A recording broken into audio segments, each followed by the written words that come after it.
Genesis, Biblical Commentary Through Dialogue, by Kyle Woodruff. Read for you by Dallin Bradford. Genesis 1 through 3. Adam and Eve. The woman whom you gave to be with me, she gave me fruit from the tree, and I ate. Adam. I'm just not buying it. Buying what? The whole universe being created in 7 days thing, said the boy. Let there be light and all that jazz. I didn't know it was for sale, said the old man, moving a pawn forward. You know what I mean, said the boy, sliding a bishop across to take it. Obviously, the Bible has played a major role in shaping our culture, but the stories I've read seem like mythology people take as history. Streaks of sunlight splashed through the trees as he placed the pawn with a small collection aside the board. The man lifted his knight and placed it in the newly opened space. He whispered, "Check," before saying, "Well, what do you think Genesis is about?" The boy grumbled something under his breath while he looked over his mistake. Well, I think it was made to explain our existence before we had science to learn the Earth wasn't the center of the universe and all that. A lot of cultures have origin stories, but now there's too much evidence for evolution for someone to convince me to drink the creationism Kool-Aid. The old man said nothing, just stared at the board, so the boy carried on. But I think the debate over historical accuracy takes away from the positive things the stories have to offer, said the boy. I'm pro-Bible, let's put it that way. Not a fan of what organized religion did with it, but I'm willing to put that aside and talk about the book itself. That's fair, said the man. A warm summer breeze blew across the park and tousled hair into the boy's eyes. He pursed his lips and blew it out again. Go ahead, I cut you off. Quite all right, said the man, flipping back to the page he was on. I prefer a dialogue over a lecture anyway. But I'll skip to Adam and Eve. I'd like to hear your thoughts on that one. Remind me where this supposedly took place again, said the boy. Well, there's mention of a river flowing from Eden that divides into 4 branches, so that's our only clue. The Tigris and the Euphrates we know of, so a few suggestions point to the head of the Persian Gulf. That would be southern Mesopotamia or modern-day Iraq. But the Pishon and the Gihon are unknown, so I guess we can't say for sure. All right, said the boy, moving his king out of check. Go ahead, you were about to tell me how God rips out one of Adam's ribs to make a woman. With a smirk, the old man said, I think it's laid out a bit more tastefully than that, but that's the gist of it, yes. Bone of my bones, flesh of my flesh, and she'll be called woman, said the boy, or something like that, right? Close enough. Then the next line is just beautiful, said the man, looking down at his Bible to read aloud. Therefore a man shall leave his father and his mother, and be joined to his wife, and they shall become one flesh. And the man and his wife were naked and not ashamed or whatever, said the boy. But I never understood that line you just read because at this point Adam doesn't have parents, so it doesn't make any sense, you know? You've got me there, said the man as he took his next move. I won't pretend to understand everything the good book says. This line may allude to the rules of marriage coming down the line, signaling a shift in the ancient culture where the highest allegiance was to one's parents. This verse makes it clear that a man's duty is to forsake his parents and shift loyalty to his wife. Anyway, I just think the description of marriage is beautiful. I take it you're married? I was, said the man. She passed a while ago now. Oof. Sorry I brought it up. Don't worry about it, said the man. The boy gave a nod as he took his move and said, I cut you off again. Go ahead. So the man read on. Now the serpent was more cunning than any beast of the field which the Lord God had made. And he said to the woman, Has God indeed said, You shall not eat of every tree in the garden? And the woman said to the serpent, We may eat of the fruit of the trees in the garden, but of the fruit of the tree which is in the midst of the garden God has said, You shall not eat it, nor shall you touch it, lest you die." But the serpent said to the woman, "You will not surely die, for God knows that in the day you eat of it your eyes will be opened, and you will be like God, knowing good and evil." Right, said the boy. So she sees it's good for food and takes a bite and gives some to Adam. Yada yada, their eyes open and they realize they're naked. He reached for a piece and then stopped, rethinking his move as he carried on. "So I have a few thoughts here. First of all, you have to ask, why a snake?" "You know," said the man, "I never thought to question the serpent itself." "That's because for someone who believes in creationism, you probably overlooked the evolutionary importance of snakes." "What do you mean?" said the man. "Well, when we were still living in trees, snakes were one of the few things that were always a threat. We could hide from crocodiles in the water, lions on the ground, or birds in the sky, but when we were out of reach and hidden by leaves, one of the few things that could still sneak up on us were snakes. They were always a threat to be aware of, so it's fitting one should open our eyes to being vulnerable." "So that's your take on what being naked means?" said the man. "Being vulnerable?" "Well, go ahead and read the first thing they do after they eat the fruit." So the old man read, "Then the eyes of both were opened, and they knew that they were naked, and they sewed fig leaves together and made themselves coverings." "Right," said the boy. "They cover up their most vulnerable parts, but in reality, it wasn't a piece of fruit that made us aware. It was the snakes climbing our trees that were around long before this story was ever written down. Think of it this way.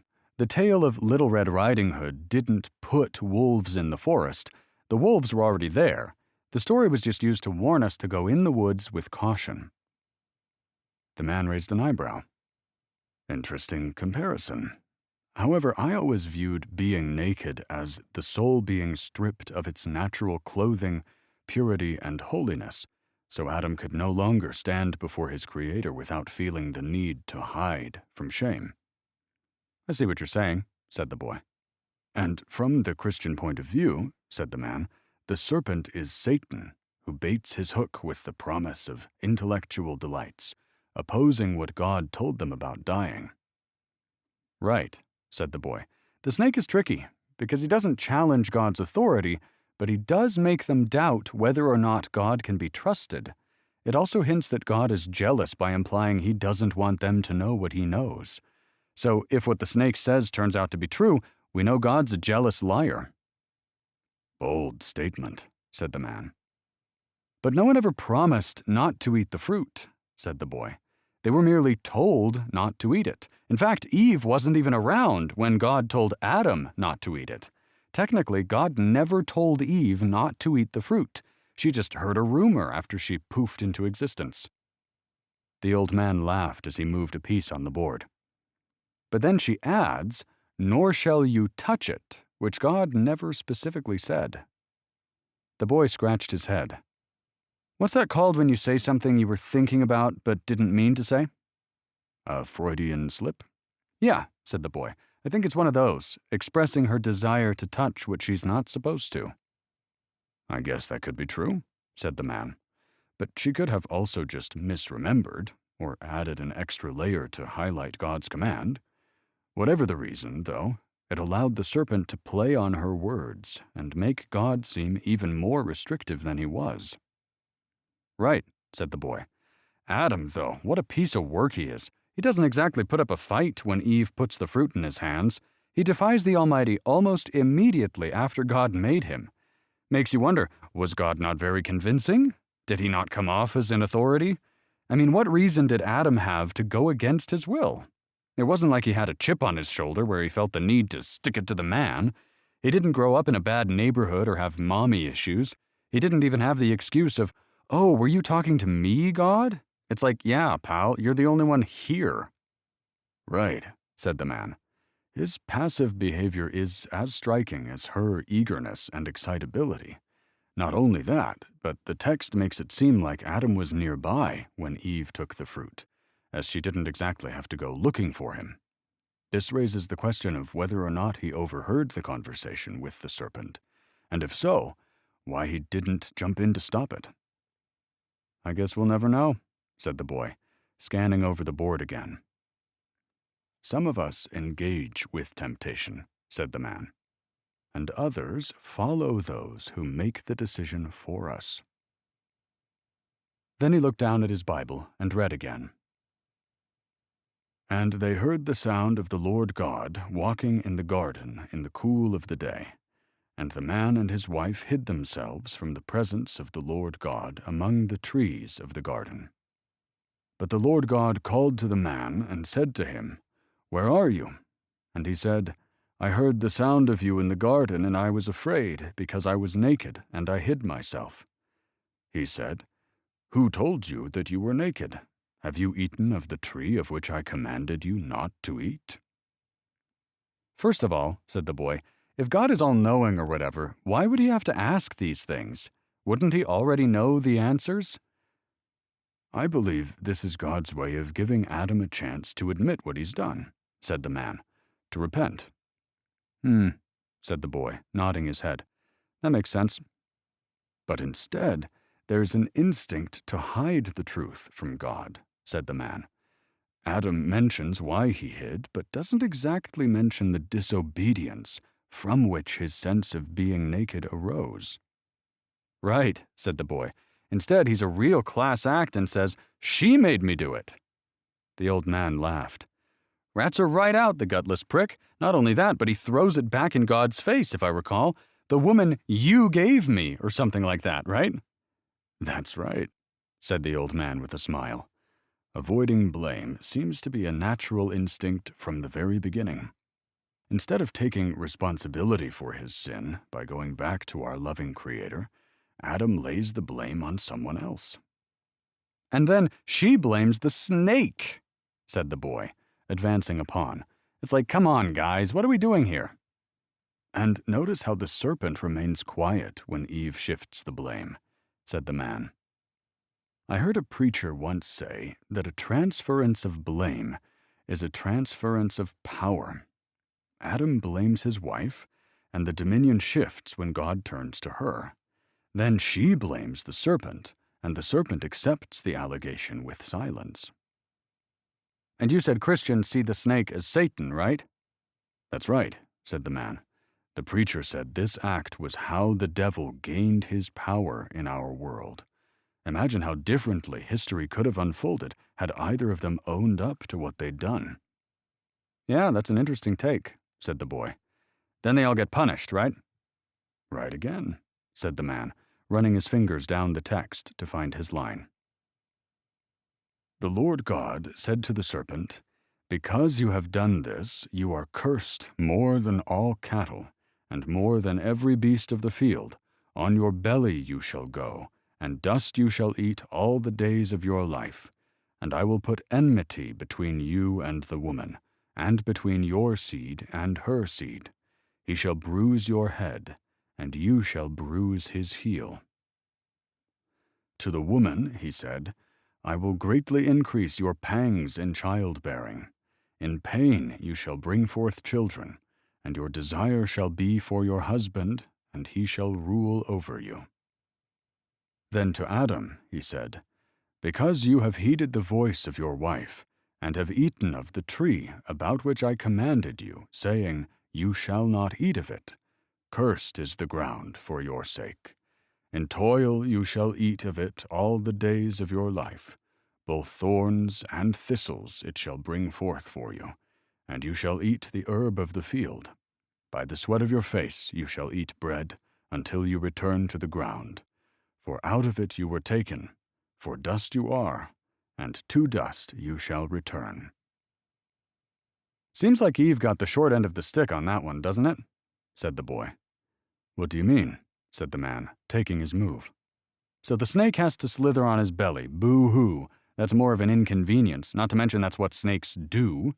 And so the man has to sweat a bit as he feeds himself. That was his purpose in the garden anyway, wasn't it? But Eve, man. In pain you shall bring forth children, and your husband shall rule over you. If I was Eve, I would have pushed back here. Like, whoa, God. You made it clear that the day we ate of the tree we would surely die. Pain and being ruled over weren't part of the deal. "There's a description I read once," said the man, scratching his temple, "but I can't for the life of me recall who said it. Anyway, it went something like, Eve was made from Adam's rib, pulled from his side to be an equal, not from his head to rule over him, nor from his feet to be trampled over, but from under his arms to be protected, and near his heart to be loved." "There you go with that soppy marriage stuff again," said the boy. "You'll understand one day," said the man. "Doubt it, but what kind of—" "Let me just say," said the man, "that when God made Eve as Adam's helper, it wasn't in this bring-me-a-sandwich kind of way you kids throw around these days." The boy laughed. "I can't even believe you know about that." "You'd be surprised what your grandchildren let loose in front of their elders now," said the man. "But the term helper wasn't meant to be a servant. From my understanding, it was supposed to mean something like strength or power. God gives man dominion over every beast in the land, but for man there was not a matching strength or power to be his partner. And when God says, 'It is not good that the man should be alone, I will make him a helper as his partner,' what is really being said is that he'll make him an equal to ease his loneliness." "I guess that makes sense," said the boy. "And sound marriage advice in terms of what to look for in a partner," said the man. "But where she was brought into the world as an equal, she abused her influence in this way by drawing her husband into sin. So God established subordination." The boy nodded quietly. "What were you going to say before I cut you off?" said the man. "I was going to ask, what kind of punishment is death anyway? They barely know what it was to be alive at this point. Was it supposed to be frightening? How would they have any kind of instinct to avoid this so-called death? Neither had seen anything die before. Shit, I would have gone straight for the tree too. But instead they're punished, and now our whole relationship with God is based on a lie, or at least manipulation. This is the birth of daddy issues, if you ask me." "I'd like to point out that while they didn't die immediately, in the spiritual sense, their sin caused separation from the source of life. And in the physical sense, this decision led them to the slow dying that comes with mortality. Remember, they had permission to eat from every other tree in the garden, including the tree of life, in which case they would have lived forever. But because they chose to eat from the tree they were told not to eat first, he cast them out before they had their chance at immortality.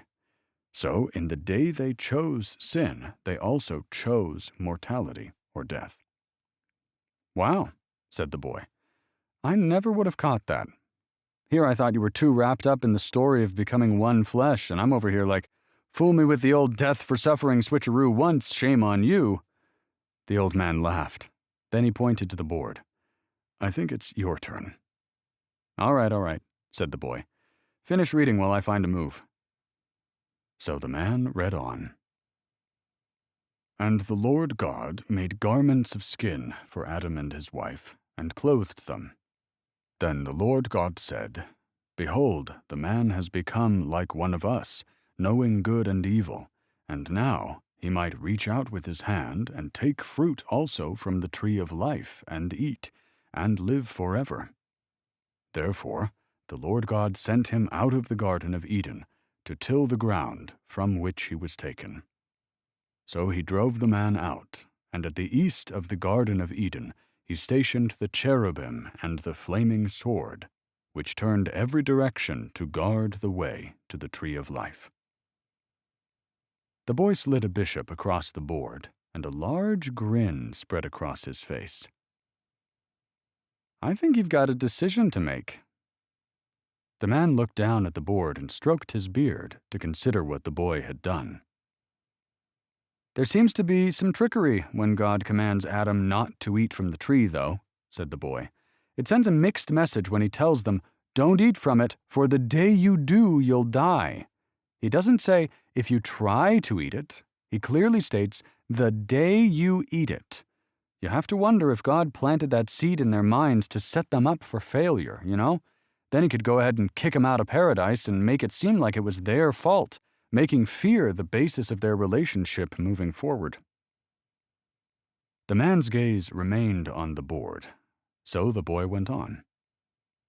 He seems to know Adam would hear, "Don't eat from the tree," but Eve would hear, "For the day you do," and she'll see this as inevitable with a "why put off until tomorrow" state of mind. The man moved his castle, and immediately the boy slipped his bishop across the board and took his knight. "You know," said the boy, placing the knight gently to the side, "I heard this rabbi interpret the story once. He said God's intention was to have Adam and Eve go down to the lowest world to do his work.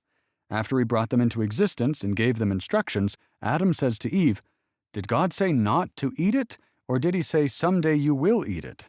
And Eve says, 'God is asking us to choose. Don't eat from it and live, or eat from it and die.' Adam laughs and says, 'Well, that's a pretty easy choice,' to which Eve replies, 'No, he's hoping we eat it.' Confused, Adam says, 'How do you know that?' So Eve replies, 'Because our job is in the lowest world, and this is not the lowest world. There's a world in which people die, a world of mortality. That's the lowest world, and that's where our job is.' So Adam says, 'But God put us here, that can't be a mistake.' And Eve goes, 'It's not. God brings you to where your job is, but you have to volunteer your service.' Then Adam says, 'You know, that makes a lot of sense.' And so they eat from the tree and the work begins." Removing a piece from the board, the man said, "I'd say that makes Eve sound like a smart young lady." "Sure does," said the boy, peering at what remained. "Amazing how in one version she's blamed for all of suffering, and in another she's full of wisdom." "Yes," said the man, "but from what we can see in the scripture, that's not how the story goes." "That's because there isn't any dialogue recorded between them," said the boy. "But should we assume the first husband and wife never actually spoke to each other? Anyway, I also love how when God says, 'Have you eaten from the tree of which I commanded you not to eat?' everyone assumes he's shouting, with lightning bolts coming out of his eyes, full of vinegar and ready to smite somebody." "Now here I agree with you," said the man. "But let's hear what you have to say first." "Well, the text doesn't portray anger if you read it plainly," said the boy. "It could be read as a tone of normal conversation, proud even, like, 'How did you figure out I wanted you to eat from the tree, even though I sent you a conflicting message?' And instead of blaming Eve, maybe Adam was giving her credit when he said, 'The woman whom you gave to be with me, she gave me fruit from the tree, and I ate.'" "Never considered it that way," said the man. "And maybe what God meant by, 'It's not good that the man should be alone, so I'll make him a helper,' was that he knew Adam would never figure it out on his own." "Mm-hmm," said the man, patiently waiting with his hands folded before him. "Maybe the punishments weren't punishments at all, but more like, 'Hey, just understand, if you choose to go down to the lower world, there will be things like pain in childbirth and suffering when tilling the soil for food. It ain't like up here where you're lounging around picking fruit off trees in paradise.'" "It certainly paints a different image than the conventional understanding," said the man. "I believe it's your move." I know," said the boy, scanning the board. "But apparently the English idea of original sin is a translation of the Hebrew word het, which doesn't mean what we think it means. This rabbi said it's something like a step down, meaning they chose to step down into the lower world." "So why did God tell them not to eat the fruit in this version?" said the man, "if that's what he really wanted." "Before we get to that, what were you going to say when you agreed with me?" "Well, I never saw God's reaction as anger either," said the man. "More like heartbreak." "How so?" "Well, God had planned for his children to live with him in paradise in the presence of his love, and instead they chose to disobey. Instead of just ignorance and bliss, they could now see evil, recognize their defiance, and so they became ashamed.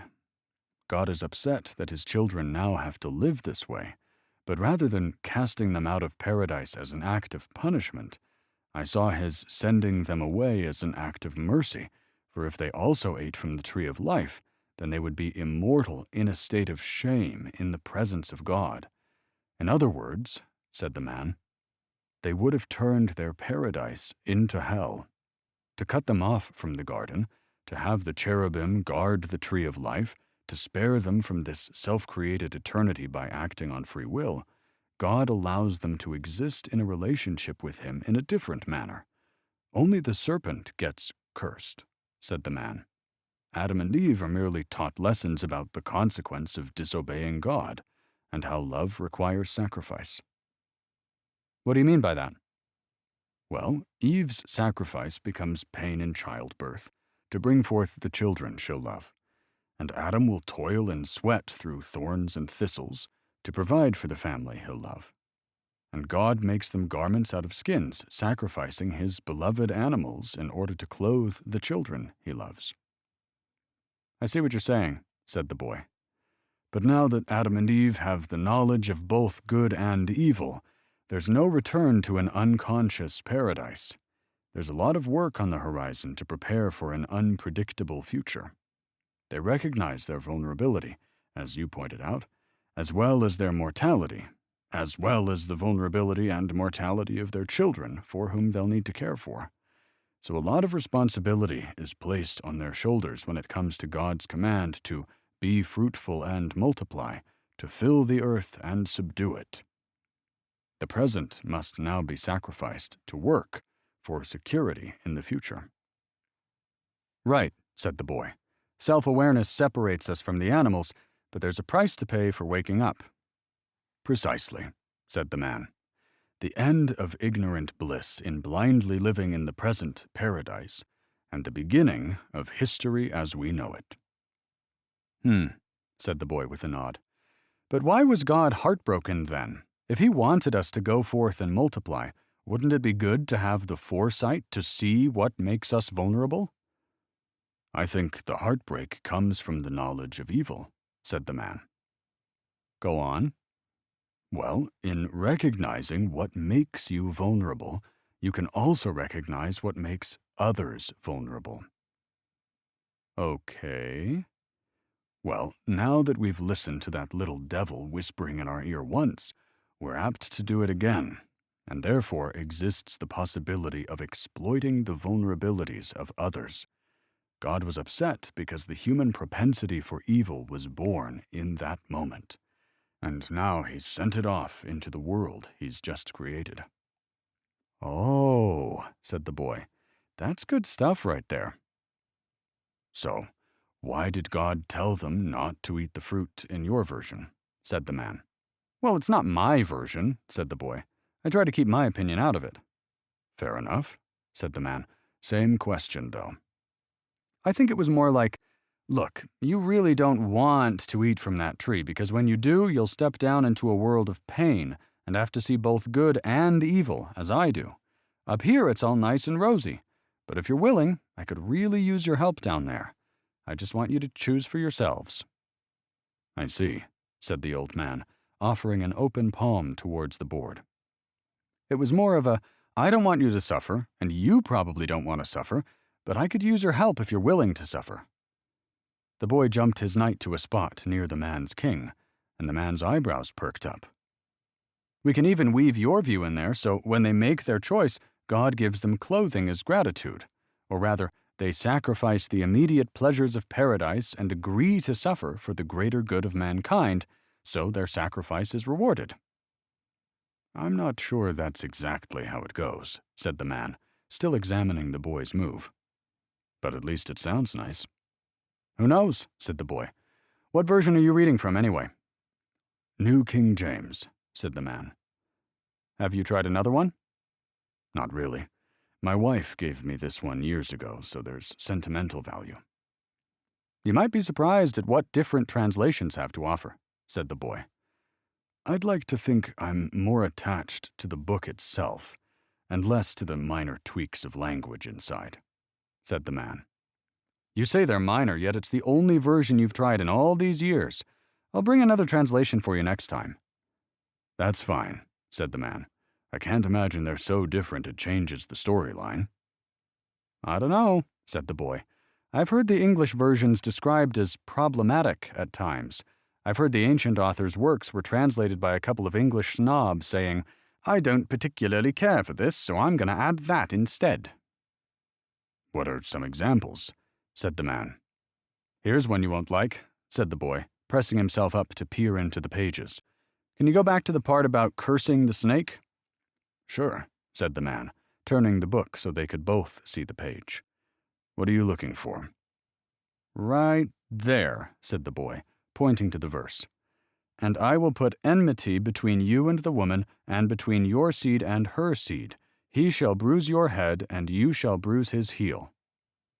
You see where the S in seed and the H in his are capitalized? Mm-hmm. Why do you think that is? Why, that's a nod to Christ coming down the line, said the man. Right, but Jesus wouldn't exist for another couple thousand years after that was written. And what's your point? Oh, nothing, said the boy, lowering himself down again. I just think it's interesting they don't appear with translators who can read ancient Hebrew, that's all. The old man stayed silent, but his jaw clenched visibly. Look, I think it's a clever little nod by believers that Christ was the Messiah, said the boy. But on the topic of honest translations, you have to admit that's a big creative liberty. Well, said the man, a bit stiff in his ways, New King James is the translation by those who believe Christ was the Messiah. Look, I'm not saying the interpretation is wrong, said the boy. Like I said, I try to keep opinion out of it. But as far as translations go, I thought it was interesting to point out, that's all. Mm-hmm, said the man, his demeanor melting slowly. Look, I'll bring the other book tomorrow so we can read side by side, said the boy. But another thing that stuck out was replacing the word semen with things like seed or offspring, so we don't burn the eyes of prudes or whatever. I see, said the man, shifting uncomfortably.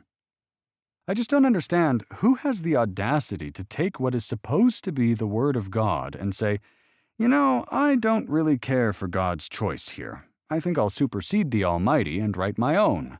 Who does that, If the word means semen, and we have a word for semen, then stick to semen, said the boy, playfully pounding a fist on the table. No pun intended. That's crude, said the man. See what I mean about the prudes? The old man exhaled a forced laugh through his nose as he moved a piece on the board. Finally, said the boy. Take long enough? Yeah, said the man. Your turn. The boy stood up to heave his backpack over his shoulder, and the old man stared at him, confused. That was already checkmate, said the boy. I just wanted to school you a little longer. The man shot a glance down at the board again as the boy said, I've got to eat something before I get some work done. See you tomorrow?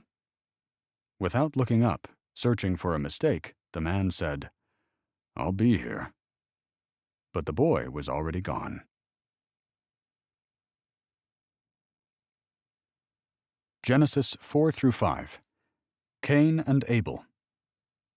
Let us go out to the field. Cain. Listen to the difference, said the boy. Read that line from your book, and I'll read it from this guy who knows ancient Hebrew. So the man read aloud. Then the Lord said to Cain, Why are you furious? And why do you look despondent? If you do what is right, won't you be accepted? But if you do not do what is right, sin is crouching at the door. Its desire is for you, but you must rule over it. Then the boy read aloud. Why are you incensed, and why is your face fallen? For whether you offer well, or whether you do not, at the tent flap sin crouches, and for you is its longing, but you will rule over it. They're a bit different, said the man, but the meaning isn't exactly lost. I'm not saying this particular example is appalling, said the boy, and I get that it's modernized because we no longer live in tents or whatever, but who's to say what liberties should be taken where when doing an honest translation?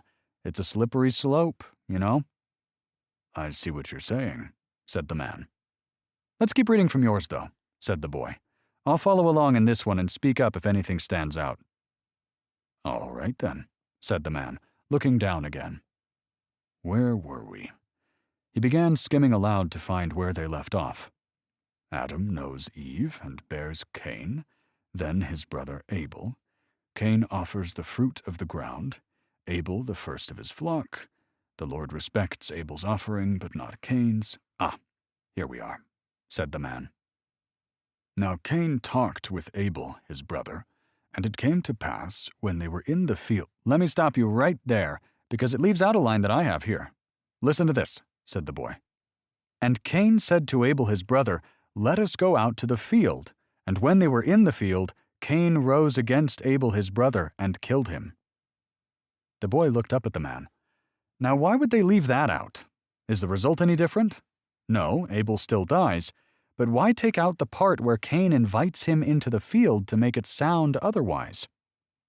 I really don't know, said the man. But as you mentioned, the result is the same.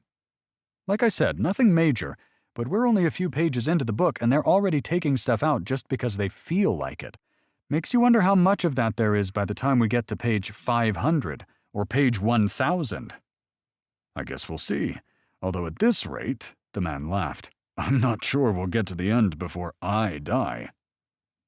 The boy smiled as he reached for his first move.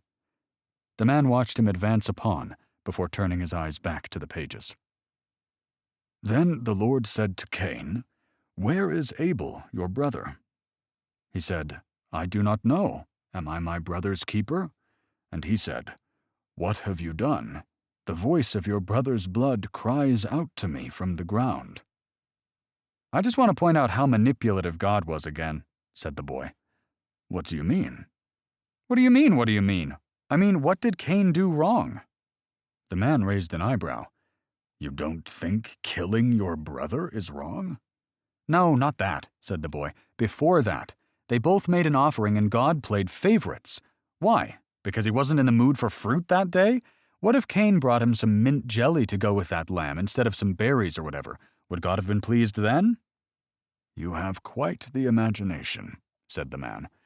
You know, some have guessed that while Abel brought the best of his flock, Cain didn't offer the best of his crops, but I don't see evidence there. And someone once told me the reason for God's partiality was based on the line, Now Abel was a keeper of sheep, but Cain was a tiller of land. He said there was a heavy emphasis on the but, meaning God preferred man to be nomadic herders, multiplying to subdue the earth, rather than stay in one place to farm. But wasn't Cain following in his father's footsteps, said the boy, based on the way God told Adam to till and eat from the soil? Precisely, said the man. I don't agree with that notion either. I think Adam likely pursued both occupations after God showed him how to make clothing from skins. And so, because each of his sons chose a noble occupation in the eyes of the Lord, I see it as proof it wasn't what they offered that pleased or displeased the Lord, but how they made their offering. My guess is that while Abel made his offering from the depths of his heart to honor the Lord, Cain offered merely to remain in God's good graces. Some go as far as to say that Cain was inherently evil and lived a wicked life. Where are you getting that from? Said the boy.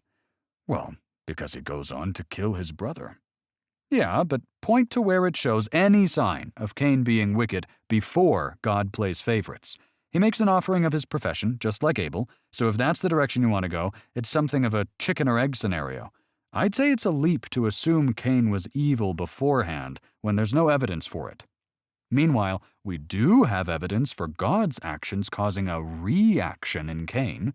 Who's to say if God didn't favor Cain that day, then Abel wouldn't have done the same? We'll never know for sure, said the man. I can't help but sympathize with Cain on this one, said the boy. Think about it. You're one of 4 people on the earth back then. God obviously loves your parents because he created them, but he rejects you in favor of your younger brother for seemingly no good reason. What's up with that? Wouldn't you be upset? I suppose I would, said the man. Of course you would, said the boy. And then he comes at him with the old asking questions to which I already know the answers routine. Jerk move right there. I take it you have a younger brother? And how would Cain even know what it means to kill someone? No one's seen death at this point, so how can God expect him to know the consequence of hitting someone over the head with a rock or whatever? Maybe Cain didn't mean to take it that far, but God didn't exactly offer a warning. The man raised another eyebrow. Did you hit your brother with a rock? Or maybe God offered a warning off-screen that the narrator didn't mention. Maybe God says, "Thou shalt not hit someone over the head with a rock, for if you do, they'll surely die." And Cain rolls his eyes and thinks, "Sure, God, the old surely die trick again, just like you played on our mother. You know what I'm saying?" The old man smiled. Let's suppose God was being as unfair as you're implying. Perhaps their offerings are equal in the sense that each man brings the best of his trade. But maybe God recognizes an underlying jealousy in Cain, so he creates a situation that will probe at his character. Cain is jealous because he thinks God favored his brother, but perhaps the offerings were never about a lamb or a fruit of the ground at all, but rather a test for Cain to pass. The boy's fire seemed to melt as the idea sunk in. The questions he asked are, why are you furious? And why do you look despondent? If you do what is right, won't you be accepted? He's asking Cain to do the right thing, and if he doesn't, he warns him that evil will surface and there may be consequences. God doesn't immediately reject Cain. Just like he asks Adam why he hid to give him a chance to repent, God asks Cain why he's angry so he can recognize his jealousy and amend it. Yeah, well, maybe, said the boy, calmer now. Where did this idea of offering a sacrificial lamb come from anyway? Seems so barbaric. Well, that's not as primitive as you make it out to seem, said the man. In many ways, it's far more sophisticated than the mindset we have today. How so? Well, let's consider it in the context we unpacked with Adam and Eve. We've become conscious of our vulnerability, cast from paradise. And now we have to sacrifice the present to work to ensure our preparedness for the future.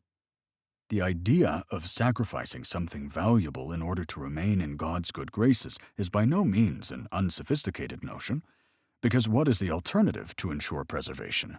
Murder and theft, perhaps, or something else along the evil path? Unless you would have had a better idea, this may have been one of the greatest ideas humans ever came up with. I see what you're saying, said the boy.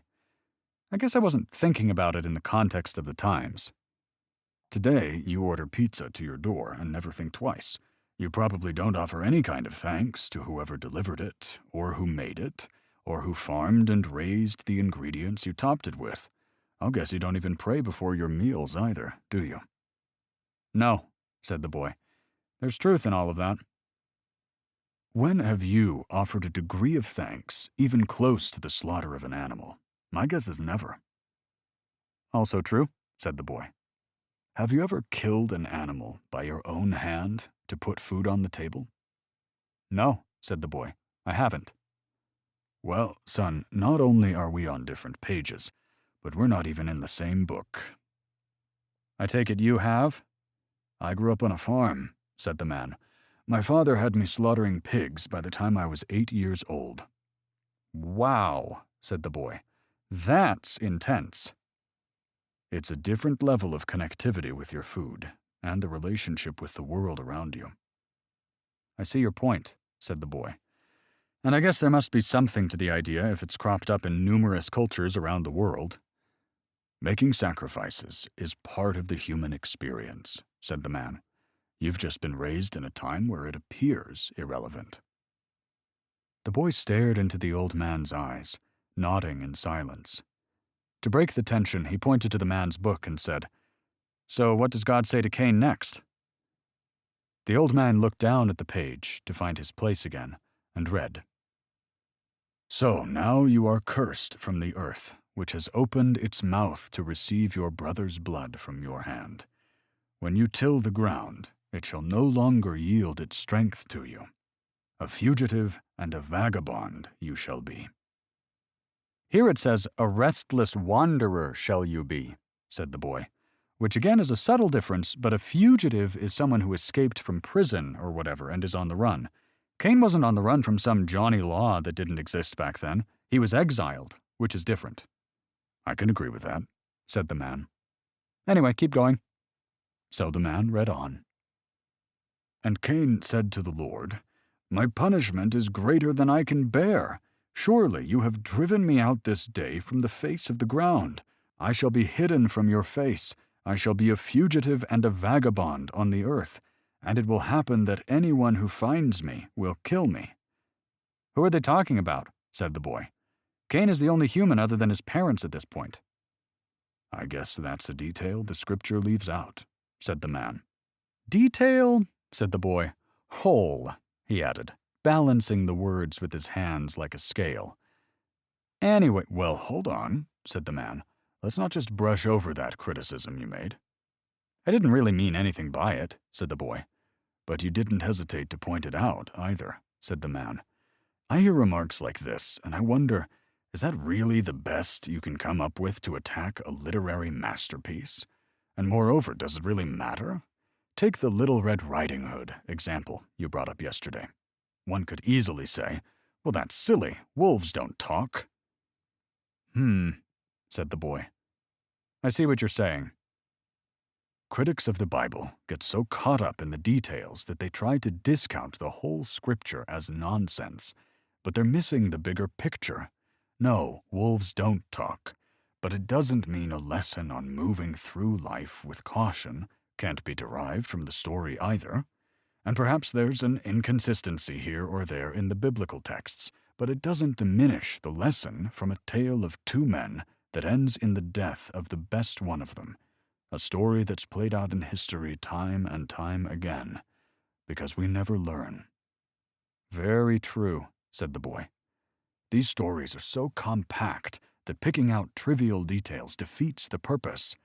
Who are these other people is a simple-minded question that distracts from how far jealousy can push a man to kill not only his brother, but the best part of himself as well, not to mention his relationship with God moving forward. All right, said the boy. I was being simple-minded and take back what I said. Can we move forward?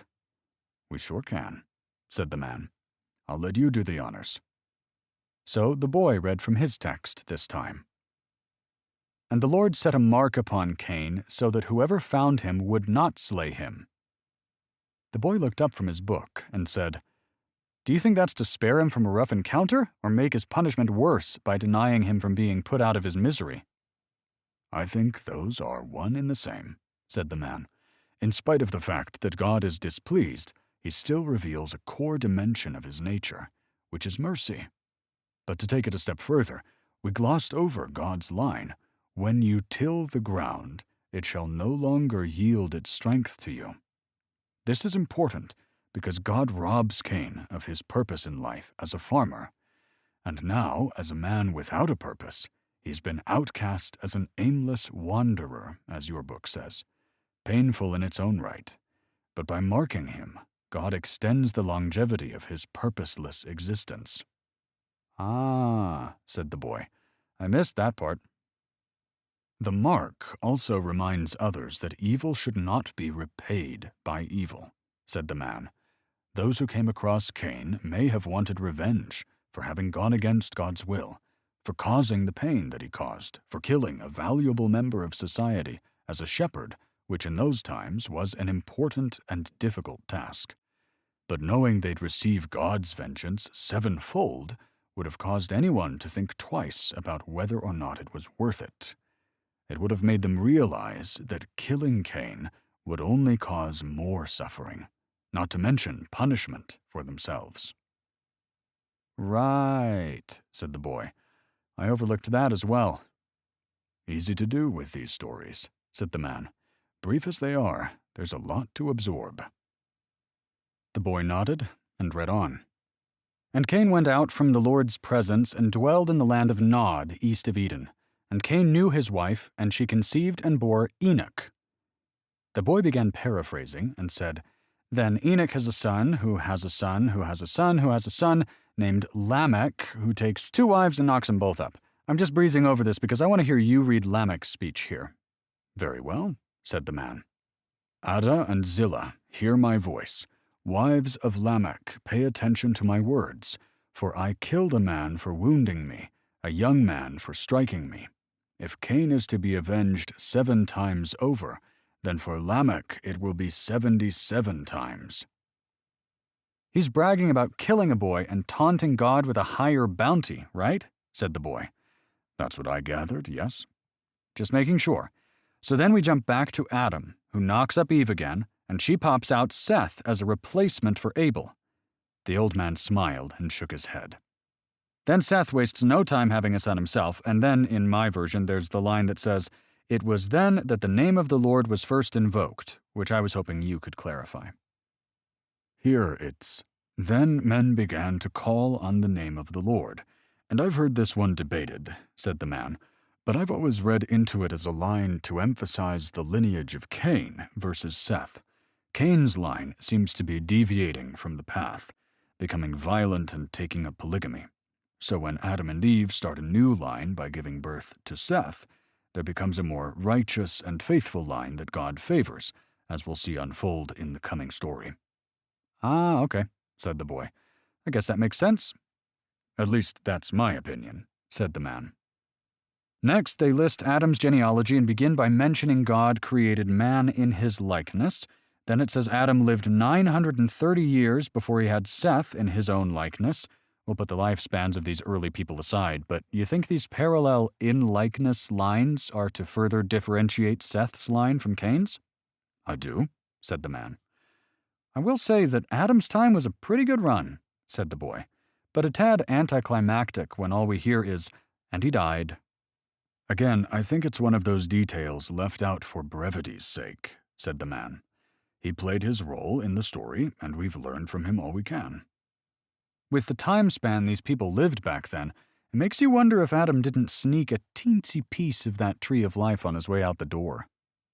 The old man smiled as the boy said, "Poor Eve, though. Mother of all living things, and her death isn't even mentioned." I'll admit, the biblical stories leave something to be desired regarding women at times, said the man. But this is all we have. Well, said the boy, letting out a big sigh, she bore sons, so at least she served a purpose. The old man rolled his eyes. Speaking of Eve, said the boy, the rest of this chapter lists out their line and how many hundreds of years they all lived. Is there any significance to this, other than the fact we land on Noah, who will console us for the pain of our hands' work from the soil which the Lord cursed? It gives us a timeline of how many years passed before the flood, said the man. But once we get to Noah, actually, can we save that for tomorrow? Said the boy. I've got to get going. The old man pointed at the board and said, But I haven't even taken my first move. I know, but I've got some kind of family dinner thingy I'm supposed to go to, and I still need a shower. All right, said the old man. I'll see you tomorrow, then. The boy folded his book shut and stuffed it in his pack. Then he stood up, giving the old man a salute, and wandered off down the path. Genesis 6 through 11. Noah and the Tower of Babel. The sons of God came in to the daughters of men, and they bore children to them. Genesis 6:4. So, who were the sons of God then? What do you mean? Well, you just made a clear distinction that when men began to multiply, the sons of God saw the daughters of men and took wives of their choosing. I want to hear what you think because I've got a pretty good idea. Let's hear your idea first, said the man. Well, God said he didn't want Adam eating from the tree, so man doesn't become like one of us. Seems like there's an implication of gods, plural, like in ancient Greek mythology. The old man chuckled. I think that's a bit of a stretch. Is it, though? A lot of cultures back then believed in more than one god. Who's to say the influence of Egypt didn't rub off on their neighbors around the time this was written? Well, I don't think. There's a clear distinction that these were sons of God. So who's to say there wasn't some crossbreeding going on? Like with Achilles. Your passage just said there were giants on the earth in the days when the sons of God came in to the daughters of men and bore them children. It even called them mighty men and men of renown. There's clearly something strange going on, so why couldn't they be demigods like Hercules? The boy flexed a skinny pair of arms, and the man smiled. I don't believe these are literal giants we're speaking of here. In fact, when I looked into it, the King James translations were the only versions where the word giants appears. All the rest use the term Nephilim, which I've also seen translated from Hebrew into fallen ones, or even those causing others to fall. Now, to your point of numerous divine beings, I've heard some argue the sons of God refer to angels that came down from the heavens to have relations with mortal women, resulting in these supernatural beings, but it seems far-fetched that the first mention of God's holy angels would be spoken of in contempt, the way this verse unfolds. Not to mention, there's no reference to angels getting married anywhere else in the Bible that I'm aware of, nor any reference to spiritual beings procreating with mortal beings, so why would this single cryptic line be the only instance it's seen? In my eyes, these assumptions are as nonsensical as those pagan myths you proposed. Yeah, said the boy. Then he spat on the ground and said, Pagans. The man watched the boy smirk at him, but he chose not to say anything. Besides, God goes on to punish men for their actions, not angels, so one would assume the consequence would be brought on by men's actions, not angels, which leaves only one perfectly reasonable explanation. Oh, said the boy, what's that? Well, our first clue, I think, goes back to Adam and Eve. When she gives birth to Cain, he's referred to as a man, but when she gives birth to Seth, he's referred to as a son. My understanding is that sons of God refers to Seth's line, who up until now have been calling on the name of the Lord, and daughters of men refers to Cain's line, who have gone astray from God's righteous path. So when humans begin to multiply and the sons of Seth see the daughters of Cain were beautiful, their lines begin to mingle with marriage based on promiscuity instead of spiritual character. Oh, said the boy. Well, that certainly brings things down to earth again. Well, it sounds flashy when celestial beings come down to claim terrestrial wives, especially when they've yet to be introduced in the text at all. There's no moral lesson we can derive from the story that way. I think a more grounded explanation allows us to heed a warning about choosing a spouse who's aligned with God, or else we become impressionable to ungodly ways. Then we bring Nephilim to earth, meaning children who have fallen off God's path. But why were they mighty men and men of renown? Many throughout history are known not for their good, but for their sins, said the man. I suppose we could see those giants as men who were too big for their britches, said the boy. Then the text would read as a cocky narrative like, Here, here, we've taken the most beautiful women, and now we see ourselves as mighty men. You may henceforth refer to us as men of renown. Perhaps it's something like that, said the man. Sure. But I think this is why the Lord says, My spirit shall not strive with man forever, for he is indeed flesh, yet his days shall be 120 years. The line appears in the middle of a paragraph describing man's deviation from his path, and the result. So to me, it makes sense God would limit his lifespan from many centuries down to one, given the propensity for sin taking place on the earth at the time. I still kind of like the idea of God drowning a bunch of chumps like Achilles. Whoever the Nephilim were, said the man, the scripture doesn't say much about them after the flood, so I'm not sure it's worth our breath to discuss them any further. All right, said the boy, offering his palm toward the Bible. Let's move past it then. With a nod, the man read on. When the Lord saw that human wickedness was widespread on the earth, and that every inclination of the human mind was nothing but evil all the time, the Lord regretted that he had made man on the earth, and he was deeply grieved. Well, this certainly plays into your theory of God being heartbroken. The old man agreed before reading further. So the Lord said, I will destroy man, whom I have created from the face of the earth, both man and beast, creeping thing and birds of the air, for I am sorry that I have made them. But Noah found grace in the eyes of the Lord.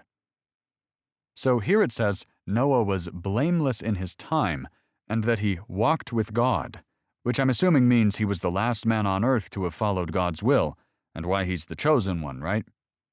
He and his family, yes, said the man. God tells Noah that the earth and all its inhabitants are corrupt and full of violence, and that he'll destroy them. Here he instructs Noah to build an ark to his specifications, and that he plans to bring floodwaters. I love how the Sunday school version of this story portrays a cute little cartoon chugging along with a bunch of smiling lions and hippos. Besides the fact Noah somehow corralled a bunch of bloodthirsty man-killers, this isn't a summer vacation cruise. This is God's wrath being rained down upon the earth, destroying everything. But how early should you expose children to that kind of death and destruction? Said the man. Says the guy who was slaughtering pigs by 8 years old, yet here you are. I guess that's true, said the man. God's feeling particularly talkative today, though. Besides cursing everyone in chapter 3, he's barely strung a few words together. All it took was a little intermingling of bloodlines to ruffle his feathers, and now he's just yapping away about destruction, telling Noah to wrangle up enough food for 2 of everything. And Noah was wise to listen, said the man, because in a week's time, God says he'll make it rain for 40 days and 40 nights. And the poor guy was supposed to be 600 years old at this point, said the boy. Makes you wonder how his back was holding up after building a giant ark in a week. It's like, geez, God, couldn't the poor guy get a little more time at his age? The old man laughed. I think he built the ark, and then God told him to gather the animals a week before the flood. But my back hurts thinking about it either way. Imagine trying to carry a couple rhinos over your shoulder, said the boy with a wink. Trees for the forest, said the man, and he was about to read on when the boy stopped him. Actually, I was doubtful about how realistic the dimensions of the ark would have been for the task, but I found an article where a bunch of physics students found the dimensions the Bible gave for the wood used. They took into consideration the average weight of around 70,000 animals and the buoyancy of water, and apparently it adds up. Well, there, said the man. You see? Doesn't mean it happened, said the boy. It just means the narrators had the foresight to imagine a really big boat. The old man raised a finger in the air to object, but the boy cut him off. Look, I don't want to get into the weeds about the feasibility of how Noah managed to get 2 kangaroos to swim from Australia to the Middle East and back again after an impossible amount of water recedes to nowhere. We'll never agree on the story as a factual history the way it's described. But I do think there is enough evidence for cataclysmic floods that could have inspired this story. All right, said the old man. I'm listening. Well, first of all, the story of Noah isn't exactly an original. You know that, right? What do you mean? Said the man. Well, there are flood myths from different cultures all around the world. A number of them even share this narrative where a powerful deity comes down to earth to erase all of life, minus a chosen few in a boat. Now, there seems to be evidence for massive floods in different places on Earth, but they happened at different times. And many of the other stories reference great floods, but not all of them mention global floods. My guess is that we see this shared experience because early humans were bound to settle near water for survival reasons, so they lived in prime flooding landscapes, which is common. The man stared questioningly, but unconvinced. The similar stories I mentioned all came from the neighboring regions of India, Greece, and the Middle East, and there's evidence for a giant flood around there a few thousand years before the biblical stories were written down. The aftermath of a major event like a supervolcano or a meteor could have melted a lot of the ice buildup there and caused a huge increase in water levels. It's possible the rumors got passed down from generation to generation and used as the inspiration for the story we're reading now. The man sat quietly, listening, with his arms crossed. If we're trying to recount this story as historical, said the boy, Noah's Earth was only as far as the eye could see when man still traveled on foot. Back when the Earth was flat and the center of the universe and all, Whoever was around couldn't just pull out their GPS and live stream the Earth turning blue from a satellite, but the Earth from their point of view could have been covered in water as far as the eye could see, inspiring a story about an unbelievable event and then justified as an act of God. At least that would make sense to apply a moral lesson for future generations, not to make him angry. But I think we also have to take into consideration the human tendency for embellishing stories told around a campfire. Said the man, unwavering in his stance. We can also look at the flood from another point of view, said the boy. How so? Said the man.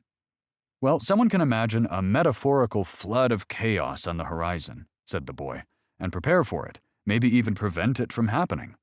But if they can't, at least they can ride it out.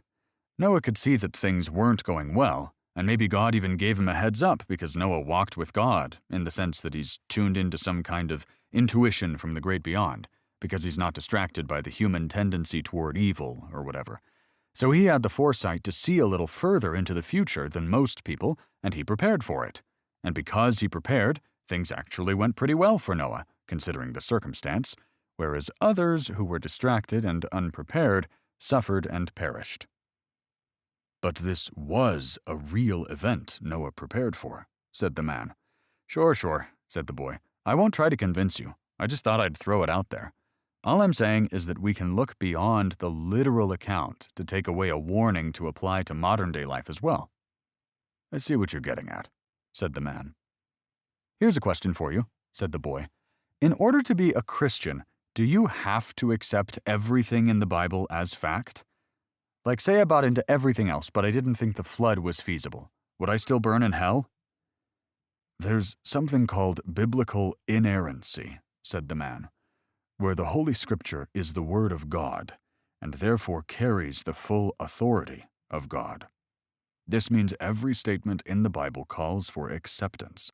Every doctrine requires agreement. Geez, that's strict, said the boy. But who said that, you know? You heard it from some guy who heard it from some guy who heard it from some guy going back 1,000 years.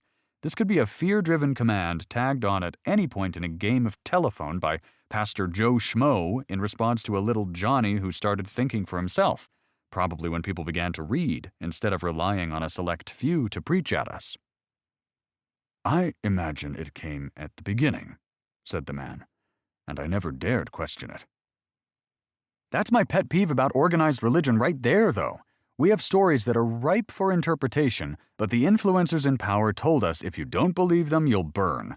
Meanwhile, we don't even know who wrote them or what their original meanings were. I imagine there are some people out there that call themselves Christians who have trouble believing everything, you know?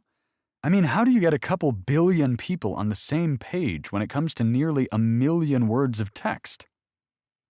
I suppose that's why there are more than 45,000 Christian denominations across the globe, said the man. What? Said the boy. That's insane. How do you think Jesus would feel about that today? With a slight groan, the old man said, I don't care to speculate. Where do you draw the line with this stuff, though? Said the boy. What if Bob follows everything the good book says but has trouble believing in the flood? Then you have Sally, a flood believer who sins every other day but repents on Sunday. Is Sally allowed into heaven just because she's convinced of the flood, but Bob is left out because he had a degree in geology, even though he lived a more righteous life? That's between Bob or Sally and God when they get to the heavenly gates, said the man. All right, well, we'll never agree on the flood being true, but let's see what else we can take away. Fair enough, said the man, running his finger down the text and paraphrasing. Let's see here. Noah and his family were on the ark. It rained for 40 days. The earth floods and everything was destroyed. Then the waters prevailed for 150 days. And the waters took forever to recede, said the boy, skimming his own text. But when they did, Noah built an altar, burnt something that smelled good, and pleased the Lord. So the Lord promised never to curse the ground or flood everything again, which is a sweet relief. Actually, said the man, it's worth noting that this is something God promises in his heart, meaning to himself, not out loud. His first words to Noah and his sons after the flood are, be fruitful and multiply. Right. Then he turns to setting a bunch of rules to follow for how the post-flood life should be. Like we're allowed to eat animals now, right? Yes. It's also worth noting that our relationship with animals has changed, said the man. Where in Eden it was one of dominion, now it's adversarial, based on fear and dread. Perhaps another reference to how we've fallen out of the order that was paradise and now live in something closer to chaos, said the boy. It's also made clear, you shall not eat flesh with its life, that is, its blood. This is the first time blood is mentioned as something to be respected, tied to life, and something we'll see build upon itself as the books unfold. Right. Then he pivots to the new rules laid out for shedding the blood of other humans, said the boy. That's right. Before the flood, God seemed more forgiving with Cain, letting him live on and have children.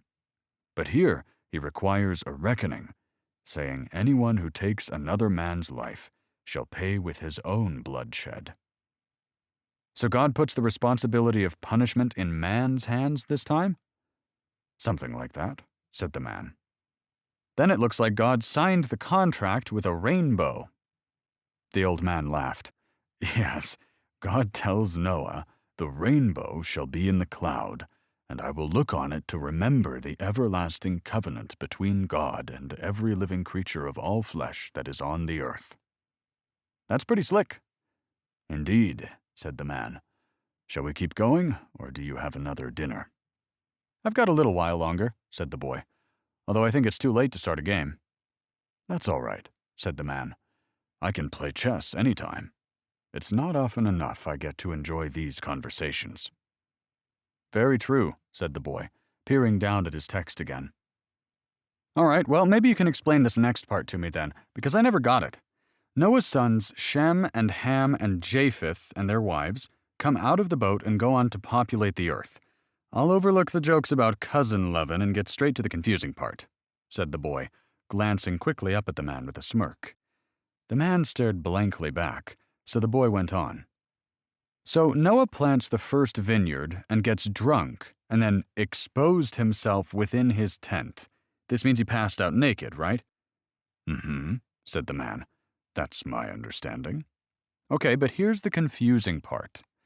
Ham, the father of Canaan, saw the nakedness of his father and told his two brothers outside, but Shem and Japheth took a garment and laid it on both their shoulders and walked backward and covered the nakedness of their father, and their faces were turned away so that they did not see their father's nakedness. When Noah awoke from his wine, he knew what his youngest son had done to him. So he said, Cursed be Canaan, a servant of servants he shall be to his brothers. The boy looked up at the man and said, What just happened there?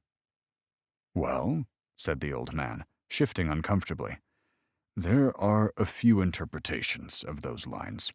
The more innocent one is that Ham walked in on his father passed out drunk and nude. In those times it was shameful to see someone in that condition. I suppose this is a warning early on in the Bible about the consequence of drinking alcohol, but Ham took it a step further by gossiping about it to his brothers. Oh, said the boy, that doesn't seem like such a big deal to get cursed over, though. Maybe not today, said the old man, but Shem and Japheth's actions reveal how seriously their culture took the issue of seeing another naked. They found a way to cover Noah with creativity and care, without looking at him, and honoring their father in that way. Gotcha. Also, consider Noah is not only the sole father of the new world in the manner in which you're thinking now, not to mention the man who just saved humanity through the flood, but he also represents the spirit of the father in some sense. By humiliating his father when he's most vulnerable for making humanity's first mistake in getting drunk, Ham loses respect for the spirit of the father. And without the spirit of the father in your life, well, you can become lost. You understand what I mean? I think so, said the boy. Like when my parents split up, I kind of lost the sense of having a real family dynamic, so I lost the spirit of the family. I'm sorry to hear that, said the man. But yes, I imagine that's a fair comparison. What are the less innocent interpretations? Well, said the old man, shifting uncomfortably again. You see, there are some who believe that seeing their father's nakedness is an idiomatic expression for, well, laying with their father's, wife. He fucked his mom? Said the boy. Man, I was just kidding about the inbreeding, but that's another level. Well, said the man, straightening his posture and putting his hand in his lap. In this context, it wasn't so much an act of lust as it was one of domination, humiliating or emasculating his father in that way. Wait, but then why does it say Noah knew what his youngest son had done to him? Doesn't that mean he— You know, said the old man, pressing his hands onto the table and propping himself up to leave. I think that's enough for today. No, wait, said the boy. Let's just skip to the Tower of Babel so we can start on Abram next time. One more chapter and we'll call it a day. The man stood frozen, halfway between sitting and standing. Come on, said the boy. One more? We can't end on that note. The man eased back down and said, All right, one more. Only because I love how much is packed into so few words here. Thank you, said the boy. But let's try to keep the language to a minimum, said the old man. I'm too old for that shit. They both laughed as the boy skimmed through to the Tower of Babel. All right, so Noah's sons multiply, and they journey from the east to settle in a land called Shinar. Here, why don't you read, since you love this one? I'd love to, said the man. Then they said to one another, Come, let us make bricks and bake them thoroughly. They had brick for stone, and they had tar for mortar.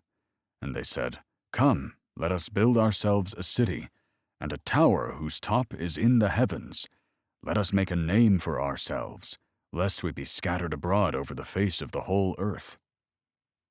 The man paused and looked up, but the boy said, Keep going. I like the way what God says parallels what man does. So the man read on. Then the Lord came down to look over the city and the tower that the humans were building. The Lord said, If they have begun to do this as one people, all having the same language, then nothing they plan to do will be impossible for them. Come, let's go down there and confuse their language so that they will not understand one another's speech. So from there the Lord scattered them throughout the earth, and they stopped building the city. Therefore it is called Babel, read the boy, for there the Lord made the language of all the earth Babel, and from there the Lord scattered them over all the earth. Love that. Man says, Come, let us bake bricks. God says, Come, let us go down. Man is concerned with being scattered. God scatters them. Nice parallels indeed, said the man. Man has become so ambitious that he thinks he no longer needs God to ascend to heaven. Oh, really? Said the boy. Is that your take? It says it right there, said the man, pointing at the verse. Well, it says top in the heavens, but I figured this was an exaggeration for celebrating high towers. You think man was actually trying to break its way back into the garden? Why else would God have to put a stop to the ambition? He sees that man is getting along and working in harmony, which is good, but the project they choose to work on is bad. They want to break the heaven and earth divide, perhaps to ascend and communicate with God directly, or even elevate themselves above him. But the heavens were not meant for man unless God declared it, so man tried to take matters into their own hands. I don't know where you're getting that from, though, said the boy. All it says is man wanted to make a name for himself, nothing about ambitions to communicate with God or escape the earth. As far as we know, everyone who once spoke to God or knew about Eden is dead. For all we know, the rumor of heaven may have been lost years ago. Seems like you're filling in blanks that aren't there. I suppose I'm reading between the lines, said the man. But man supposes happiness can be found in autonomy, so he builds a city where he can create his own laws instead of follow God's. In the city, man is powerful, perhaps even evil. Yeah, but point to where God says cities and government are evil, said the boy. So Cain succumbed to evil and went on to build a city. That doesn't make cities evil. What's that phrase about causation and correlation? If anything, God gives them rules on how to govern themselves, like in the case of murder after the flood. Well, how do you interpret the story then? I thought man was trying to build a permanent landmark so they would always know where home base was, so they didn't get scattered. But this defies God's command to go forth and multiply and subdue the earth or whatever. That's what he keeps telling them anyway. But they seem resistant to it. They seem to want to stay together in one place and accomplish great things in architecture. Said the man, stroking his beard. I guess your interpretation is the one bringing things down to earth this time. I'm not saying you're wrong, said the boy. It just seems like you're seeing things that aren't there. I think if God was afraid, they'd build some kind of ladder where they could just come and go from heaven whenever they pleased. He would have told them not to. But inevitably there would have been some who defied him, said the man, which would leave God no choice but to use force and aggression to teach a lesson again, something he promised not to do. I think confusing the languages was a benign way of dissuading them from finishing the tower. I have to wonder if there's a more rational meaning to this story, said the boy, tying it back to the event we just witnessed. Civilization was blooming in one area with language and architecture, and then all of a sudden the flood destroyed most of civilization, and the few survivors scattered in different directions and developed their own cultures and languages that branched off from the original one. The man paused before he said, I don't think— Yeah, you think it's literal history, said the boy. I'm just thinking out loud here. Anyway, maybe we sort of figured it out together. Or maybe we're both completely off the mark and have no idea what we're talking about. The man smiled. Fair enough. What do you say we stop there for today, though? This old man's brain is getting tired. All right, said the boy. Sounds good. See you tomorrow? I'll be here, said the man, pressing himself to stand again. The boy did the same, and with a nod, they went their separate ways. Genesis 12 through 15. Abram and Sarai. What is this you have done to me? Pharaoh. So after God scatters men about the earth, Abram emerges from the genealogy of Shem and becomes the focus of our story. And God comes to Abram to tell him this, said the man. Go from your country, your people, and your father's household to the land I will show you. I will make you into a great nation, and I will bless you. I will make your name great, and you will be a blessing. I will bless those who bless you, and whoever curses you I will curse, and all peoples on earth will be blessed through you. Very trusting, seeing as how God sends him to a mysterious place I will show you, said the boy. Indeed, said the man. God asks Abram to do a very bold thing by leaving the comfort of home to venture out into an unknown world, therefore testing his faith and obedience. But as we see, Abram departed as the Lord had spoken to him, and Lot went forth with him. And Abram was 75 years old when he left Haran. 75? Said the boy. Hanging out in Dad's basement a little too long, aren't we? The old man chuckled as the boy asked, Who was Lot again? His nephew, whose father had died. Right, said the boy. Let's hear it then. Well, Abram, his wife Sarai, his nephew Lot, and a few unnamed others from Haran set off toward the land of Canaan. But after a long journey, they arrived to find the land already occupied. There was no welcome party after our chosen one entered the land of these cursed descendants of Noah. There was no comfort or acknowledgement for Abram's people. Instead, all we know is that the Lord appeared to Abram and said, Hold up. What does that mean, the Lord appeared? He, said the man, scratching his head. Well, to be honest, I'd never really given much thought to that line. Yeah, I noticed, said the boy. You were about to gloss over it just like the author did, But other than Eden, God hasn't done much appearing before now. Is this a vision in Abram's mind? Was God some kind of hovering, ghostly spirit? Did he manifest himself in the classic old man with a beard and sandals type of way? Well, said the man, still searching for an answer. This seems like a pretty significant event, yet I'm the only one to take notice. Are they saying Abram got a good look at the Almighty and didn't care to spit out a few words on what he looked like? Apparently not, said the old man. And while the details aren't mentioned, we'll see God appear in numerous ways throughout the Scripture.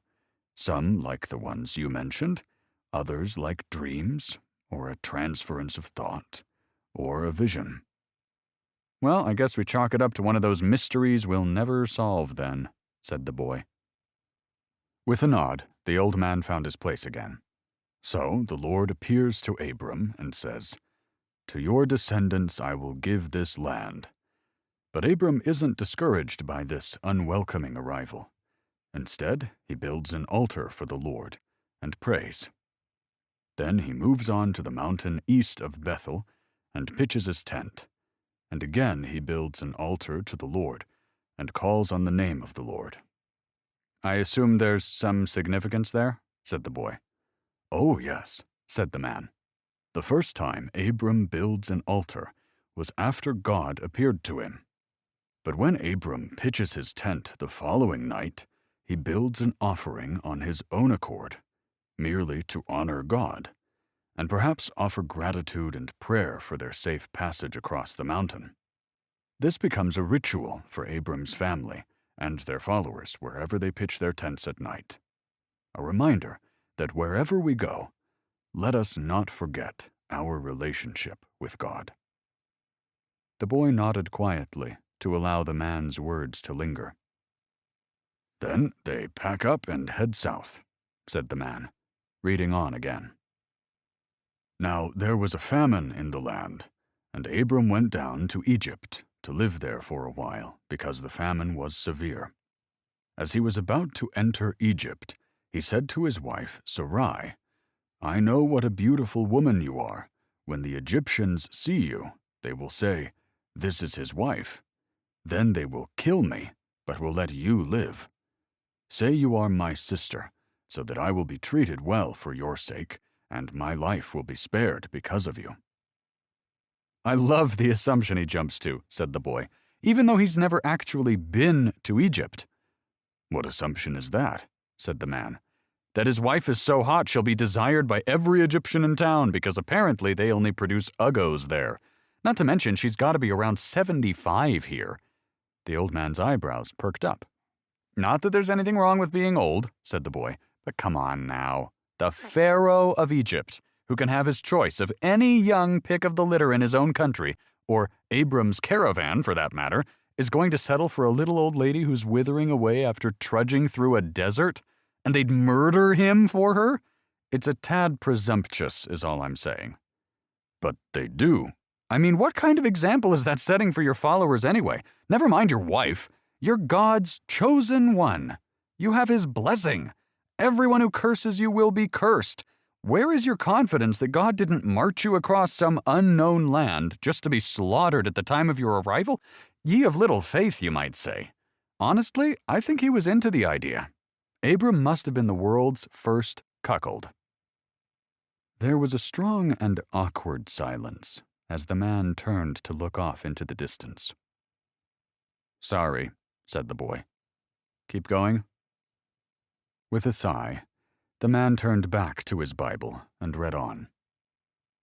When Abram entered Egypt, the Egyptians saw that the woman was very beautiful, and when the princes of Pharaoh saw her, they praised her to Pharaoh, and the woman was taken into Pharaoh's house. These pharaohs are freaks. I can't do this, said the man, closing his Bible. No, wait, come on, I'm just joking around. The old man stared off into the distance once again. I'll stop, I promise. Here, where were we? Said the boy, looking down at his own version. They took her into the house and gave Abram many gifts in exchange. He had sheep and cattle and donkeys, and male and female slaves and she-asses and camels, but the Lord afflicted Pharaoh and his household with terrible plagues because of Sarai, the wife of Abram. The old man maintained his stare. Come on, man, you're not even paying attention. Look, I was right. Obviously, Abram screwed up if God's bringing plagues around. No, sighed the man. God wasn't pleased with Abram's lie. Seems like Pharaoh wasn't too pleased here either, said the boy, looking down to read. What have you done to me? Why didn't you tell me she was your wife? Why did you say she's my sister so that I took her as my wife? Now, here is your wife. Take her and go.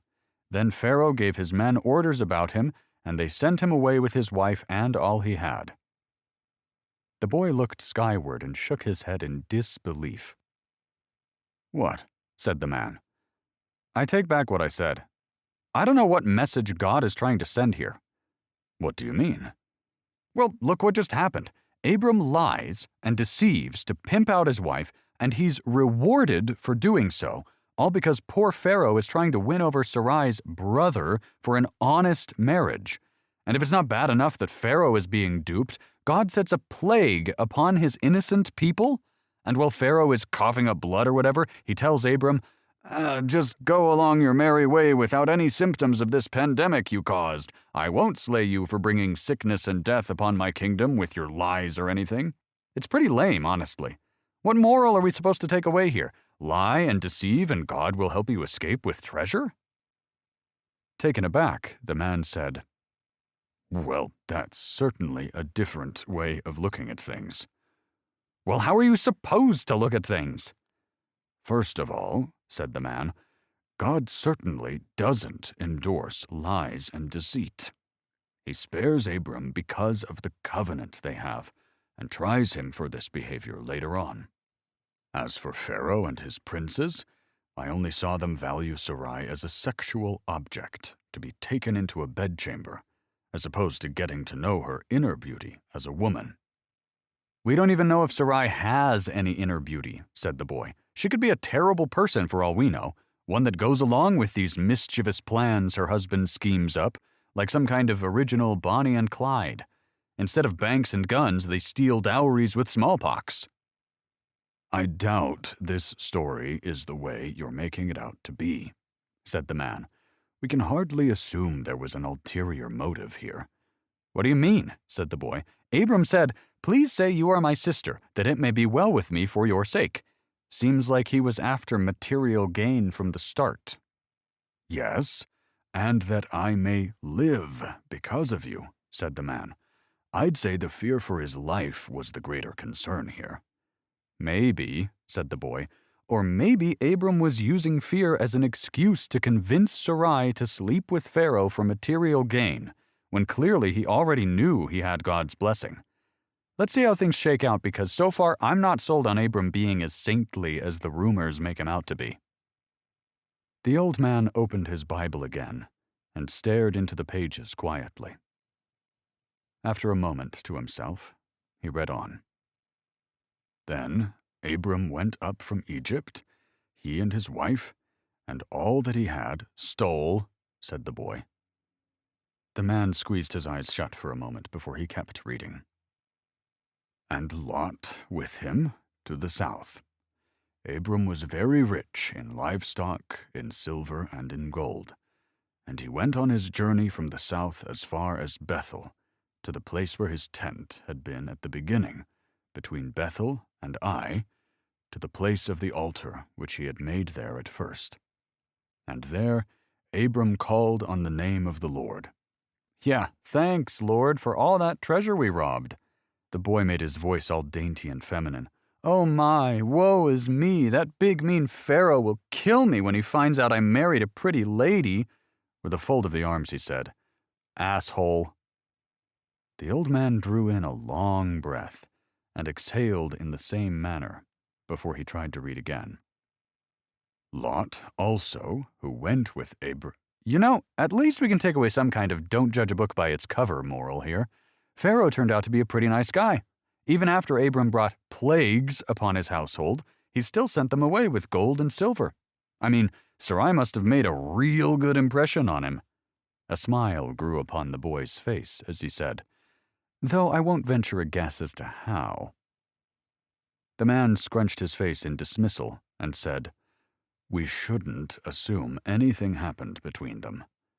"We shouldn't?" said the boy. "Pharaoh clearly said, 'I took her as a wife,' and he paid him for her. Well, I might add. Clearly there was a transaction, and clearly Pharaoh thought he got a pretty good deal. God set terrible plagues upon them because of Sarai, to put a stop to whatever ungodly things she was doing in there." The boy shook his head in a tisk-tisk manner, as the man said, "I don't think that's how the story goes," his frustration showing through. "Suit yourself," said the boy, "but I think Pharaoh is the only saintly one in this tale. I don't understand why God punished him when he's the one who got tricked into paying for what he thought was a perfectly legitimate wife." "Well, God works in mysterious ways," said the man. "Oh, don't give me that," said the boy. "Everyone knows that's a cop-out to justify unexplainable things." "Well, perhaps if God had not created the plague that led Pharaoh to send them away, Abram would have stayed in Egypt, where things were easy, instead of pushing forth to live out God's plan. Not to mention, he would have lost his wife completely." The boy said nothing, so the man pressed on. "And there's nothing that says this was a deadly plague. I think it's you filling in the blanks this time." "That's fair," said the boy. "Plus, the story would have come to an end too soon anyway." "Maybe this was all to see the lesson you mentioned," said the man, "to experience the generosity and forgiveness of someone you unfairly judged." The boy gave a nod in silence. So the man read on. "Now Lot, who went with Abram, also had flocks, herds, and tents, and the land could not support both of them while living together, for their possessions were so great that they were not able to remain together. And there was strife between the herdsmen of Abram's livestock and the herdsmen of Lot's livestock. Now the Canaanites and the Perizzites were living in the land at that time. So Abram said to Lot, 'Please let there be no strife between you and me, and between my herdsmen and your herdsmen, for we are brethren. Is not the whole land before you? Please separate from me. If you take the left, then I will go to the right, or if you go to the right, then I will go to the left.' 'Leave it to wealth to divide a family,' said the boy. The man stared off into the distance with a solemn nod. 'Yes. My sister and I had a falling out over the will of our parents when they died.' He coughed up a single, saddened laugh and said, 'It was so foolish. We never spoke again. And now she's gone, too. I'll never live that down.' He shook his head as he looked back at the boy, who returned his gaze with compassion. Abram, though, was wise in the way he dealt with Lot. He could have easily said, 'I'm your elder, so I'll choose the more fertile land for myself and leave you the dregs.' Who knows what might have happened then if there was already strife between the men? Perhaps the neighbors would have grasped the window to divide and conquer if they saw there was turmoil." "That's true," said the boy. "But let's find out what did happen." So the man read on. Lot took a long look at the fertile plains of the Jordan Valley in the direction of Zoar. The whole area was well watered everywhere, like the garden of the Lord, or the beautiful land of Egypt. "Sounds like a pretty good choice to me," said the boy. "Lot thought so too," said the man, reading on again. "Abram lived in the land of Canaan, while Lot lived among the cities of the plain and pitched his tents near Sodom. But the people of Sodom were wicked and were sinning greatly against the Lord." "Uh-oh," said the boy. "Here come your evil cities again." "We shall see," said the man with a smile. "But I like this part at the close of the chapter. The Lord comes back to Abram and tells him that the land he's left with will be his forever, to explore it, to know that his descendants will multiply there. This fulfills the promise he made to Abram before he set out on his journey. And so Abram builds an altar, A good reminder that God deserves our praise when he delivers on his promises." The boy gave a nod.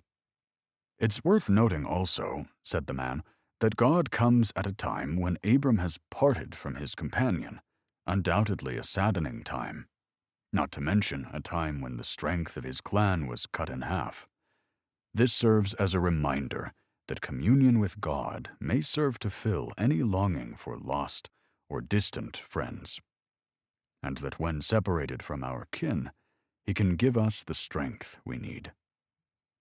The boy agreed, but with a stark change in demeanor, he said, "Wait a minute. When they first introduced Sarai, didn't they say she was barren?" "They did," said the man.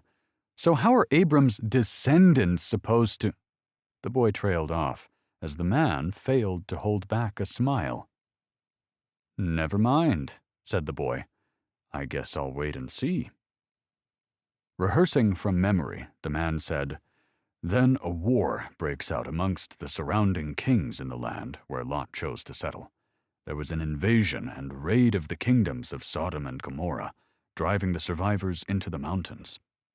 The invaders plunder all the goods and provisions and take captives before they leave, Abram's nephew among them." "Those damn cities," said the boy with a smile. "But one of Lot's servants escapes to find Abram and reports the news. When Abram hears of this, he arms 300 men and goes on the chase. He tracks them down and attacks them and is able to rescue Lot and all his people and belongings." It's interesting to hear God's chosen one isn't just some meditating man on a mountain or something, but instead a warrior who can lead an army into battle, said the boy, thrusting an imaginary sword at an invisible adversary. "Very true," said the man, raising an index finger. "And not just conquest for the sake of gain, either. He only drew the sword to rescue a friend in need." "Not bad for a 75-year-old who just moved out of his parents' basement," said the boy, sheathing his invisible sword. The old man chuckled. "Anyway, the king of Sodom goes out to meet Abram as he returns from victory, and his ally, the king of Salem, brings bread and wine to celebrate and bless Abram. They try to hand Abram a reward, but Abram turns it down here," said the man. "I have lifted my hand to the Lord, God Most High, possessor of heaven and earth, that I would not take a thread or a sandal strap, or anything that is yours, lest you should say, 'I have made Abram rich.' I will take nothing but what the young men have eaten, and the share of the men who went with me." "How noble," said the boy, a hand over his heart, eyelashes fluttering. The man continued. "After these things, the word of the Lord came to Abram in a vision, saying, 'Do not be afraid, Abram. I am your shield, your exceedingly great reward.' But Abram said, 'Lord God, what will you give me, seeing I go childless, and the heir of my house is Eliezer of Damascus?' Then Abram said, 'Look, you have given me no offspring. Indeed, one born in my house is my heir.'" "Sheesh," said the boy. "This really seems to be weighing on him." "Yes. Well, although Abram has honor and glory and land and gold, it means nothing to him without an heir to pass it along to." It's noteworthy also that his first verbal speech to God is doubt that his promise can be delivered. Up until this point, all we've seen from Abram is silent obedience or gestures of gratitude. "Yeah, I don't think God appreciated that. Seems like there was an awkward pause before Abram spat out another line blaming God for the lack of offspring." The boy coughed. "Adam," before he said, "Poor Sarai can't be feeling too pleased with herself here either." "No, I can't imagine so. But God assures Abram with this," said the man. "This one shall not be your heir, but one who will come from your own body shall be your heir." Then he brought him outside and said, "Look now toward heaven, and count the stars if you are able to number them. So shall your descendants be." and he believed in the Lord. Sorry, I skimmed ahead here, but this is a strangely specific sacrifice God asks for. A 3-year-old heifer, a 3-year-old she-goat, a 3-year-old ram, a turtle dove, and a young pigeon? I mean, that's a quest on its own. And how is he supposed to know the age of all these things? And why is the turtle dove the only thing allowed to be old and decrepit? Well, he'd have a pretty good idea of age, having herds of his own, said the man. This sounds like a witch's brew, said the boy, shifting his voice into a high-pitched whine. Bring me 4 toadstools, 3 frog tongues, 2 bat wings, and a partridge in a pear tree. The man tried not to laugh, but a smile escaped him. Well, right before this, Abram asks God how he'll know when he'll inherit the promised land. So God asks him to make this sacrifice, presumably in exchange for the sign Abram's looking for. The age of 3 is approximately when those animals are the healthiest and strongest, because God deserves the best in terms of our sacrifice. As far as the turtle dove, you've got me there. Just one of those mysteries, said the boy. Just one of those mysteries, said the man. But there's a part here worth mentioning, where Abram is awaiting his sign and has to scare away vultures that swoop down to pick at his sacrifice. This could be seen as a metaphor for batting away any doubts that surface in your mind while waiting for a sign from God. That makes sense, said the boy. So what happens? So the old man read. Now when the sun was going down, a deep sleep fell upon Abram, and behold, horror and great darkness fell upon him. Then he said to Abram, Know certainly that your descendants will be strangers in a land that is not theirs, and will serve them, and they will afflict them 400 years. Damn, said the boy. All that journeying through strange lands, giving your wife up to pharaohs and fighting battles, all for the promise of your mysterious offspring to be slaves? Well, God goes on to say, The nation whom they serve I will judge, and afterward they shall come out with great possessions. And at least Abram shall go to your fathers in peace, and be buried at a good old age. Back to Dad's basement? No, no, laughed the man. Fathers as in ancestors in the afterlife. Oh, duh. All right, so Abram is lying there having a divine revelation. Then what? The man read on. And it came to pass, when the sun went down, and it was dark, that behold, there appeared a smoking oven, and a burning torch that passed between those pieces. An oven? Like a General Electric range top? What are we talking about here? Well, I think— Look, said the boy, pointing at his text. At least here it says, a smoking brazier, which can be lit with wood or something. I know they're trying to modernize the translations and all, but can't they assume the average reader is smart enough to realize we're talking olden times? Well, this could have been a coal oven. I've also heard the translation as firepot, said the man, which is perhaps more in line with what's trying to be conveyed here. Anything's better than oven, said the boy. The story is supposed to be wrapped in mysticism, and the imagery sucks you right out of it. All I'm saying is that we've just made a great sacrifice of turtle doves and heifers, and now our sign is a smoking kitchen appliance we don't have a fire extinguisher for? You seem really upset about the oven, said the man. Is it something we can move past, or should we call it a day? Oh shit, what time is it? Said the boy, looking at his watch. He slammed his book shut and stood abruptly. Another dinner? No, I have a test tomorrow I haven't studied for.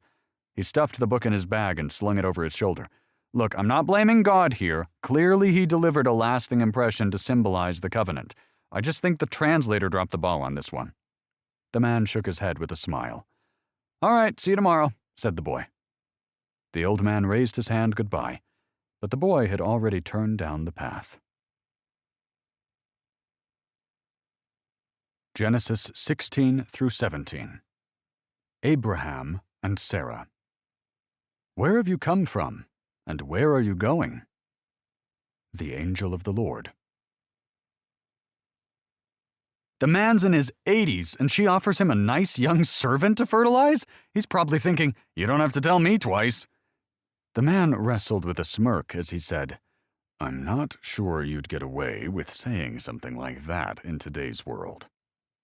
We're not in today's world, said the boy. We're in a time when morals are still being ironed out. Keep going. So the man read on.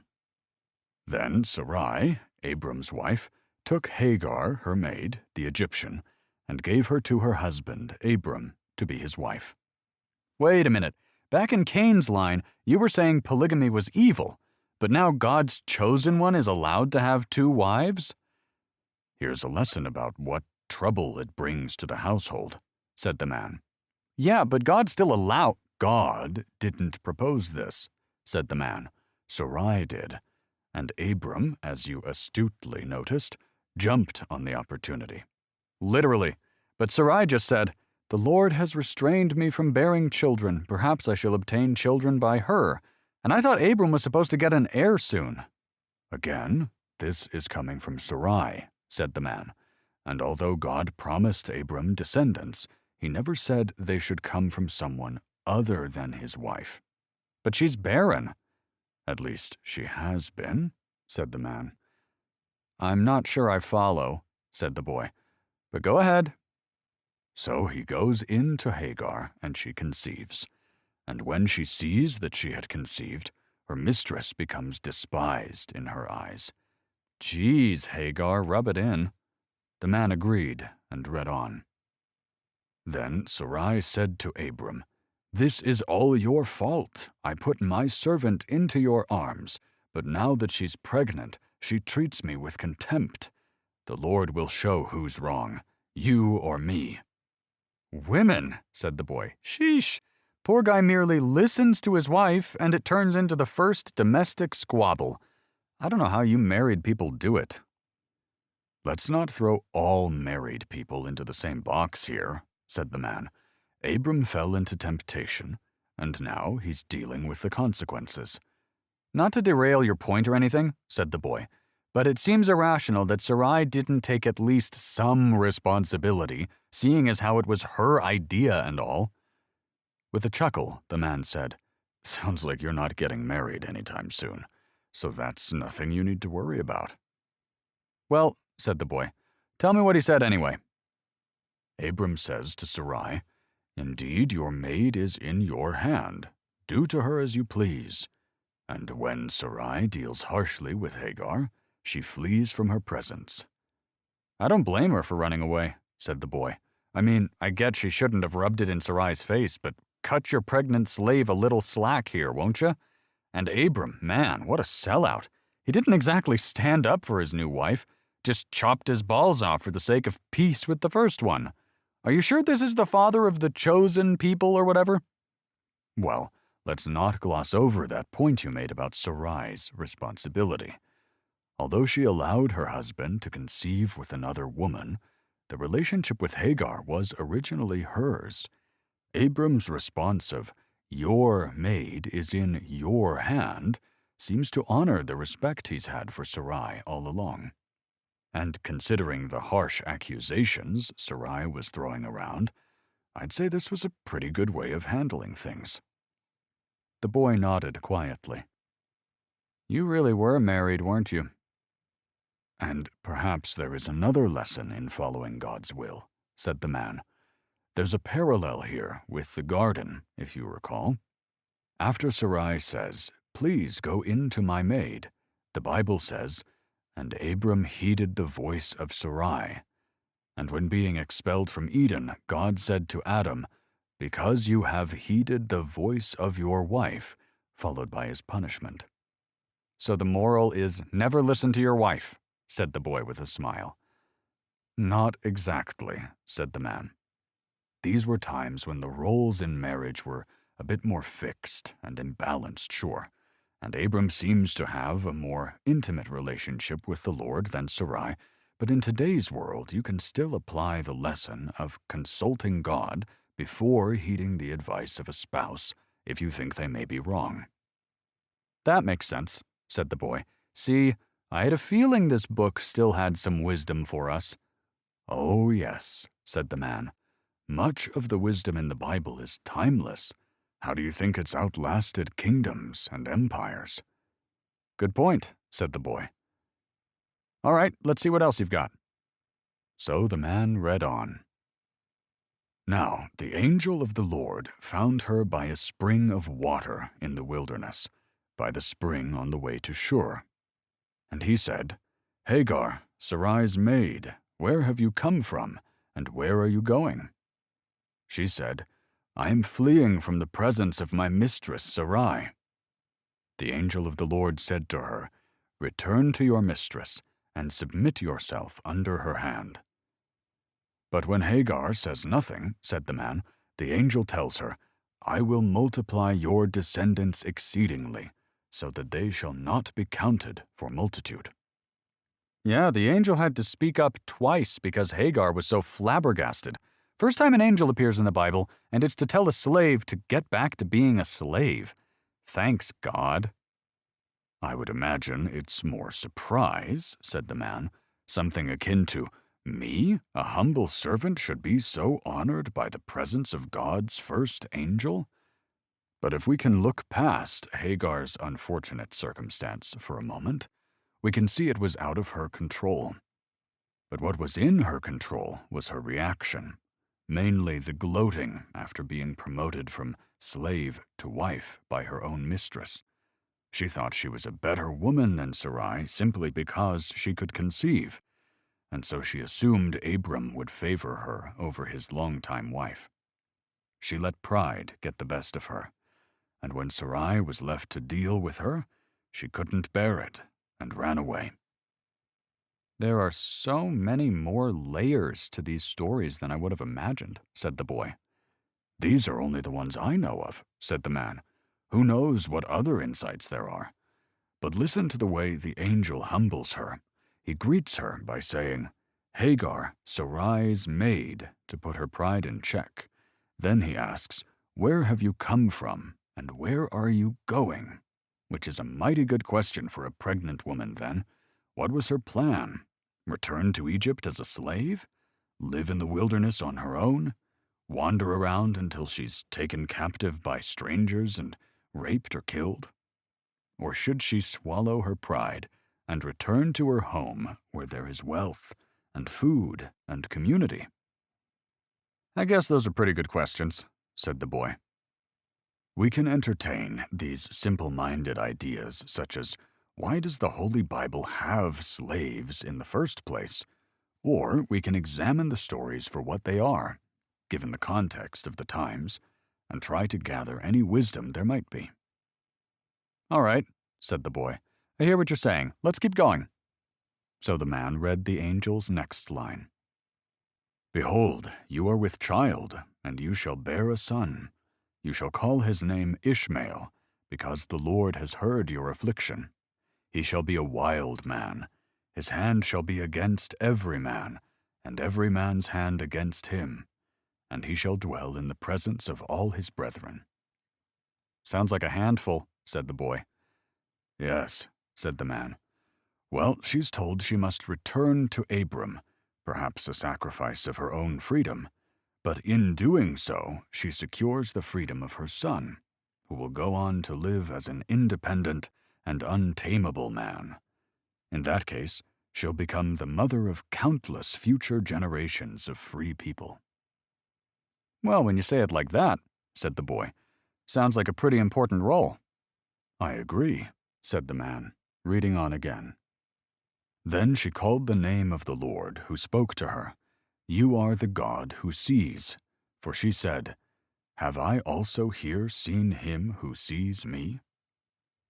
And so, here we see an expression of awe that God not only watches over her, but also appears before her after she's run away, gracing her with his very presence. Humbled as she was, she returns to bear Abram his first son. "Probably for the best," said the boy. "But this stirs the question, if God's ideal is monogamy, why did he restore polygamy to the chosen one's household?" "What was he supposed to do?" said the man. "Leave her to the wolves?" "I don't know, you tell me. He had no problem drowning everyone a few years ago. What's one more slave from a pagan culture? All I'm saying is this was a chance to show Abram that having 2 wives brings so much trouble that one of them will run away pregnant and leave you feeling guilty. Now that's a lesson. Instead, when Sarai restores the balance to a 1-woman home, God says, "Nah, I prefer it when Abram has 2. He even blesses this one as the future mother of free nations." "I think he's merely doing what's best given the situation Abram has created for himself," said the man. "There's also the argument Hagar was just a surrogate, never really a wife. When the scripture says Sarai gave her to be Abram's wife, it was probably a euphemism for the act of procreation. Here we see the angel of the Lord address Hagar as Sarai's maid, not Abram's wife. Then he tells her to go back and submit to Sarai, not Abram. Sarai gave Hagar to Abram solely because she wanted children. Not something condoned by the Lord in this case, but not an uncommon practice in those times either. The point is, this was done without the counsel of God, and Sarai was the first to reap the bitter fruits of her decision." "Anyway," said the boy, "what's next?" So the man looked down and read. "When Abram was 99 years old, the Lord appeared to Abram and said to him, 'I am Almighty God. Walk before me and be blameless, and I will make my covenant between me and you, and will multiply you exceedingly.' Then Abram fell on his face." Fell on his face? It means he bowed down in the presence of the Lord. Oh, I see. They kind of gloss over how it's been a decade since God appeared again. Wouldn't have surprised me if he just keeled over at that age, simply out of relief his first encounters weren't hallucinations or something. That's a long time to hold on to the faith you didn't lead your people into a desert and pimp your wife out for nothing. "Yes," said the man, "the timeline is a good observation. In such a concise story, we may feel Abram's life is crowded with revelations, but these 3 divine occurrences span over 25 years. And perhaps the long delay on the part of the Lord was by design, chastising Abram's second marriage as undue haste." "Haste?" said the boy. "The guy's almost a century old, and God hasn't produced an heir. How long are you supposed to wait before taking matters into your own hands?" "As long as the Lord expects you to wait, is the answer to that question," said the man. "I don't know if I'd have that kind of patience." "Well, you're only human. But there may come a consequence for not following God's will. Anyway, God tells Abraham this," said the man. "Behold, my covenant is with you, and you shall be a father of many nations. No longer shall your name be called Abram, but your name shall be Abraham, for I have made you a father of many nations." "Why the name change?" said the boy. "In many countries, a change of name shows a new circumstance in the rank of the individual. Here, the meaning of his name is changed from a high father to a father of many, for God is reassuring him that he will honor his covenant." "Gotcha," said the boy. God also goes on to reassure Abraham that he will make him fruitful, that he will make nations of him, and that kings shall come from him. He reaffirms the everlasting covenant between him and all his descendants, but in exchange, God says, "This is my covenant which you shall keep between me and you and your descendants after you. Every male child among you shall be circumcised." "What?" said the boy. "This is where that comes from? I didn't realize it was so early on. They're still dwelling in tents at this point. Weren't they worried about sanitation?" "Keep in mind," said the man, "the concept of germs wasn't known back then." "And how are they going about this?" said the boy. "A rock? Do they even have knives?" "The method isn't detailed," said the man. "But as it says in the next line, it shall be a sign of the covenant between me and you. And a couple lines later, my covenant shall be in your flesh for an everlasting covenant, which means this is their way to honor God in a permanent way." Who exactly has to get circumcised? Said the boy. Only newborns? Everyone, said the man. Men, children, slaves, babies after 8 days. As it says, for he who is not circumcised in the flesh of his foreskin, that person shall be cut off from his people. He has broken my covenant. But Abram's like 100, said the boy, scrunching his face. That can't be good for you. And 8-day-old babies? The boy shivered. With this tradition, the parent is helpless to watch, said the man, and the child a passive recipient. But this is the first lesson for both in godly education, one where the parents acknowledge their obligation to raise their children in the way of God, and this is the formal admission of the child into the privilege of the covenant. This admission cannot be reversed except by a deliberate rebellion of the child later on. You know, said the boy, this really begs the question, is God circumcised? The man blinked and stared blankly. Well, obviously, if we were created in his image, he at least had a foreskin, right? But he doesn't have to make this covenant with himself, does he? So why would he have to? The boy trailed off as the man stared with a growing look of concern. Never mind, said the boy. Keep going. The man hesitated a moment longer before reading. Then God said to Abraham, As for Sarai, your wife, you shall not call her name Sarai, but Sarah shall be her name. And I will bless her, and also give you a son by her. Then I will bless her, and she shall be a mother of nations. Kings of peoples shall be from her. You're kidding me, laughed the boy. She's gonna pop a kid out at 100? You're not the only one with that reaction, said the man.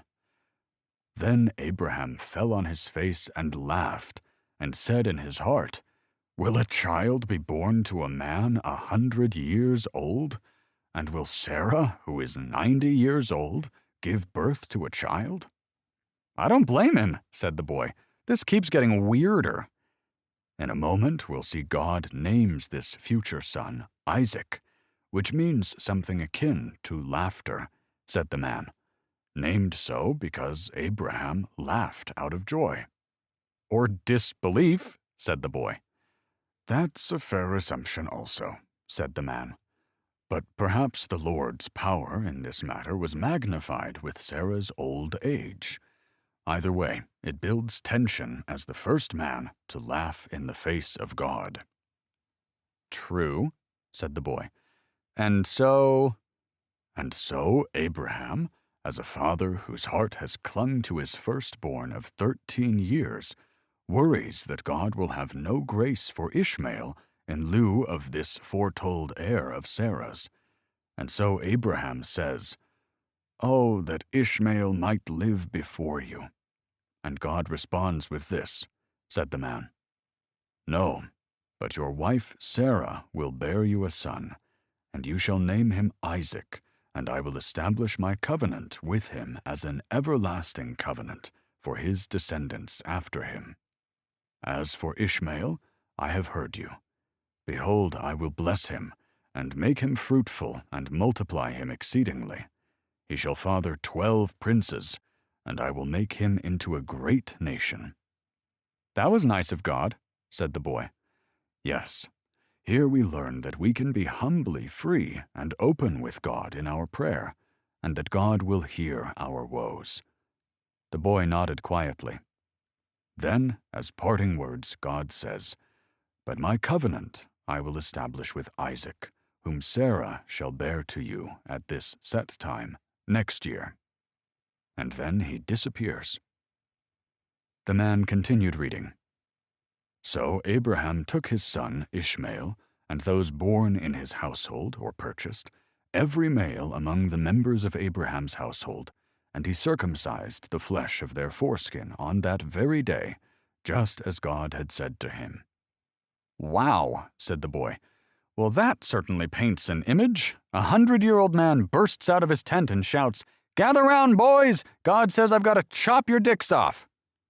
Well, I doubt that's how it went. Not gonna lie, at this point I'd start to wonder if he had dementia. I think we have to consider— Can you imagine? Said the boy. Abraham corralling every one of his men and going down a line one by one with a knife? Now that gives me the heebie-jeebies. I don't think— And there's no drugs or numbing agents or anything, said the boy. After the first one, he just wipes the blood on his robe and on to the next. Poor fella at the end of the line has to witness 100 men before him drop to the ground, writhing in pain, blood squirting from their groins.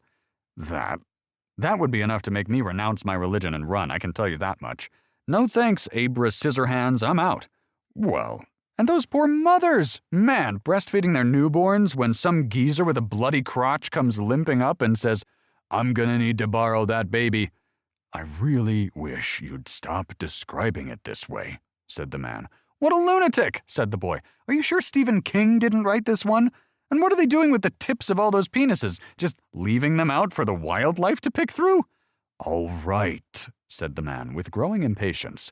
That's enough. Did you know that in order to clean the wound, priests used to suck the baby's That's not something I want to hear any more about, said the man. Let's just skip to the next chapter. Hey, you brought it up, man. I don't see why we couldn't have just signed the covenant with a rainbow like last time. Genesis 18 through 19. Sodom and Gomorrah. And they struck the men who were at the doorway of the house with blindness. Genesis 19:11. So, in the heat of the day, said the man, the Lord appeared to Abraham as he was sitting by his tent door. He looked down to his Bible and read. When he raised his eyes and looked, behold, 3 men were standing opposite him, and when he saw them, he ran from the tent door to meet them, and bowed down to the ground, and said, My Lord, if now I have found favor in your sight, please do not pass your servant by. Please let a little water be brought, and wash your feet, and make yourselves comfortable under the tree, and I will bring a piece of bread, so that you may refresh yourselves. After that you may go on, since you have visited your servant. I'm totally confused, said the boy. Who are these guys? First of all, said the man, in this time and place it was customary to rest from labor during high noon, as we see Abraham doing here. Second, because there were no inns or established places to rest like we have today, dwellers of the land would welcome travelers to join them for refreshments before moving on in the cool of evening. But Abraham recognized these travelers as 3 heavenly beings, assuming human form, one of them being the Lord himself. Uh-huh, said the boy. And how does he know this if they look like regular men? Couldn't they just have been random strangers? Whatever visual cue Abraham sees isn't detailed, said the man, but this fact is revealed shortly. All right, said the boy. Let's hear it then. Abraham humbly bows and invites them to be his guests, and they tell him, Do as you have said. So Abraham hurries into the tent and tells Sarah, Quickly, make ready 3 measures of fine meal, knead it and make cakes. Yeah, said the boy, chop chop. The man rolled his eyes and read on. Abraham ran to the herd, took a tender and good calf, gave it to a young man, and he hastened to prepare it. So he took butter and milk and the calf which he had prepared, and set it before them. And he stood by them under the tree as they ate. Then they said to him, Where is Sarah, your wife? Ah, okay, said the boy. There's the giveaway. Indeed. And at this point, Sarah was behind the tent flap listening. So here's what Abraham told them, said the man. Here, in the tent. And he said, I will certainly return to you according to the time of life. And behold, Sarah, your wife, shall have a son.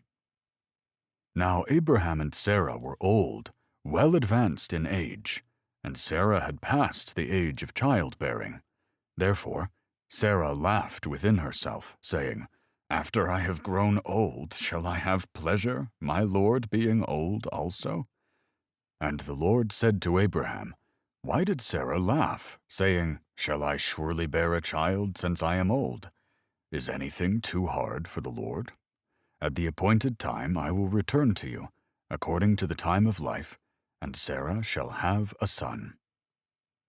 Looks like God didn't care for Sarah doubting his miracle-working skills, said the boy.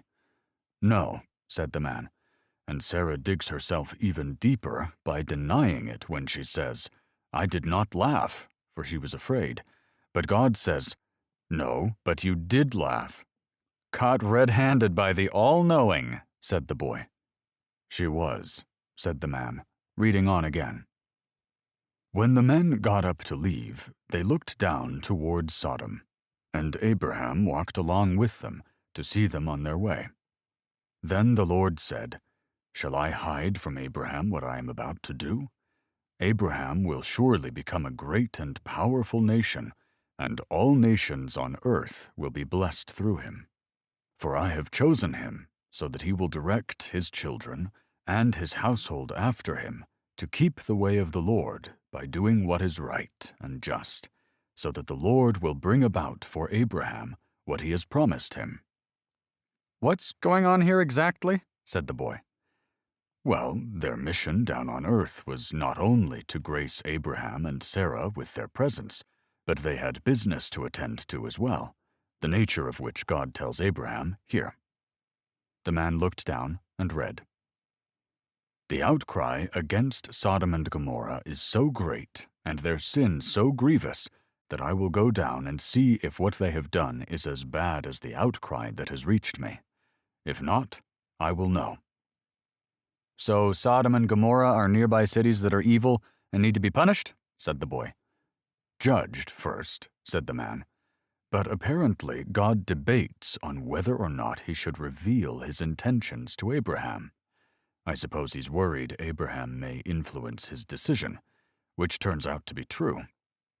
God reiterates how Abraham is destined to be the great and mighty father of nations. Therefore, he has the interest of humanity in an act of retribution on Sodom. God also says, Blessed in him shall be all the nations of the earth, showing that all that concerns mankind concerns Abraham when it comes to the dealings of mercy and judgment. So Abraham must teach his people to avoid the sins of the doomed cities and keep the way of the Lord. Why would God be worried about his decision being influenced, though? Said the boy. Seems like he's putting on a ruse so Abraham will step up and show concern about mercy and judgment. The old man's eyes widened as he thought about it. With an agreeing nod, he looked down to read on. Then the men turned away from there and went toward Sodom, but Abraham still stood before the Lord. And Abraham came near and said, Would you also destroy the righteous with the wicked? Suppose there were 50 righteous within the city. Would you also destroy the place and not spare it for the 50 righteous that were in it? Far be it from you to do such a thing as this, to slay the righteous with the wicked, so that the righteous should be as the wicked. Far be it from you. Shall not the judge of all the earth do right? So the Lord said, If I find in Sodom 50 righteous within the city, then I will spare all the place for their sakes. So he bargains with God? Said the boy. That's not the extent of it. Here, listen, said the man. Then Abraham answered and said, Indeed, now, I who am but dust and ashes have taken it upon myself to speak to the Lord. Suppose there were 5 less than the 50 righteous. Would you destroy all of the city for lack of 5? So he said, If I find there 45, I will not destroy it. And he spoke to him yet again and said, Suppose there should be 40 found there. So he said, I will not do it for the sake of 40. And Abraham continues to advance on God's concessions again and again and again, until God says, I will not destroy it for the sake of 10. And notice, said the man, he did not cease granting until Abraham stopped asking. Only then did God go on his way, and Abraham returned to his place. Those poor remaining 9, said the boy, shaking his head. So I guess the message here is that you can haggle God down to whatever you want? Well, said the man, at least that he's open to dialogue. The boy nodded and opened a palm toward the Bible, so the man read on. The 2 angels entered Sodom in the evening, as Lot was sitting in Sodom's gateway. When Lot saw them, he got up to meet them. He bowed with his face to the ground and said, My lords, turn aside to your servant's house, wash your feet, and spend the night. Then you can get up early and go on your way. He just sees them as travelers, right? Or does he recognize them as holy? As far as we know, they appear as men. But perhaps he recognized something divine or special about them, as we see he greets them with a bow. But they tell him, No, we will spend the night in the open square. But he insists again, so they turn in and enter his home. There he prepares for them a feast, and they dine. Looks like there's at least one good man in Sodom, said the boy. The man smiled and read on. Now, before they lay down, the men of the city, the men of Sodom, both old and young, all the people from every quarter surrounded the house, and they called to Lot and said to him, Where are the men who came to you tonight? Bring them out to us, that we may know them carnally. Carnally? Said the boy. Carnally, said the man. What does that mean exactly? You know, said the old man, blushing slightly. Carnally. The whole town wants to fuck him? Well, said the man, scarlet now. Let's just say they profess the wicked intention for which the city is named. Wait a minute, said the boy. Sodom is a play on sodomize? What kind of people is Lot hanging around with? Sinners, said the man. The whole city, though? Young and old? I suppose it was something of an epidemic. The boy shook his head in disbelief. All right, well, what happens? The man looked down again to read. Lot went outside to meet them and shut the door behind him and said, No, my friends, don't do this wicked thing. Look, I have 2 daughters who have never slept with a man. Let me bring them out to you, and you can do what you like with them. But don't do anything to these men, for they have come under the protection of my roof. There was a long and awkward pause after the man stopped reading. What just happened? Said the boy, furrowing his brow. A mob comes to his doorstep, so he offers his virgin daughters to be raped, instead of giving up strangers he's known for 5 minutes? What kind of book are you reading me? Well, said the man, knotting his wrinkled fingers in his lap. I've searched for some kind of reasonable explanation for this offering, but to be honest, I found none that's satisfying. So it wasn't a joke, or like a distraction tactic or something? The explanations I've found say it was something akin to trading a smaller sin for a greater sin. Feeding your daughters to wolves instead of some strangers is the lesser of 2 evils? Well, you see, the laws of hospitality back then would have encouraged him to do his utmost to protect his guests. The laws of hospitality? That's the best you can come up with? What is with this family in pimping out loved ones? I agree, said the man. It's hard to know what to make of that. But I didn't write the book, my boy. That's just how it goes. Just, said the boy, pausing to rub the bridge of his nose. Keep going. Right. Anyway, here's how the mob responds, said the man. Stand back. Then they said, This one came in to stay here, and he keeps acting as a judge. Now we will deal worse with you than with them. So they pressed hard against the man Lot, and came near to break down the door. But the men reached out their hands and pulled Lot into the house with them, and shut the door. And they struck the men who were at the doorway of the house with blindness, both small and great, so that they became weary trying to find the door. Blindness? Said the boy. Wait a minute. So this whole story is some kind of moral about not sticking your you-know-what up other people's— The man's eyes opened wide, so the boy reconsidered his words. This is like that joke where the grandfather is telling his grandsons if you masturbate too much you'll go blind. Then the boys say, "But Grandpa, we're over here." The old man burst out laughing so hard a tear came to his eye. I never heard that one before. Really? Said the boy as the man gathered himself again. It's a classic. Wiping a tear under his eye, the old man said, I think what we're intended to take away is a moral about how to treat the strangers that cross your path in life, because you never know who you're dealing with. Right, said the boy, rolling his eyes. The laws of hospitality or whatever. Just tell me what happens to the daughters. So the man read on. Then the men said to Lot, Have you anyone else here? Son-in-law, your sons, your daughters, and whomever you have in the city. Take them out of this place, for we will destroy this place, because the outcry against them has grown great before the face of the Lord, and the Lord has sent us to destroy it. So Lot went out and spoke to his sons. Wait. 2 strangers come to his door claiming God sent them to destroy the city, and he doesn't ask who they are or how they plan to go about it?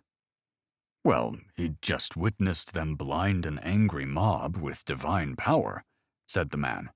Does he really need to ask?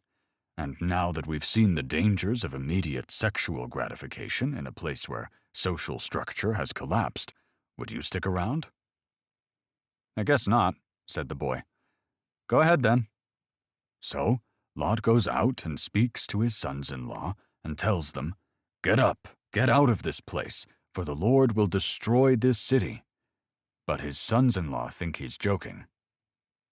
I'm not sure what's more unbelievable, said the boy. The fact that Lot was so eager to offer up his married daughters, or that their sodomizing husbands hadn't known them even after marriage. I think there's an implication of more than 2 daughters, but the ones married to the unbelieving sons-in-law perish with their husbands, while the 2 you're thinking of escape with Lot. Here, listen, said the man. When the morning dawned, the angels urged Lot to hurry, saying, Arise, take your wife and your 2 daughters who are here, lest you be consumed in the punishment of the city. When Lot still hesitated, the angel seized his hand and the hands of his wife and 2 daughters, and rushed them to safety outside the city, for the Lord was merciful. When they were safely out of the city, one of the angels said, Run for your lives, and don't look back or stop anywhere in the valley. Escape to the mountains, or you will be swept away. Leaving daughters behind would certainly explain why he lingered, said the boy. Not to mention the home he's built over the years with all his stuff. I suppose this serves as a lesson for questioning whether or not you're in a place in life that's so bad you should leave and never look back, even if that place is your home. The boy gave a silent nod as he mulled that over. Fortunately for Lot, the Lord was merciful and made that decision for him, said the man, reading on again. But Lot said to them, No, my lords, please. Your servant has found favor in your eyes, and you have shown great kindness to me in sparing my life. But I can't flee to the mountains. This disaster will overtake me, and I'll die. What is he afraid of in the mountains? Perhaps frailty and old age, said the man. But whatever it is, it shows doubt in the Lord's ability to provide strength and protection as he pleads to flee to a nearby city instead. You think he'd take the advice for high ground, knowing God has a thing for floods, said the boy. Anyway, here's the response, said the man. Behold, I grant you this favor also, that I will not overthrow the city of which you have spoken. Escape there quickly, for I can do nothing till you arrive there. Therefore, the name of the city was called Zoar. Why? Said the boy. What's that mean? A place of refuge, or sanctuary, said the man, reading on again. The sun had risen over the earth when Lot came to Zoar. Then the Lord rained brimstone and fire on Sodom and Gomorrah from the Lord out of heaven, and he overthrew those cities, and all the surrounding area, and all the inhabitants of the cities, and what grew on the ground. But Lot's wife, from behind him, looked back, and she became a pillar of salt. A pillar of salt? Said the boy. In Oriental countries, it's customary for the wife to walk behind her husband, so we can assume this was her position then, perhaps lingering a bit too far behind, both physically and metaphorically. Looking back, as the men warned them not to, disobeyed a direct order of God, and showed her longing to return to a sinful place. When she turned to face the brimstone and fire raining down upon the earth, she must have been stifled by sulphurous vapors, her body encrusted with salt that encapsulated her like a statue. If this was her fate, while Lot made it safely just a few paces ahead, we know how narrowly the rest of his family escaped. She certainly got what she deserved for caring about those stupid daughters left behind, said the boy, rolling his eyes. Yes, well, the man trailed off absently. Soon after seeing the smoke of the land roll up in the sky, Lot went out of Zoar and lived in the mountains, for he was afraid to dwell in a city after such a display. Then he and his 2 remaining daughters lived in a cave. Geez, now that his wife dies, he's feeling brave enough to climb into the mountains? Sometimes paths of our own choosing, ones in which we don't follow God's, can prove unsettling. Here is a lesson that it's okay if disappointment in choosing our own way finally leads us to the path God has chosen for us. That or all the fire in the valley smoked him out, said the boy. Either way, we can see that a man who once had so much wealth he could no longer live beside his uncle now had too much pride to seek shelter with Abraham again. Instead, he chose to dwell in some miserable cave with his daughters. Father of the year right there, said the boy. Well, I doubt you're going to like this, then, said the man, reading on. Now the firstborn said to the younger, Our father is old, and there is no man on the earth to come into us, as is the custom of all the earth. Come, let us make our father drink wine, and we will lie with him, that we may preserve the lineage of our father. You're kidding me. I'm not, said the man, reading further. So they made their father drink wine that night. And the firstborn went in and lay with her father, and he did not know when she lay down or when she arose. It happened on the next day that the firstborn said to the younger, Indeed, I lay with my father last night. Let us make him drink wine tonight also, and you go in and lie with him, that we may preserve the lineage of our father. Good Lord! What is in this wine that makes everyone want to The boy caught himself. Lay with their fathers. I'm surprised it's not illegal after that. Well, I'm certainly not condoning the behavior, said the man. But I've sought answers to the same questions you've asked. What I've found is sympathy for their actions out of desperation, or perhaps recognition of their ignorance. Their father had no sons, they had no husbands, their mother and the rest of their family were dead, and they may never see another man again, for all they knew. And so perhaps they thought these extreme circumstances would excuse this irregularity. And maybe this story highlights an echoing reminder that whatever was happening in Sodom followed Lot out of the city and caught him with his guard down. More like his pants down, said the boy. I understand desperate times call for desperate measures, but preserving the lineage of your father doesn't seem like a valid excuse. Is this a normal response to have a salt pillar for a mother, or something they picked up in Zoar? I mean, where do virgin children learn such behavior? Maybe you're right about cities being evil after all. It seems their principles were so corrupted by contact with the people of Sodom that they were prepared to commit an act of incest, said the man. Sometimes good intentions are abused to justify bad actions. I have to say, this is not what I expected in the first few pages of the Holy Bible. Remember, said the man, the Bible is as much a guide how not to live as it is one how to. Tell that to the caveman who thinks his virgin daughter's conceived by miracle. What a turnaround from feeding them to the mob, said the boy. Maybe God should have just left the whole family in Sodom. Maybe. But that's not how the story goes. Here, listen, said the man, reading on. They made their father drink wine that night also. And the younger arose and lay with him, and he did not know when she lay down or when she arose. Thus both the daughters of Lot were with child by their father. The firstborn bore a son, and called his name Moab. He is the father of the Moabites to this day. And the younger, she also bore a son, and called his name Ben-Ammi. He is the father of the people of Ammon to this day. And they grow up to become leaders? Said the boy. Did the law of genetics not exist then? What's happening right now? I'm so confused. Regarding that matter, I'm unsure, said the man.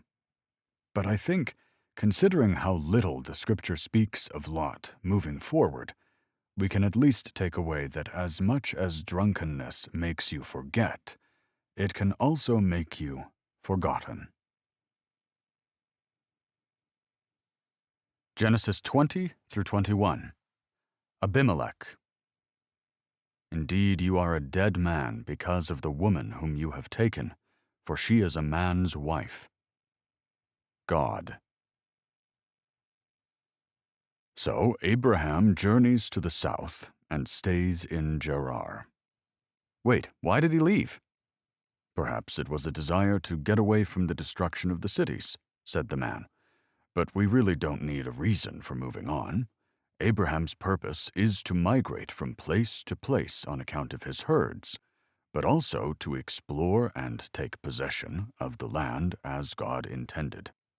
Canaan was not his place for permanent settlement, only pilgrimage. I see, said the boy. With reservation, the man read the next line. Now Abraham said of Sarah, his wife, She is my sister.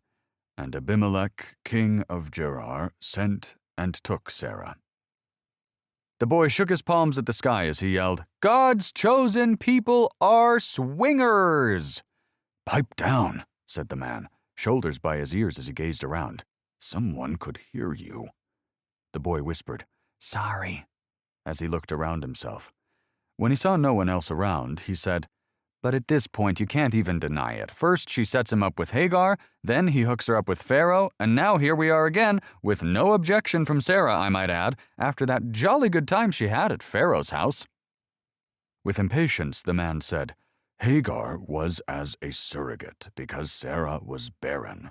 The encounter with Pharaoh was a means of survival, and you'll see how Abimelech is punished soon enough. Well, what excuse do they have for the whole sister charade this time? Said the boy. God even told him, I am your shield. This is a slap in God's face if he doesn't trust him by now. Yes, clearly Abraham still lacks faith and is acting out of fear again, said the man. The scripture is impartial when it comes to revealing the blemishes of its most celebrated heroes. Even diamonds have their flaws. Flaws? Said the boy. Don't give me that. At this point, we know Abraham is a fearless warrior with an army that can conquer kingdoms. What we have going on here is some good old-fashioned kinkery. I can assure you, the Holy Bible does not condone extramarital affairs, said the man. As we learned in Genesis, a man shall be joined to his wife, and they shall become one flesh. Yeah, but if we're supposed to hold on to everything that happened before the fall, then shouldn't we all be naked, hanging around gardens without jobs, strictly eating from trees while we wait for God to pull out our ribs to make monogamous wives? Unless you're saying all those things still apply, we can't just cherry-pick this thing or that while everything else has changed. Before the fall, we were naked. After the fall, we were clothed. Before the fall, we were vegans. After the fall, we ate meat. Before the fall, we were created from earth and ribs. After the fall, we were born to men and women. Before the fall, there was one monogamous couple. After the fall, what, we're supposed to cling to this single, arbitrary rule? That doesn't make any sense. The story doesn't show God's ideal as monogamy. It only reveals the circumstance in which creationism got us started. Allegedly, said the boy. But I'm just not seeing anything against a little side flesh down here on earth.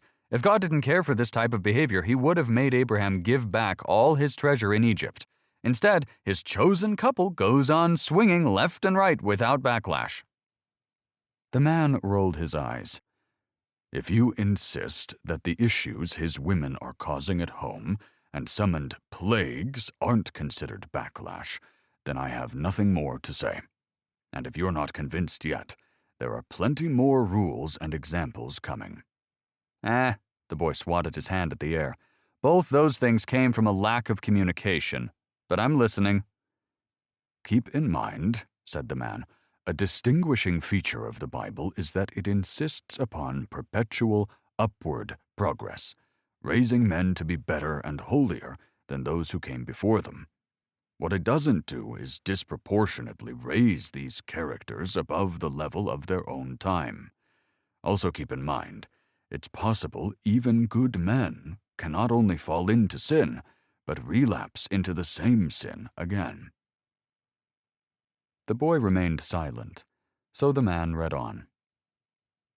And Abimelech, king of Gerar, sent and took Sarah. But God came to Abimelech in a dream by night, and said to him, Indeed, you are a dead man because of the woman whom you have taken, for she is a man's wife. The man looked up and raised his eyebrows for emphasis, but the boy merely raised his own as a mocking mirror, so he read on. But Abimelech had not come near her, and he said, Lord, will you slay a righteous nation also? Did he not say to me, She is my sister? And even she herself said, He is my brother. In the integrity of my heart and innocence of my hands I have done this. Bonnie and Clyde, man, I'm telling you. The man shook his head and kept reading. And God said to him in a dream, Yes, I know that you did this in the integrity of your heart, for I also withheld you from sinning against me. Therefore I did not let you touch her. Now therefore, restore the man's wife, for he is a prophet, and he will pray for you, and you shall live. But if you do not restore her, know that you shall surely die, you and all who are yours. The old surely die trick again, said the boy.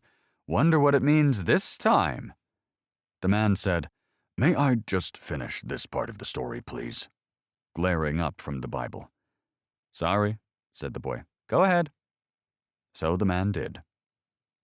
Abimelech rose early in the morning, called all his servants, and told all these things in their hearing, and the men were very much afraid. And Abimelech called Abraham and said to him, What have you done to us? How have I offended you, that you have brought on me and on my kingdom great sin? You have done deeds to me that ought not to be done.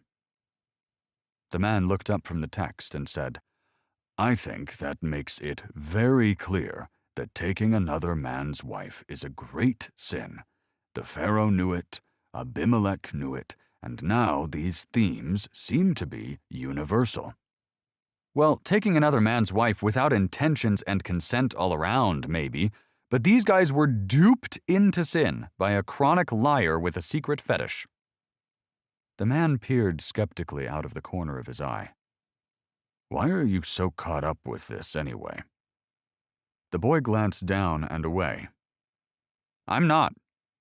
Then he pointed to the Bible and said, I just think that book has been used to condemn a lot of things, and I want to make sure we're getting the story straight. Well, if you were listening, it said Abimelech took Sarah, presumably by force. It can hardly be assumed that Abraham and Sarah cared for this intrusion on their marriage. See, that's exactly what I'm talking about, said the boy. You can't just stick presumably in a sentence and make it true. Presumably, Abimelech was the most handsome man in all the land, and presumably Sarah longed for another go in the sheets with a rich and powerful man like Pharaoh. See? Your assumptions are just as valid as the ones I made up now. Let's just finish this part of the story, said the man. We'll never agree on this. And without waiting for the boy's response, he read on. And Abimelech asked Abraham, "What was your reason for doing this?" Abraham said, "Because I thought, surely there is no fear of God in this place, and they will kill me because of my wife." "She's 100 years old," said the boy. "What, did they have great plastic surgery back then? None of this makes any sense." "Though Sarah was 90 years old," said the man, "we have to take into account a few things. One, in this age of the world, men and women lived longer, so they didn't as soon decay. 2, she has retained her beauty because she hasn't endured the bearing and nursing of children. And 3, God has blessed and rejuvenated her with the strength and youth required to bear children once more." The man paused to see if the boy had anything to say. When he didn't, he added, "And if you've listened carefully, we don't know the motivation for why Abimelech took her. Perhaps it wasn't her beauty, but rather to align himself with a rich nomadic warrior by marrying his sister." "Whatever," said the boy. "Let's just get through this chapter. I don't have the patience for this." "Fine," said the man, reading Abraham's next line. "But indeed, she is truly my sister. She is the daughter of my father, but not the daughter of my mother, and she became my wife." The boy's head collapsed forward and hit the table with a thud. A muffled voice emerged from his faceplant.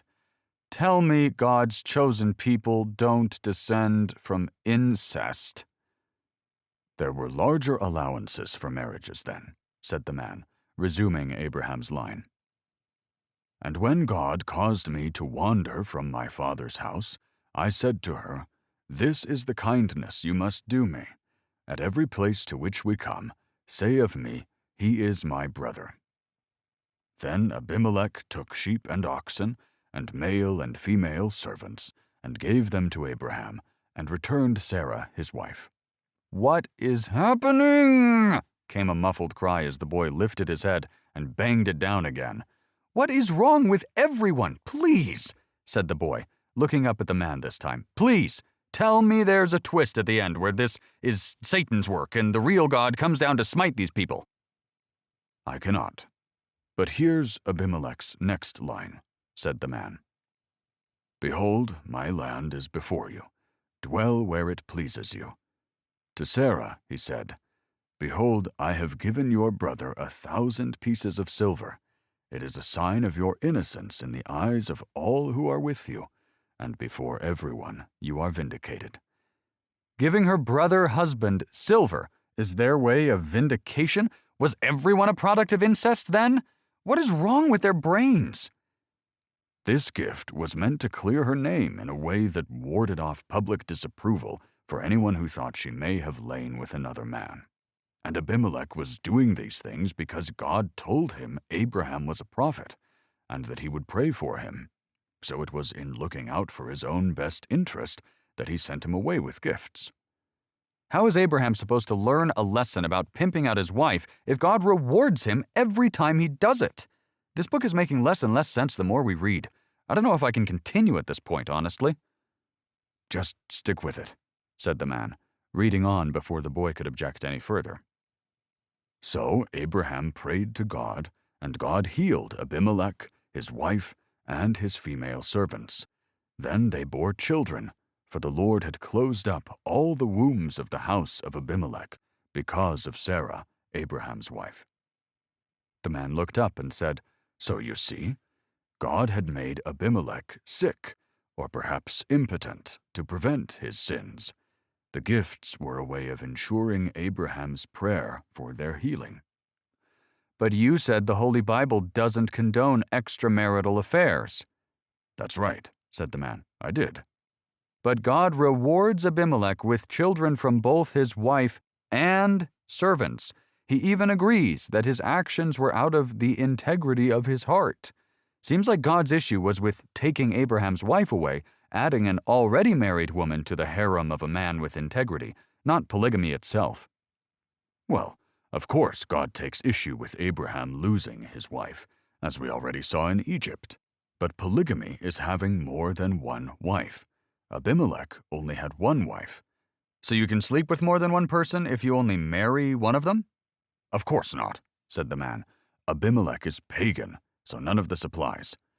So some innocent women and a God-fearing pagan are made impotent and forced to cough up silver and livestock to an incestuous prophet who weasels out of deception by justifying half-truths, and they go on to become poly-neighbors in polyland, where poly-rules only apply to people who break them but not others? Am I getting this right? Well, said the man. You'd better keep reading, said the boy, because if we stop now, I'm not sure I'll be back tomorrow. Happy to, said the man. The coming chapters reveal how God deals with Abraham anyway. Then he read on again. And the Lord visited Sarah, as he had said, and the Lord did for Sarah as he had spoken. Wait a minute. What does it mean the Lord visited and the Lord did? Is he getting in on the action now too? The man frowned. What, Abraham's 100. Maybe he needed a little help. Don't be ridiculous, said the man, looking down at his book again. And Sarah conceived and bore Abraham a son in his old age, at the time of which God had spoken to him. Abraham called the name of his son, who was born to him, whom Sarah bore him, Isaac. And Abraham circumcised his son Isaac when he was 8 days old, as God had commanded him. The boy stared at the old man, looking defeated. He deals with Abraham by providing him with the son he's always wanted? What kind of punishment is that? The man ignored this and read on. Abraham was 100 years old when his son Isaac was born to him. And Sarah said, God has made laughter for me. Everyone who hears will laugh over me. And she said, Who would have said to Abraham that Sarah would nurse children? Yet I have borne him a son in his old age. And the child grew and was weaned, and Abraham made a great feast on the day that Isaac was weaned. Weaned? Off breast milk, said the man. It shows a few years have passed by where the child grew healthy. Ah, got it, said the boy. So the man read on. Now Sarah saw the son of Hagar the Egyptian, whom she had borne to Abraham, mocking Isaac. Therefore she said to Abraham, Drive out this slave woman and her son, for the son of this slave woman shall not be an heir with my son Isaac. Uh-oh, said the boy. Payback. Yes, well, if Ishmael had behaved instead of mocking, or his mother before him gloating, perhaps Sarah would not have reacted so severely. But they abused their privilege of living amongst Abraham's family as free people, and so they forfeited that privilege. The boy nodded, so the man went on. This upset Abraham because Ishmael was his son. But God told Abraham, Do not be upset over the boy and your servant. Do whatever Sarah tells you, for Isaac is the son through whom your descendants will be counted. But I will also make a nation of the descendants of Hagar's son, because he is your son too. So Abraham rose early in the morning and took bread and a skin of water and gave it to Hagar, putting it on her shoulder, along with the child, and sent her away. And she departed and wandered in the wilderness of Beersheba. The man looked up to see the boy staring at him, blinking wildly, so he cocked his head to the side. No, said the boy. Totally normal that she just wanders off into the wilderness to live happily ever after. The dismissal of his wife and son were no doubt distressing for all parties involved, said the man. But bear in mind, Hagar has now obtained her freedom, and Ishmael was of an age where it's not uncommon to be independent. Though they were no longer in the presence of God's chosen one, they still had the blessing of being his people. Although we do see that faith tested as their water runs out, and she lies a famished Ishmael under a shrub to shade him from the heat." "Let's hear it then," said the boy. So the man read on. "Then she went off and sat down about a bow-shot away, for she thought, 'I cannot watch the boy die.' And as she sat there, she began to sob. God heard the boy crying, and the angel of God called to Hagar from heaven and said to her, 'What is the matter, Hagar? Do not be afraid. God has heard the boy crying as he lies there. Lift the boy up and take him by the hand, for I will make him into a great nation.' Then God opened her eyes, and she saw a well of water.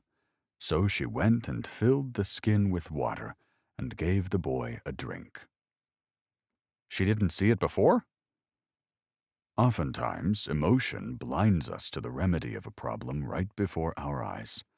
Here we also have the Lord's reassurance that He will fulfill His promise, even when things look dire.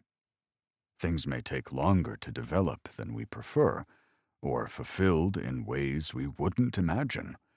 But here is a reminder that He is with us even when we're ready to give in. "So I take it things turned out all right then?" The man nodded. "God was with the boy, and he grew, and he lived in the wilderness and became an archer. He lived in the wilderness of Paran, and his mother took a wife for him from the land of Egypt." "Sounds like it," said the boy. "Indeed so. But from there we return to the story of Abraham," said the man, reading on. "Abimelech said, 'God is with you in everything you do. Now swear to me here before God that you will not deal falsely with me or my children or my descendants. Show to me and the country where you now reside as a foreigner the same kindness I have shown to you.' And Abraham says, 'I will swear.' But then he brings up a situation where some of Abimelech's servants seized a well from his men." "Is there significance that links these two well stories together?" said the boy. "That's a good question," said the man. "Perhaps to highlight the importance of water as a means of survival in these dry countries, how they can mean life and death when you're alone, or cause strife when surrounded by others. These men obviously recognize this, as we see when Abimelech says, 'I do not know who has done this thing you did not tell me, nor had I heard of it until today.' So they make a covenant to solidify their relationship, and in doing so, Abraham offers Abimelech sheep and oxen as a gesture to treat each other agreeably moving forward. But then he sets aside another 7 sheep from the flock by themselves, so Abimelech asks, 'What is the meaning of these 7 ewe lambs which you have set by themselves?' 'Yes, Abraham,' said the boy, 'my question exactly.' He says, 'You will take these 7 ewe lambs from my hand, that they may be my witness that I have dug this well.' In other words, said the man, Abraham is, in effect, buying back the rights to his own well. And after the dispute of the well is settled, Abraham names the place Beer-sheba, meaning well of oaths, to honor the place in which their covenant was made. And once Abimelech returns to the land of the Philistines with his army, Abraham plants a tamarisk tree in Beer-sheba." "I assume there's some kind of symbolism for this?" "Oh, yes," said the man.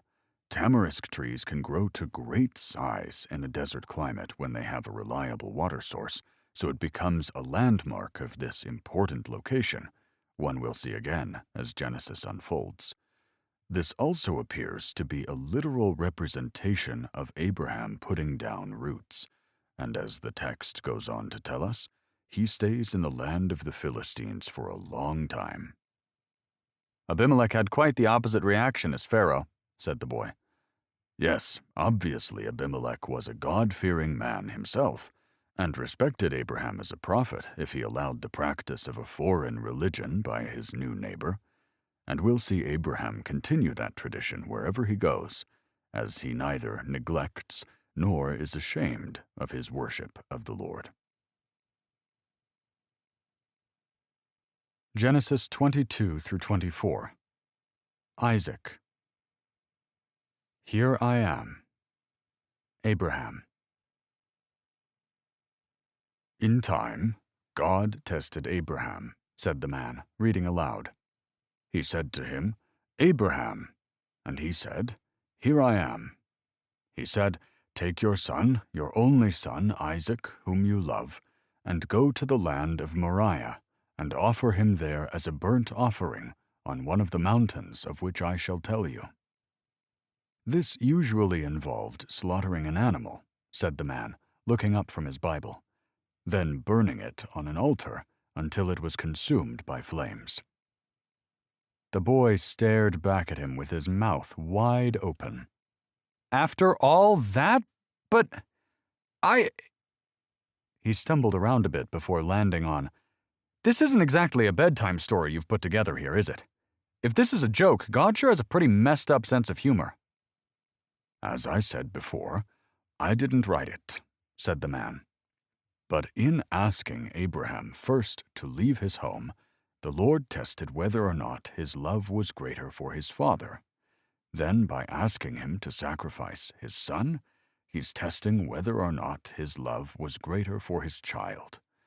That is to say, was earthly love or heavenly obedience stronger? He obviously didn't have to test Abraham's regard for his wife, said the boy. I'll come back to that, said the man. Here, Abraham rose early in the morning and— Wait, said the boy, pumping his hand in the air accordingly. That's it? The guy waits a century for an heir, and after kicking his firstborn out into the wild, he doesn't even hesitate to burn his only other kid alive? Like even a little bit? The boy paused to rub the stress out of his eyes while he pieced together his thoughts. At least with Ishmael he showed a bit of reluctance. But here? Nothing? It's true, said the man. This is certainly a dilemma. A dilemma? Said the boy. Does he listen to God's will? Asked the man, the very thing that has carried him this far? Will God ask for human sacrifice moving forward?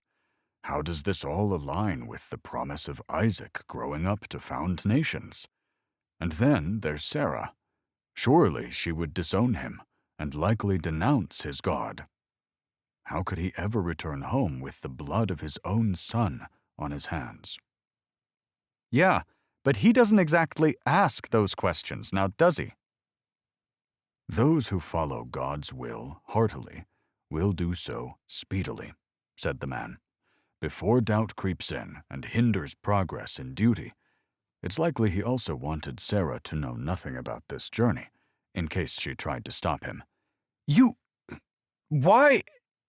The boy stumbled around a bit more before settling on, Never mind, just keep reading. So the man did. Early the next morning, Abraham got up and loaded his donkey. He took with him 2 of his servants and his son Isaac. When he had cut enough wood for the burnt offering, he set out for the place God had told him about. On the 3rd day, Abraham looked up and saw the place in the distance. Poor Sarah, man. She wakes up one morning to find her family gone for the weekend. Then her husband comes back alone with blood on his robe. The man gave away no emotion as he kept reading. Abraham said to his young men, Stay here with the donkey. The boy and I will go over there to worship, then we'll come back to you. Abraham took the wood for the burnt offering and laid it on his son Isaac. In his hand he took the fire and the knife, and the 2 of them walked on together.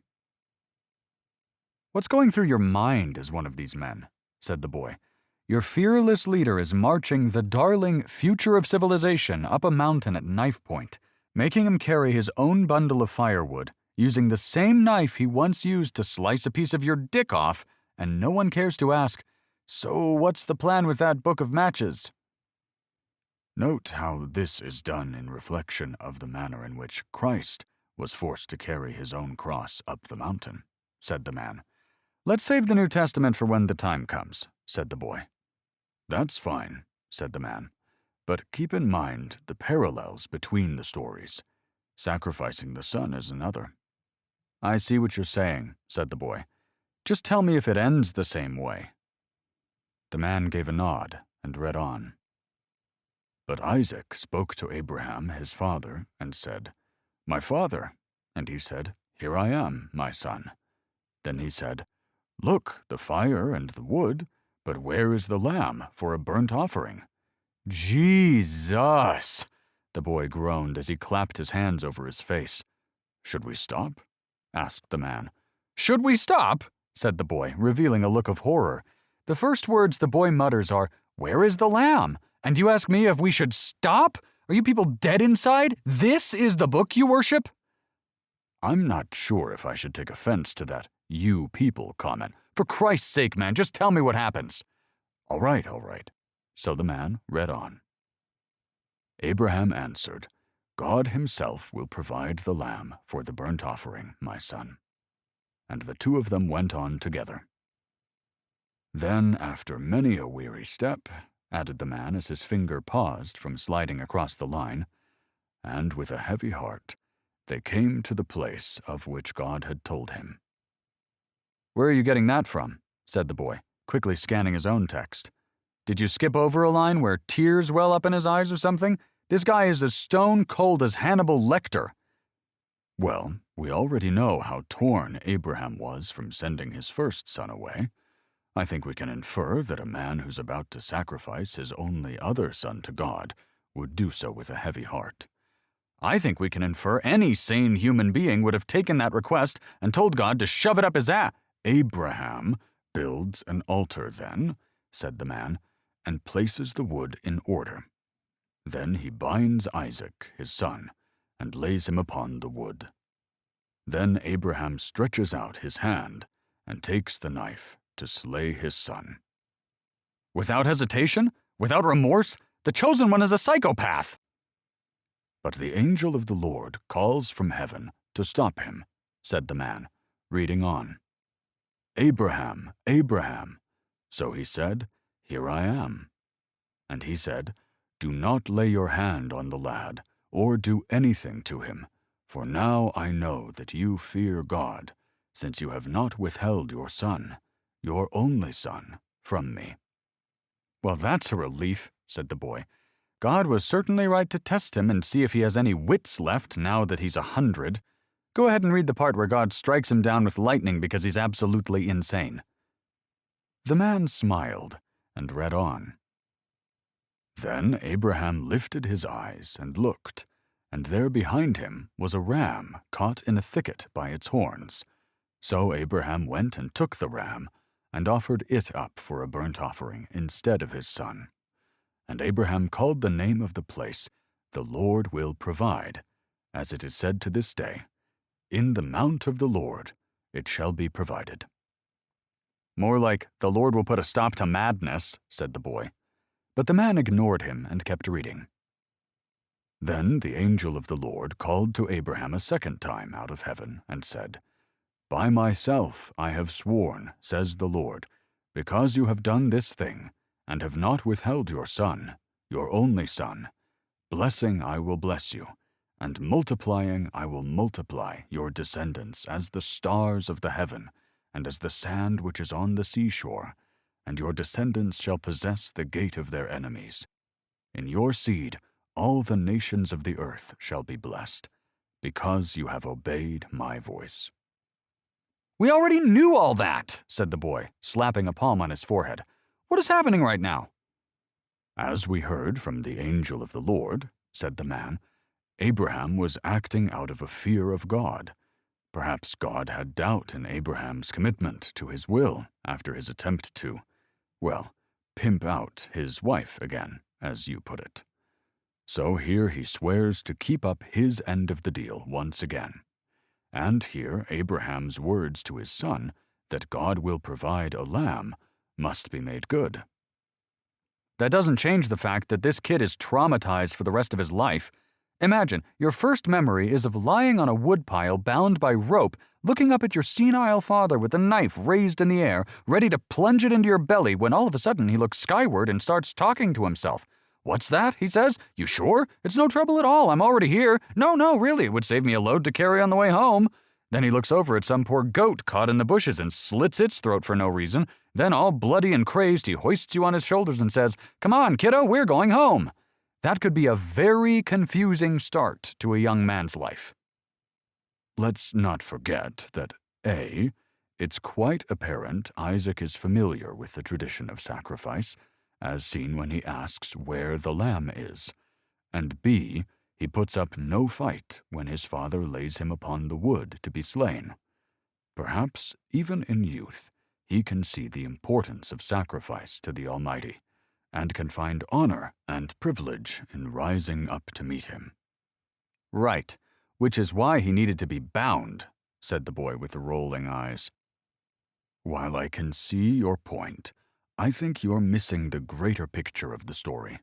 "No, I think you're missing the greater picture of the story. This book is about traumatizing children, burning sons alive, sending bastards into the wild, sleeping with your drunken father. I mean, what kind of civilization do we descend from?" "An uncivilization," said the man, "which is exactly the point.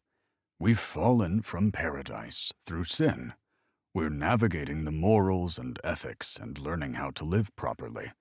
Remember that no one walked before them to set a proper example. These were the beginning of times as a human race. Perhaps the Lord had to test the boundaries of rational thinking and reasoning in his chosen people, to see if they would go so far as to make a human sacrifice if they felt compelled." "Clearly so," said the boy. "Perhaps this is why it appears in Scripture, for future generations to learn from." Said the boy, scratching his chin. "I see what you did there." "And let's not forget the most important thing," said the man, "which is C. Isaac is blessed with the experience of actually seeing the Lord for himself. That's an experience no man or child will so soon forget, and likely one that overwhelms any kind of trauma you're painting into our picture." The boy had nothing to say to that, so the man continued with the story. At this point, Abraham returns to his young men, and they all return to Beersheba. And to end the chapter, we're told that Abraham learns the lineage of his family he left behind. The most important thing to note there is the introduction of Rebekah, the granddaughter of Abraham's brother, who is around Isaac's age. She'll become an important figure shortly. "Noted," said the boy. In the next chapter, our beloved Sarah passes at the age of 127. Abraham mourns her and asks the descendants of Heth, Canaan's second son, for a proper burial ground. They offer him the choicest land, the field of Ephron, which was said to have a cave. So Abraham lays Sarah to rest in the cave in the land of Canaan. The boy took his water bottle and poured one out on the ground. The old man bowed his head for a moment in return. "Then, in the next chapter," said the man, "we return to the story of Isaac, beginning with mortality brought to the forefront of Abraham's mind by the death of his wife." The old man looked to his book and read, "Now Abraham was old, well advanced in age, and the Lord had blessed Abraham in all things.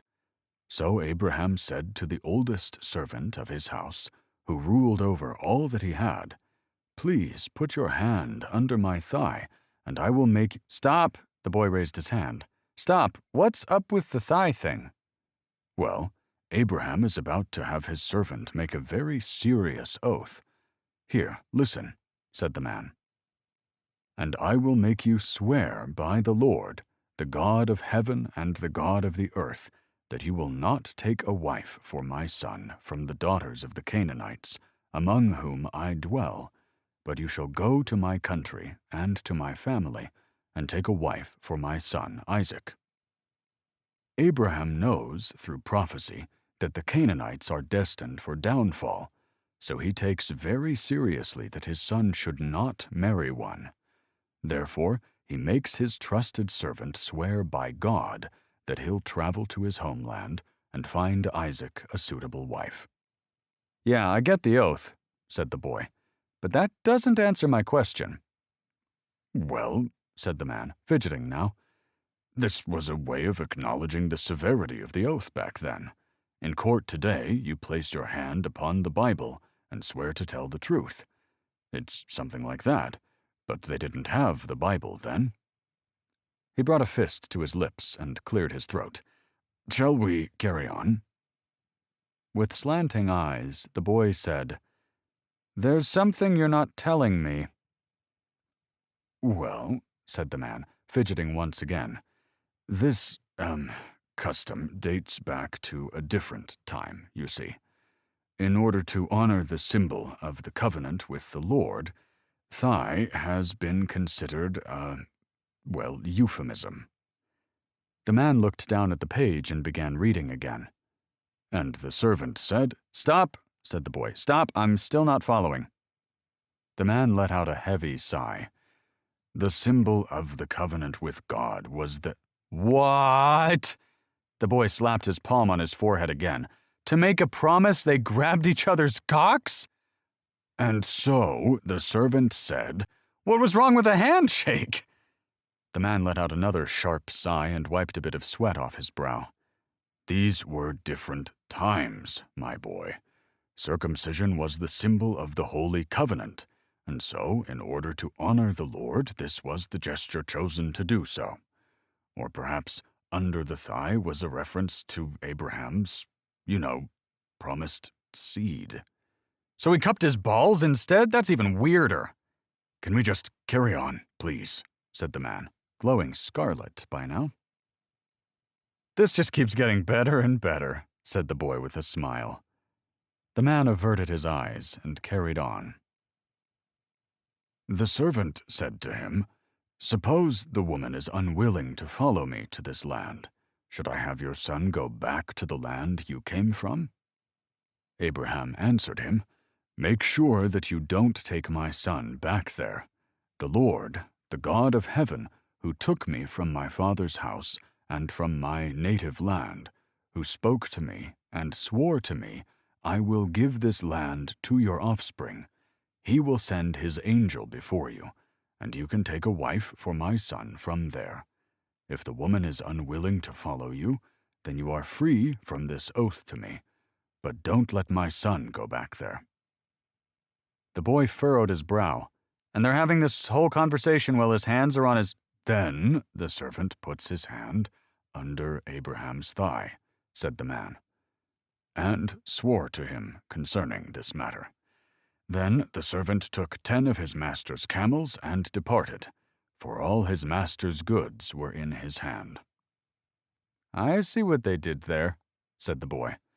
The man rolled his eyes and read on. And he arose and went to Mesopotamia, to the city of Nahor, and he made his camels kneel down outside the city by a well of water at evening time, the time when women go out to draw water. Ah, said the boy, picking up chicks at the watering hole since 3000 BC. The man shook his head and went on. Then he said, O Lord God of my master Abraham, please give me success this day, and show kindness to my master Abraham. Behold, here I stand by the well of water, and the daughters of the men of the city are coming out to draw water. Now let it be that the young woman to whom I say, Please let down your pitcher that I may drink, and she says, Drink, and I will also give your camels a drink. Let her be the one you have appointed for your servant Isaac. And by this I will know that you have shown kindness to my master. And it happened, before he had finished speaking, that behold, Rebekah, who was his cousin?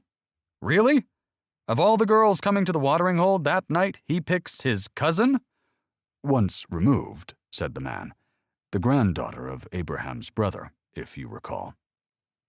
Abraham made his servant cup his balls and promised to make his son marry his cousin? I'm not sure if this is better or worse than marrying your half-sister. Matrimonial arrangements were made by the parents among pastoral tribes, my boy. The youth were not often married to strangers, but rather within the tribe. When the boy said nothing, the man continued. Now, the young woman was very beautiful to behold, a virgin. No man had known her, and she went down to the well, filled her pitcher, and came up.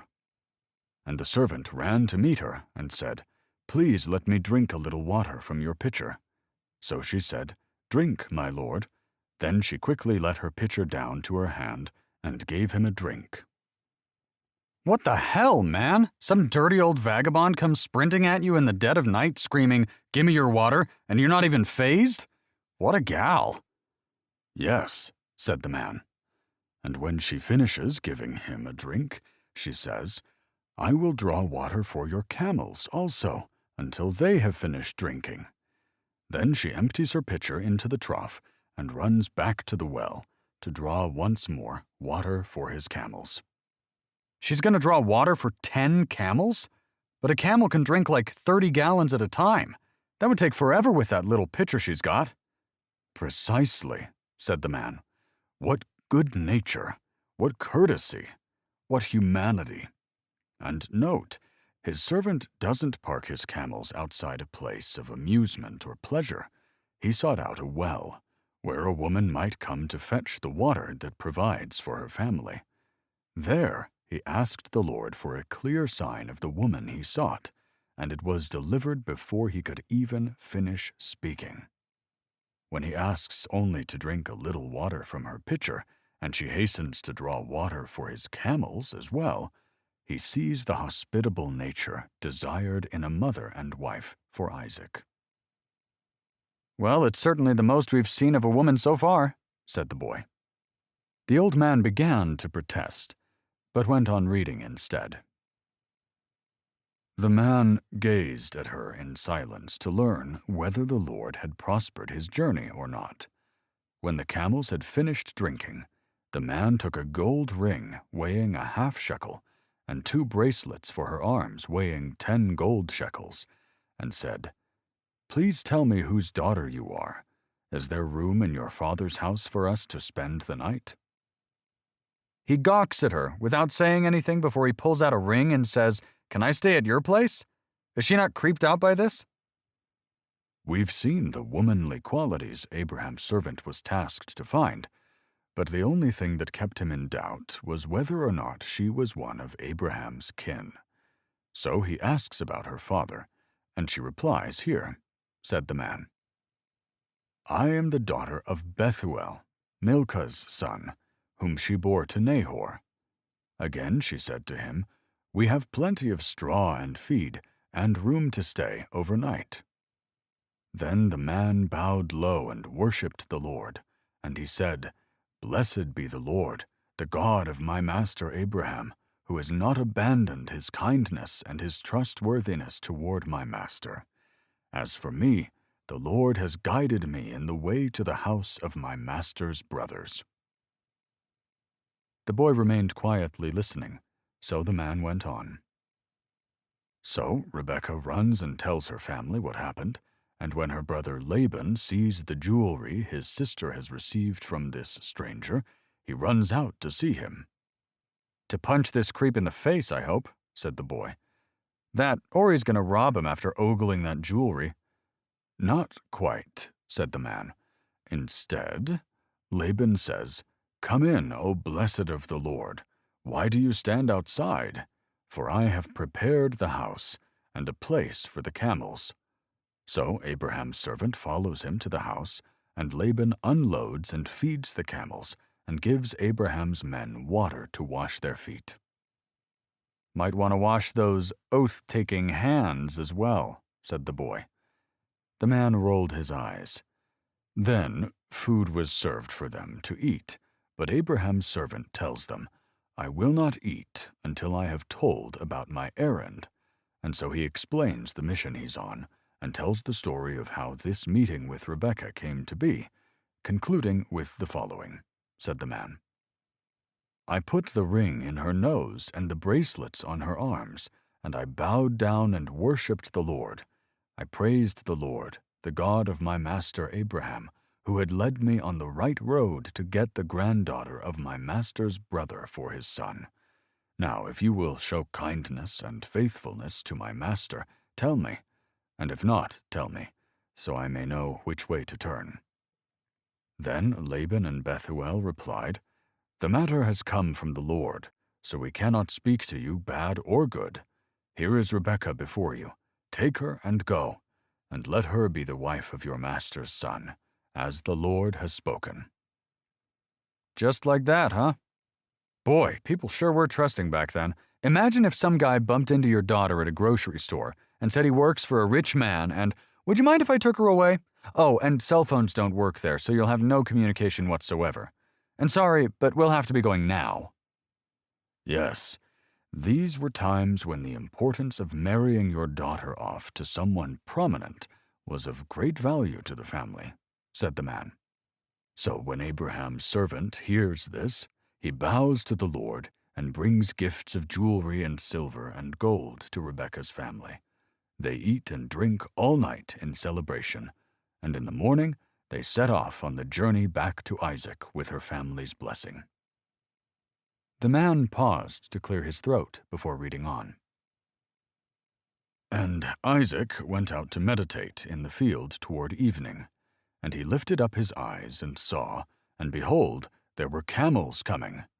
And Rebekah lifted up her eyes, and when she saw Isaac, she dismounted from the camel and said to the servant, Who is that man walking in the field to meet us? The servant said, It is my master.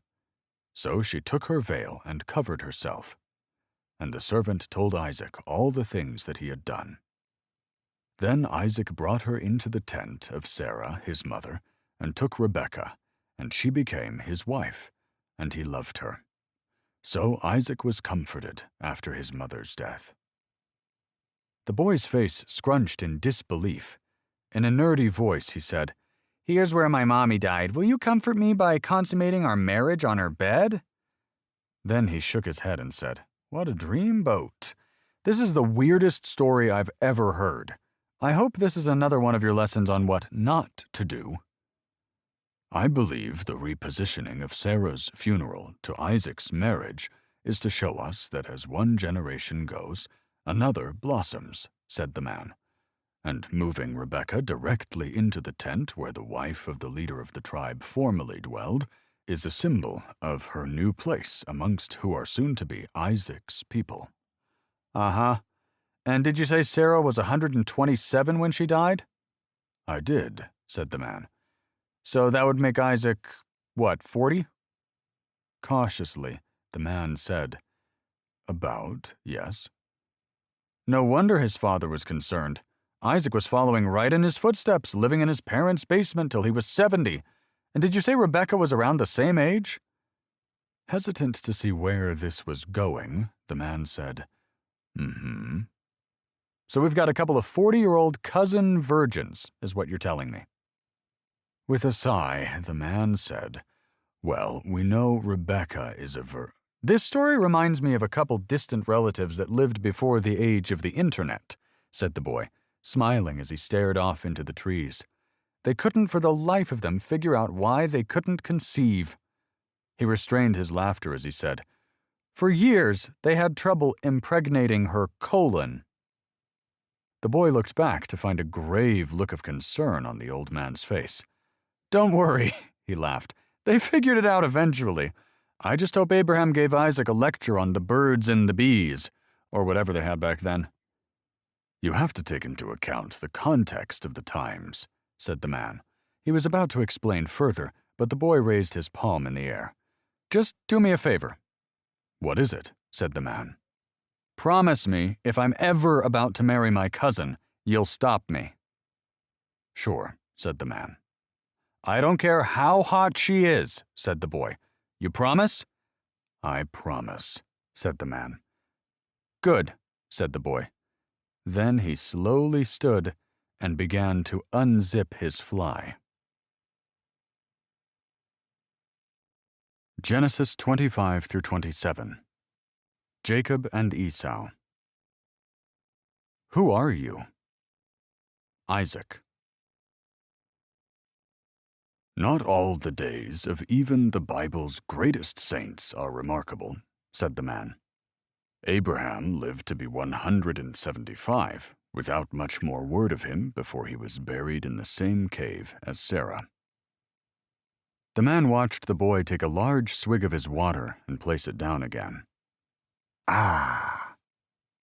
The man shook his head with a smile. Soon after, we hear of the children of Isaac and Rebekah, twins named Esau and Jacob. While Rebekah is pregnant, the Lord tells her, 2 nations are in your womb, 2 peoples shall be separated from your body. 1 people shall be stronger than the other, and the older shall serve the younger. The boy said, Do I sense another Cain and Abel story coming? We shall see, said the man, reading on. When the boys grew up, Esau was a skillful hunter, a man of the field, while Jacob was a quiet man, dwelling in tents. Isaac loved Esau because he ate of his game, but Rebekah loved Jacob. Now Jacob cooked a stew, and Esau came in from the field, and he was weary. And Esau said to Jacob, Please feed me with that same red stew, for I am weary. But Jacob said, Sell me your birthright as of this day. And Esau said, Look, I am about to die, so what is this birthright to me? Then Jacob said, Swear to me, as of this day. So he swore to him, and sold his birthright to Jacob. And Jacob gave Esau bread and stew of lentils. Then he ate and drank, arose and went his way. Thus Esau despised his birthright. Can you explain the birthright thing? Said the boy. What's going on there? Sure, said the man. In those times, the firstborn was the rightful heir to the entire inheritance. I believe the rationale was that if you divide land and livestock amongst all your children, then everyone receives only a small parcel and a few goats. To avoid this, they gave nearly everything to the firstborn, which explains the rivalry between the twins. This tradition was arbitrary and unfair, but at least it was arbitrary and predictable. Geez, what a ripoff. Precisely, said the man, which makes the selling of the birthright all the more significant, and the thoughtless manner in which Esau sells it for immediate gratification renders him unfit to be the heir. The words, I am about to die, demonstrate his short-sightedness in that he will never live to inherit Canaan for himself, or any of the other supposed future blessings. So what use are they to him when he is dead and gone? But the manner in which Jacob takes advantage of his brother's frivolous attitude wasn't exactly commendable either. I would have done the same if that's all it took, said the boy. If my options are to fool a fool or let his children inherit the land that mine could have instead, come on now, that's just Darwinism right there. The man chose not to comment as the boy smirked at him. Anyway, what happens to Esau? Well, it says when Esau is 40 years old, he takes for wives Judith, the daughter of Beeri, the Hittite, and Basemath, the daughter of Elon, the Hittite. Then it says they were a grief of mind to Isaac and Rebekah. Why were they a grief of mind? As we saw with Abraham going to great lengths to find a suitable wife for Isaac, unions with these cursed people did not align with God's will. With a wink, the boy said, For a second there I thought it was because there were 2 of them. That too, of course, said the man. Right, of course, said the boy. Clear as day. The man gave him a fleeting glare before he looked down to read again. When Isaac was old, and his eyes were dim, so that he could not see, he called Esau, his older son, and said to him, My son. And he answered, Here I am. He said, Behold, I am old. I do not know the day of my death. Now then, take your weapons, your quiver and your bow, and go out to the field and hunt game for me, and prepare for me delicious food such as I love, and bring it to me so that I may eat, that my soul may bless you before I die." Clearly he wasn't listening when the Lord said the elder should serve the younger. Actually, it's possible what the Lord shared with Rebekah about her pregnancy she kept to herself. If that were the case, then Isaac would have been acting according to tradition. But it's equally possible she shared this word from God with Isaac, and he was trying to balance the injustice done to Esau by his brother. But you're right, either way, that he was going against the Lord's will. "Or maybe this is just what happens when parents pick favorites," said the boy. The man nodded and read on. But Rebekah overheard what Isaac had said to his son, Esau. So when Esau left to hunt for the wild game, she said to her son, Jacob, "Listen, I overheard your father say to Esau, 'Bring me some wild game and prepare me a delicious meal. Then I will bless you in the Lord's presence before I die. Now, my son, listen to me. Do exactly as I tell you. Go out to the flocks and bring me 2 fine young goats. I'll use them to prepare your father's favorite dish.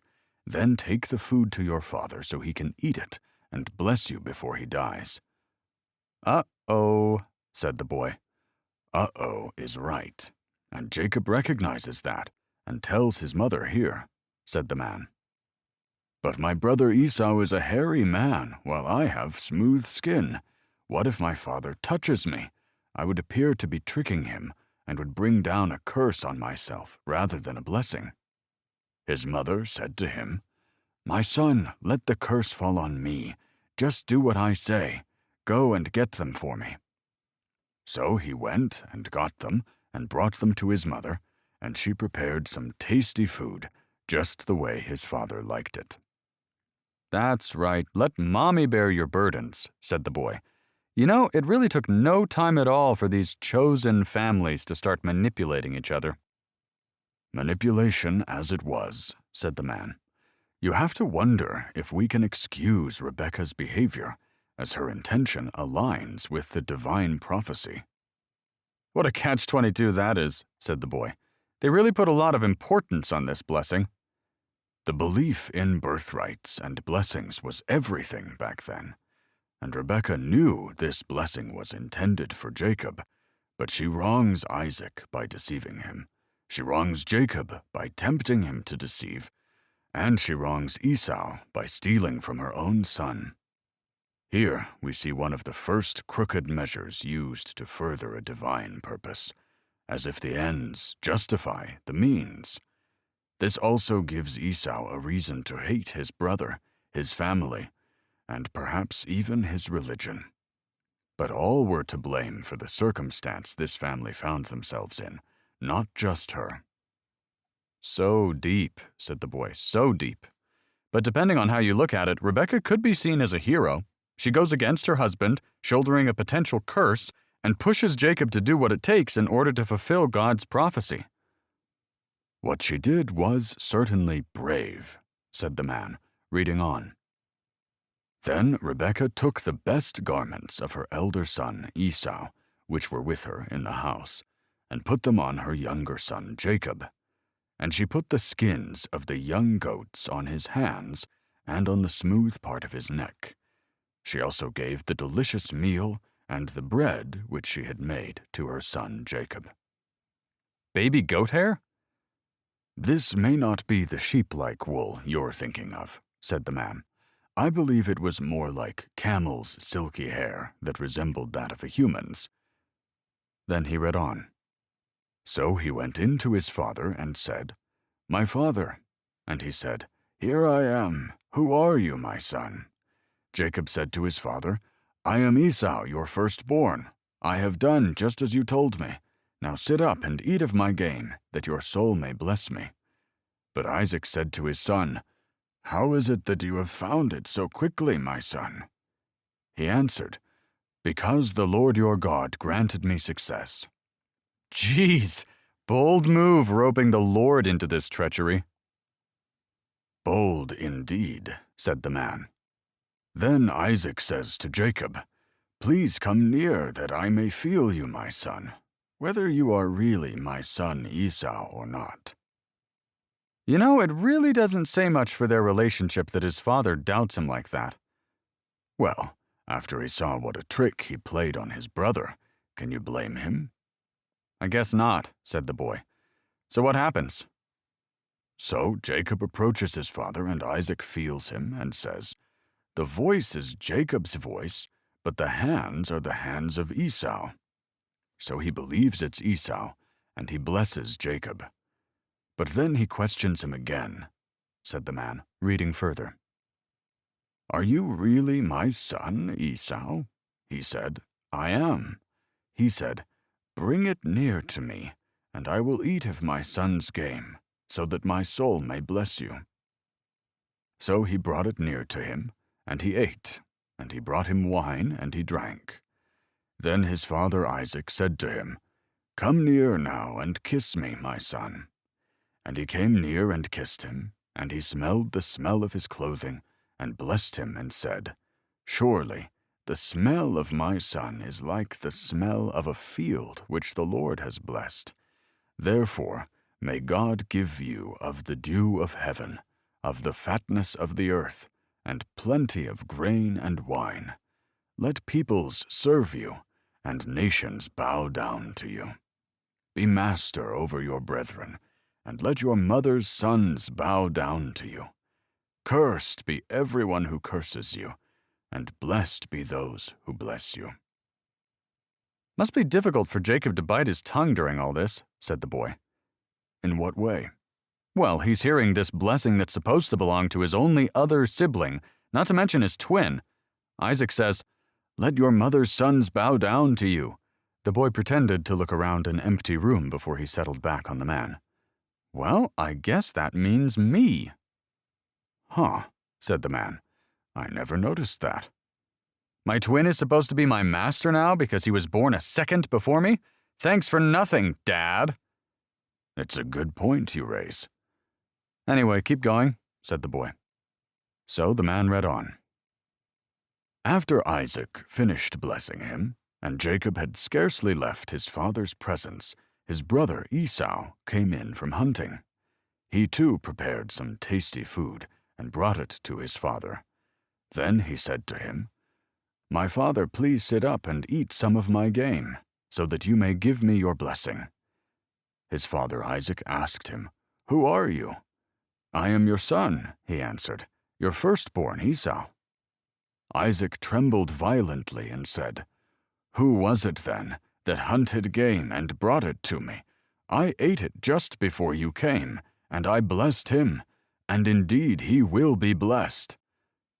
"Day late and $1 short, pal," said the boy, as the man continued. When Esau heard his father's words, he burst out with a loud and bitter cry and said to his father, bless me too, my father." But he said, "Your brother came deceitfully and took your blessing." Esau said, "Is he not rightly named Jacob? For he has cheated me these 2 times. He took away my birthright, and behold, now he has taken away my blessing." Then he said, "Have you not reserved a blessing for me?" Isaac answered and said to Esau, "Behold, I have made him lord over you, and all his brothers I have given to him for servants, and with grain and wine I have sustained him. What then can I do for you, my son?" Boy, they're taking this seriously. Can't Isaac just call Jacob back in and say, "Hey, asshole, that wasn't very nice. What's with the permanence of the blessing?" "I don't have a good answer for you there," said the man. "All we can do is take from the story what we can. The fact of the matter is that he intended to give all the blessing he had to Esau because he loved him more, and not reserve a blessing for Jacob. But perhaps Isaac realizes what occurred here was the divine will of the Lord as originally intended. The blessing was not supposed to be a matter of subjective fatherly affection, but a right entrusted by the grace of God to the second-born son. All right. Well, let's hear what happens then. So the man read on. Esau said to his father, "Do you have only one blessing, my father? Bless me too, my father." Then Esau wept aloud. His father, Isaac, answered him, "Your dwelling will be away from the earth's richness, away from the dew of heaven above. You will live by the sword, and you will serve your brother. But when you grow restless, you will throw his yoke from off your neck." What does that mean? Said the boy. Sounds intense. The metaphor is of a bull yoked to pull a cart or plow. He's saying that when he gets tired of serving his brother, he'll break free. Ah, that makes sense. Go on then, said the boy. So the man read on. Now Esau hated Jacob because of the blessing with which his father had blessed him. And he said to himself, "The days of mourning for my father are approaching. Then I will kill my brother Jacob." But the words of Esau, her older son, were told to Rebekah. So she sent an, "Wait a minute, if he said this to himself, how did she find out?" "Well, obviously that's up to speculation based on the lack of detail," said the man. "Some have guessed Esau told his plan to a confidant or a friend, and they warned Rebekah, while others have pushed for the idea that God warned Rebekah of Esau's idea." "I guess it doesn't really matter," said the boy. "It wouldn't affect the story either way," said the man, reading on. She sent for her younger son Jacob and said to him, "Your brother Esau is planning to avenge himself by killing you. Now then, my son, do what I say. Flee at once to my brother Laban in Haran. Stay with him for a while until your brother's fury subsides. When your brother is no longer angry with you and forgets what you did to him, I'll send word for you to come back from there. Why should I lose both of you in one day?" "Yeah," said the boy. "I'm sure he'll totally forget you stole his entire future in a few days. Who even remembers those kinds of things anyway?" "Keep that in mind as the story unfolds," said the man. "But did you notice the reflection of sibling rivalry with Cain and Abel here?" "I did," said the boy, "but I'm having trouble sympathizing with Esau on this one. He kind of seems like a moron." Smiling, the man read on. And Rebekah said to Isaac, "I am weary of my life because of the daughters of Heth. If Jacob takes a wife of the daughters of Heth, like these who are the daughters of the land, what good will my life be to me?" "What's that all about?" said the boy. "Seems kind of randomly thrown in there." "The reason may be twofold," said the man. "One, to obtain Isaac's consent to send Jacob to Laban, sparing him from any guilt regarding Esau's murderous intentions. And two, to conceal her involvement in the deception by presenting a concern of a proper wife for at least one of their sons." "Ah, I see," said the boy. "More manipulation to throw him off the scent trail." "Something like that," said the man. Genesis 28 through 31. Jacob and Laban. "Please give me some of your son's mandrakes." Rachel. So Isaac tells Jacob to go to Haran to visit Rebekah's brother, and instructs him to take a wife from his daughters. Then he blesses him before he goes. No scolding him for the deception? No slap on the wrist, nothing? Just gives him another blessing that he told Esau he didn't have. "Afraid so," said the man, running his fingers over a few lines of text before reading on. Now Jacob went out from Beer-sheba and went toward Haran. "What was that?" said the boy, stretching himself taller to peer at the text. "Nothing important," said the man, "just some minor details." But before he could finish speaking, the boy had reached for the book and turned it toward himself to read aloud. "Esau saw that the daughters of Canaan did not please his father Isaac. So Esau went to Ishmael and took Mahalath, the daughter of Ishmael, Abraham's son, the sister of Nebajoth, to be his wife in addition to the wives he had. The boy turned the book back toward the man, and an awkward pause hung in the air as they stared at one another. "Minor details," said the boy. "Well, Esau tries to align himself with his father's desire just to earn a blessing," said the man. "But he mends one fault by committing another when he had one too many wives as it was." "I'm sure God will strike him down for this madness any day now," said the boy. "Taking a third wife was certainly not God's will," said the man. "Nor is taking another wife to gain your father's approval a good motivation. Esau is proving as reckless with his marital choices as was with the trading his birthright for stew."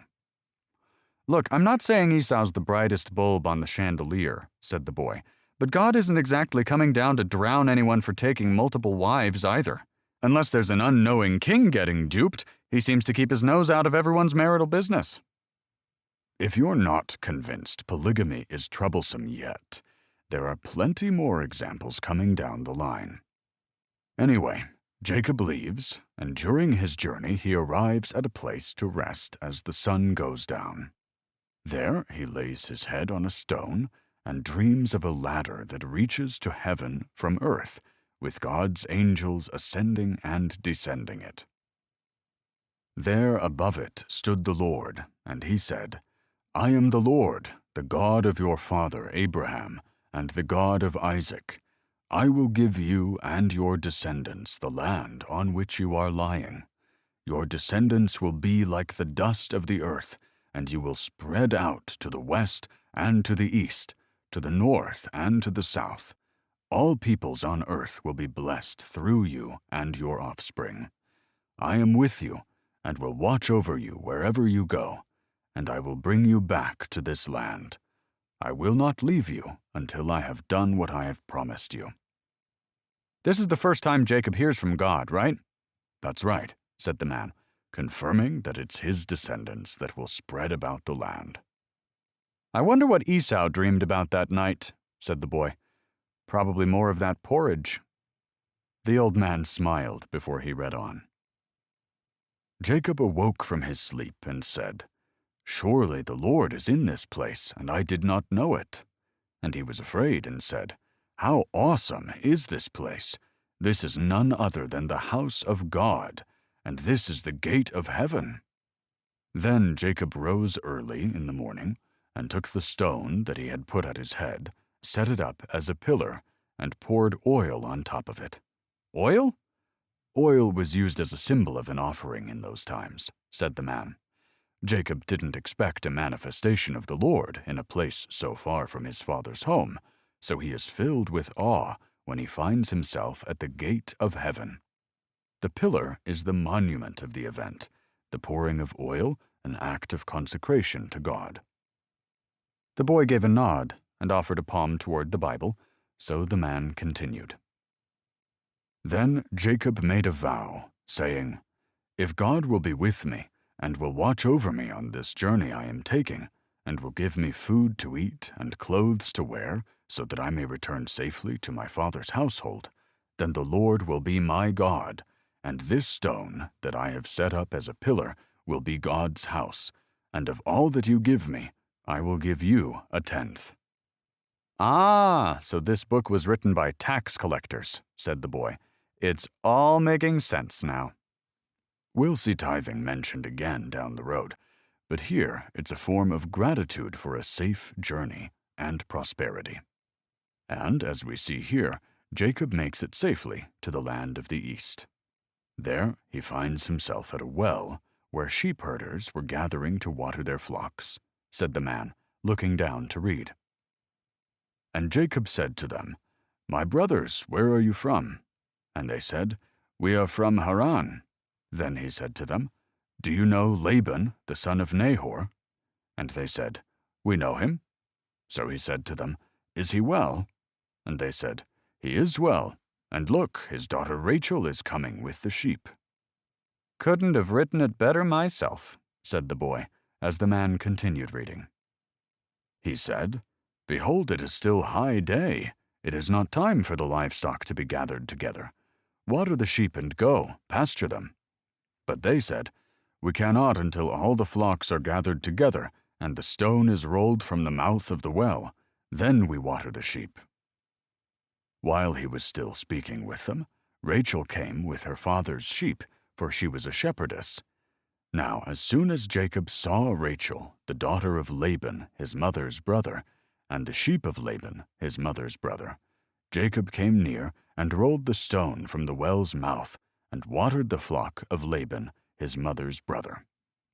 Man, said the boy, I really wish they'd clarify who Laban was. Yes, I'm not entirely sure the significance of the repetition, said the man, but I believe it was written to emphasize what's unfolding here. First, at risk of inspiring the anger of the locals, this stranger disregards their tradition and removes the heavy stone himself. But apparently this display of personal strength was enough to keep them quiet. Why would he do that? My guess is that he knew the story of Rebekah at the well and hoped to take after his mother by inspiring a similar feeling in Rachel. The repetition of Laban, his mother's brother, might be to show his initial motivation was not inspired by some kind of lust over Rachel, but rather to honor his mother's desire. He was her favorite, after all, and surely wished to see her happy. Otherwise, what good will my life be to me? Strange reason to find a wife, said the boy. But what happens next? Then Jacob kisses Rachel, and he lifts up his voice and weeps. Just like that? Man, I gotta start hanging around more wells. Watering a flock of sheep is a work of time and labor, said the man. Jacob volunteered no small service in aiding the young shepherdess. He was so overcome by joy in finding his kin so soon that he greeted her with affection before even sharing that he was the son of Rebekah. Yeah, but I mean, some random crybaby walks up with puckered lips and you just go for it? Then after tongue wrestling he claims to be your cousin? These were definitely different times. This was done in a way of courtesy and civility, my boy. Likely a kiss on the cheek. Mm-hmm, said the boy. With that old I'm a fair maiden at the well routine, she's most definitely her auntie's niece. The man rolled his eyes and read on. Jacob told Rachel that he was a relative of her father, and that he was Rebekah's son, and she ran and told her father. So when Laban heard the news about Jacob, his sister's son, he ran to meet him, and embraced him and kissed him, and brought him to his house. Then he told Laban all these things, and Laban said to him, You certainly are my bone and my flesh. And he stayed with him a month. Freeloader, said the boy. On the contrary, said the man, we'll see Jacob offer his labor for free. But just remember, Jacob hasn't arrived with a plan. He's left his family to hide from his brother, and his uncle was kind enough to open his home, so it's only right he makes himself useful. But Laban says, Because you are my relative, should you therefore serve me for nothing? Tell me, what should your wages be? All right, I take it back then, said the boy. What were the wages? Well, Laban had 2 daughters. The name of the elder was Leah, and the name of the younger was Rachel. We're told Leah's eyes were delicate, but Rachel was beautiful of form and appearance. Is that a nice way of saying she was cross-eyed or something? The man stifled a laugh. No. I believe this just means her eyes didn't sparkle with liveliness like Rachel's did. We see this line followed by but to contrast Rachel's beauty in form and appearance, which seems to be a reference to both the shape of her body and look of her face in comparison. The boy crossed his eyes and stuck out his tongue. As the old man fought back a smile, he read, Now Jacob loved Rachel, so he said, I will serve you 7 years for Rachel, your younger daughter. 7 years? Said the boy. That's a prison sentence.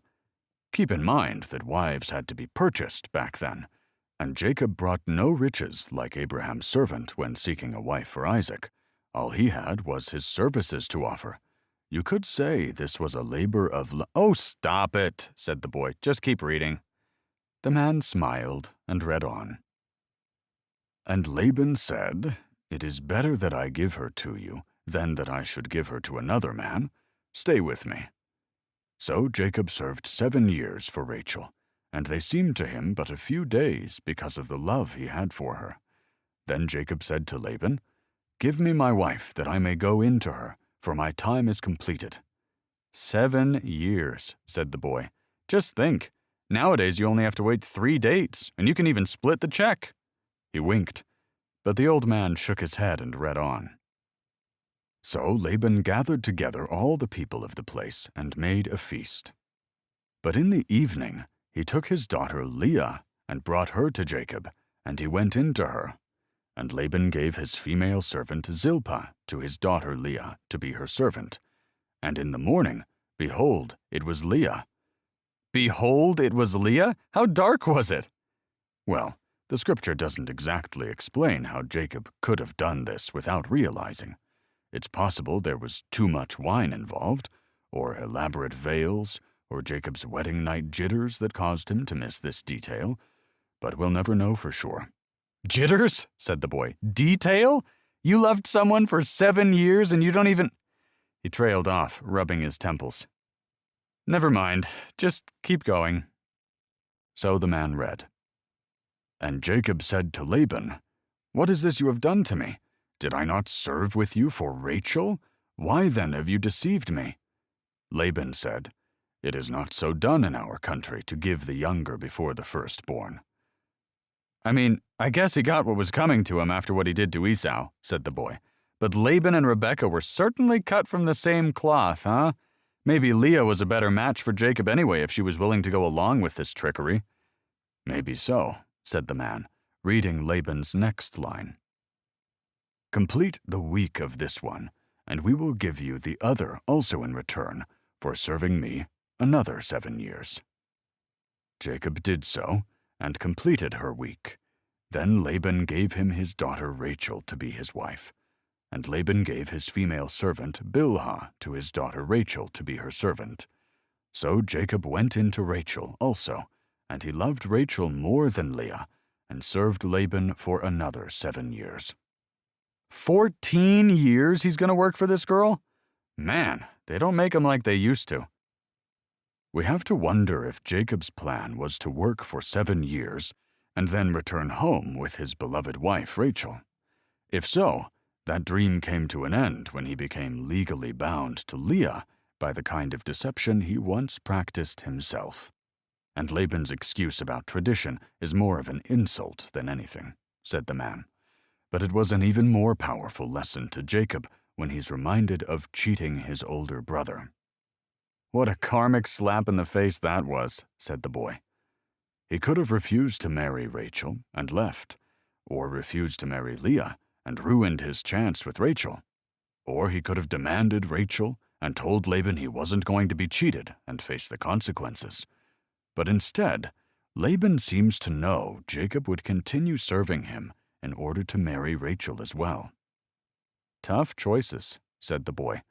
And so we learn that when the Lord saw that Leah was unloved, he opened her womb, but Rachel was barren. Of course, said the boy, rolling his eyes as the man continued. So Leah conceived and bore a son, and she called his name Reuben, for she said, The Lord has surely looked on my affliction. Now therefore my husband will love me. Then she conceived again and bore a son, and said, Because the Lord has heard that I am unloved, he has therefore given me this son also. And she called his name Simeon. She conceived again and bore a son, and said, Now this time my husband will become attached to me, because I have borne him 3 sons. Therefore his name was called Levi. And she conceived again and bore a son, and said, Now I will praise the Lord. Therefore she called his name Judah. Then she stopped bearing. Wow, that's messed up. Rachel's infertile, while her manipulative sister is knocked up by her drunkenly blind lover? It gets worse, said the man. Lay it on me, said the boy. When Rachel bears Jacob no children, she envies her sister and says to Jacob, "Give me children, or else I die." She sounds like Esau. How so? Well, the first thing we hear from each of them is, "Give me something or I'll die." The man smiled. You know, I never made that connection, but you're right. Often the first line of a biblical character's speech is a defining quality of who they are. I'll keep an eye out for that, said the boy. The man gave a nod as he read on. And Jacob's anger was aroused against Rachel, and he said, "Am I in the place of God, who has withheld from you the fruit of the womb?" So she said, "Here is my maid Bilhah. Go in to her, and she will bear a child on my knees, that I also may have children by her." Then she gave him Bilhah, her maid, as wife, and Jacob went in to her, and Bilhah conceived and bore Jacob a son. "Don't these people learn anything?" said the boy. "This is what happens when you stay in the family. Stories repeat themselves." In contrast, though, when Sarah has a child through Hagar, she immediately regrets it. Rachel, on the other hand, receives the baby born to Bilhah as a gift from God. "Here, listen," said the man. Then Rachel said, "God has judged my case, and he has also heard my voice and given me a son." Therefore she called his name Dan. And Rachel's maid Bilhah conceived again, and bore Jacob a second son. Then Rachel said, "With great wrestlings I have wrestled with my sister, and indeed I have prevailed." So she called his name Naphtali. Is she delusional? It's not precisely clear what this second child means for Rachel in prevailing over her sister. Perhaps it's a reference to where Leah has stopped bearing, and Rachel is now the one producing sons. But they're not even her kids. Well, in the context of the times, with the idea of surrogate mothers, they belong to her. Or at least, that's how she justifies it in her mind. But it's not exactly an honorable victory either way. She says this in the spirit of weaning her husband's affection off the already unloved Leah even more, boasting victory in some kind of childbearing war. Not exactly a healthy motivation for having children, said the boy. No, said the man, not at all. And had Rachel's heart not been influenced by bitter motivations, she may have seen her sister's children as near to her, instead of some kind of adversarial army being birthed against her. But children, whom she had the right to claim as her own, were more desirable than finding reasons to love her nephews. She even took pleasure in naming them as symbols of rivalry, Dan meaning something like judgment, as God offered her vindication, and Naphtali, something akin to struggle, used to express this idea of overcoming this wrestling match she perceives. "Let's see how this birth war plays out then," said the boy. With a nod, the man read. When Leah saw that she had stopped bearing, she took Zilpah, her maid, and gave her to Jacob as wife. And Leah's maid Zilpah bore Jacob a son. Then Leah said, "What good fortune!" So she called his name Gad. And Leah's maid Zilpah bore Jacob a second son. Then Leah said, "I am happy, for the daughters will call me blessed." So she called his name Asher. Now Reuben went in the days of wheat harvest and found mandrakes in the field, and brought them to his mother Leah. Then Rachel said to Leah, "Please give me some of your son's mandrakes." "What are mandrakes?" Mandrakes are a plant with roots like a potato, but they fork and resemble a human body with open legs. The boy's eyebrows shot upward. "Precisely," said the man. "They were believed to be an aphrodisiac and something of a fertility drug back then." "No wonder she wants them." "That's right," said the man, looking down at the Bible again. But she said to her, "Is it a small matter that you have taken away my husband? Would you take away my son's mandrakes also?" And Rachel said, "Therefore he will lie with you tonight for your son's mandrakes." Poor Jacob, getting passed around between all his wives and concubines. Yes, we don't hear much protest from Jacob in these matters, but there is some indication he hasn't been spending much time with Leah as of late, based on the bitter dialogue anyway. And notice the parallels between these sisters and Jacob and his brother, said the man, a rivalry where one sibling barters a privilege for food. Right, said the boy, reversed for the older and younger this time. Good catch, said the man, reading on again. When Jacob came out of the field in the evening, Leah went out to meet him and said, "You must come in to me, for I have surely hired you with my son's mandrakes." And he lay with her that night. Geez, she has to hire her own husband to knock her up again? But didn't it just say she stopped bearing children? Perhaps Jacob's love for Rachel was the overwhelming force that kept him out of Leah's bedchamber. But it's also possible the reason Leah stopped bearing is because Rachel began controlling Jacob. How, we don't exactly know. Perhaps the else I die was a threat of suicide, or perhaps there was some other way of influencing his behavior. Either way, it's apparent Leah was still fertile once Rachel allowed Jacob to spend the night with her as a bargaining chip for her own chance at fertility. Taking it back to the garden with that one, said the boy. The man scrunched his brow in confusion, so the boy clarified. Well, when God was punishing Eve, didn't he say her desire would be to control her husband? The man looked up and to the left for a moment. Then he marked the page he was on with his tassel and flipped back in the text. He scanned the chapter until he found the line, "Your desire shall be for your husband, and he shall rule over you." The boy smiled. Am I wrong? Narrowing his eyes, the man said, "It appears so." Maybe out of context, said the boy, or with that particular translation, but it was said in the same manner in which God warns Cain about sin crouching at the door. The man ran his finger down the next page until he found the line, "Its desire is for you, but you must rule over it." Right, said the boy. Eve's desire to influence her husband and eat the fruit of the tree led to the punishment of pain in childbearing. Rachel's desires to control her husband and take things into her own hands with mandrakes led to the punishment of infertility. But I think we established Adam's silence in convincing Eve to stick with the divine command was equally to blame, said the man. And here Jacob's following in Adam's silent footsteps, said the boy. All I'm pointing out is that God established wives should be governed by their husbands, and no one is listening or speaking up about it, creating headaches all around. A smirk grew across the boy's face as he finished speaking. The man tried to maintain a skeptical furrow of his brow, but his reaction melted into a smile. "I'm not sure about the accuracy of what you're saying, but it's certainly a clever parallel, I'll give you that much.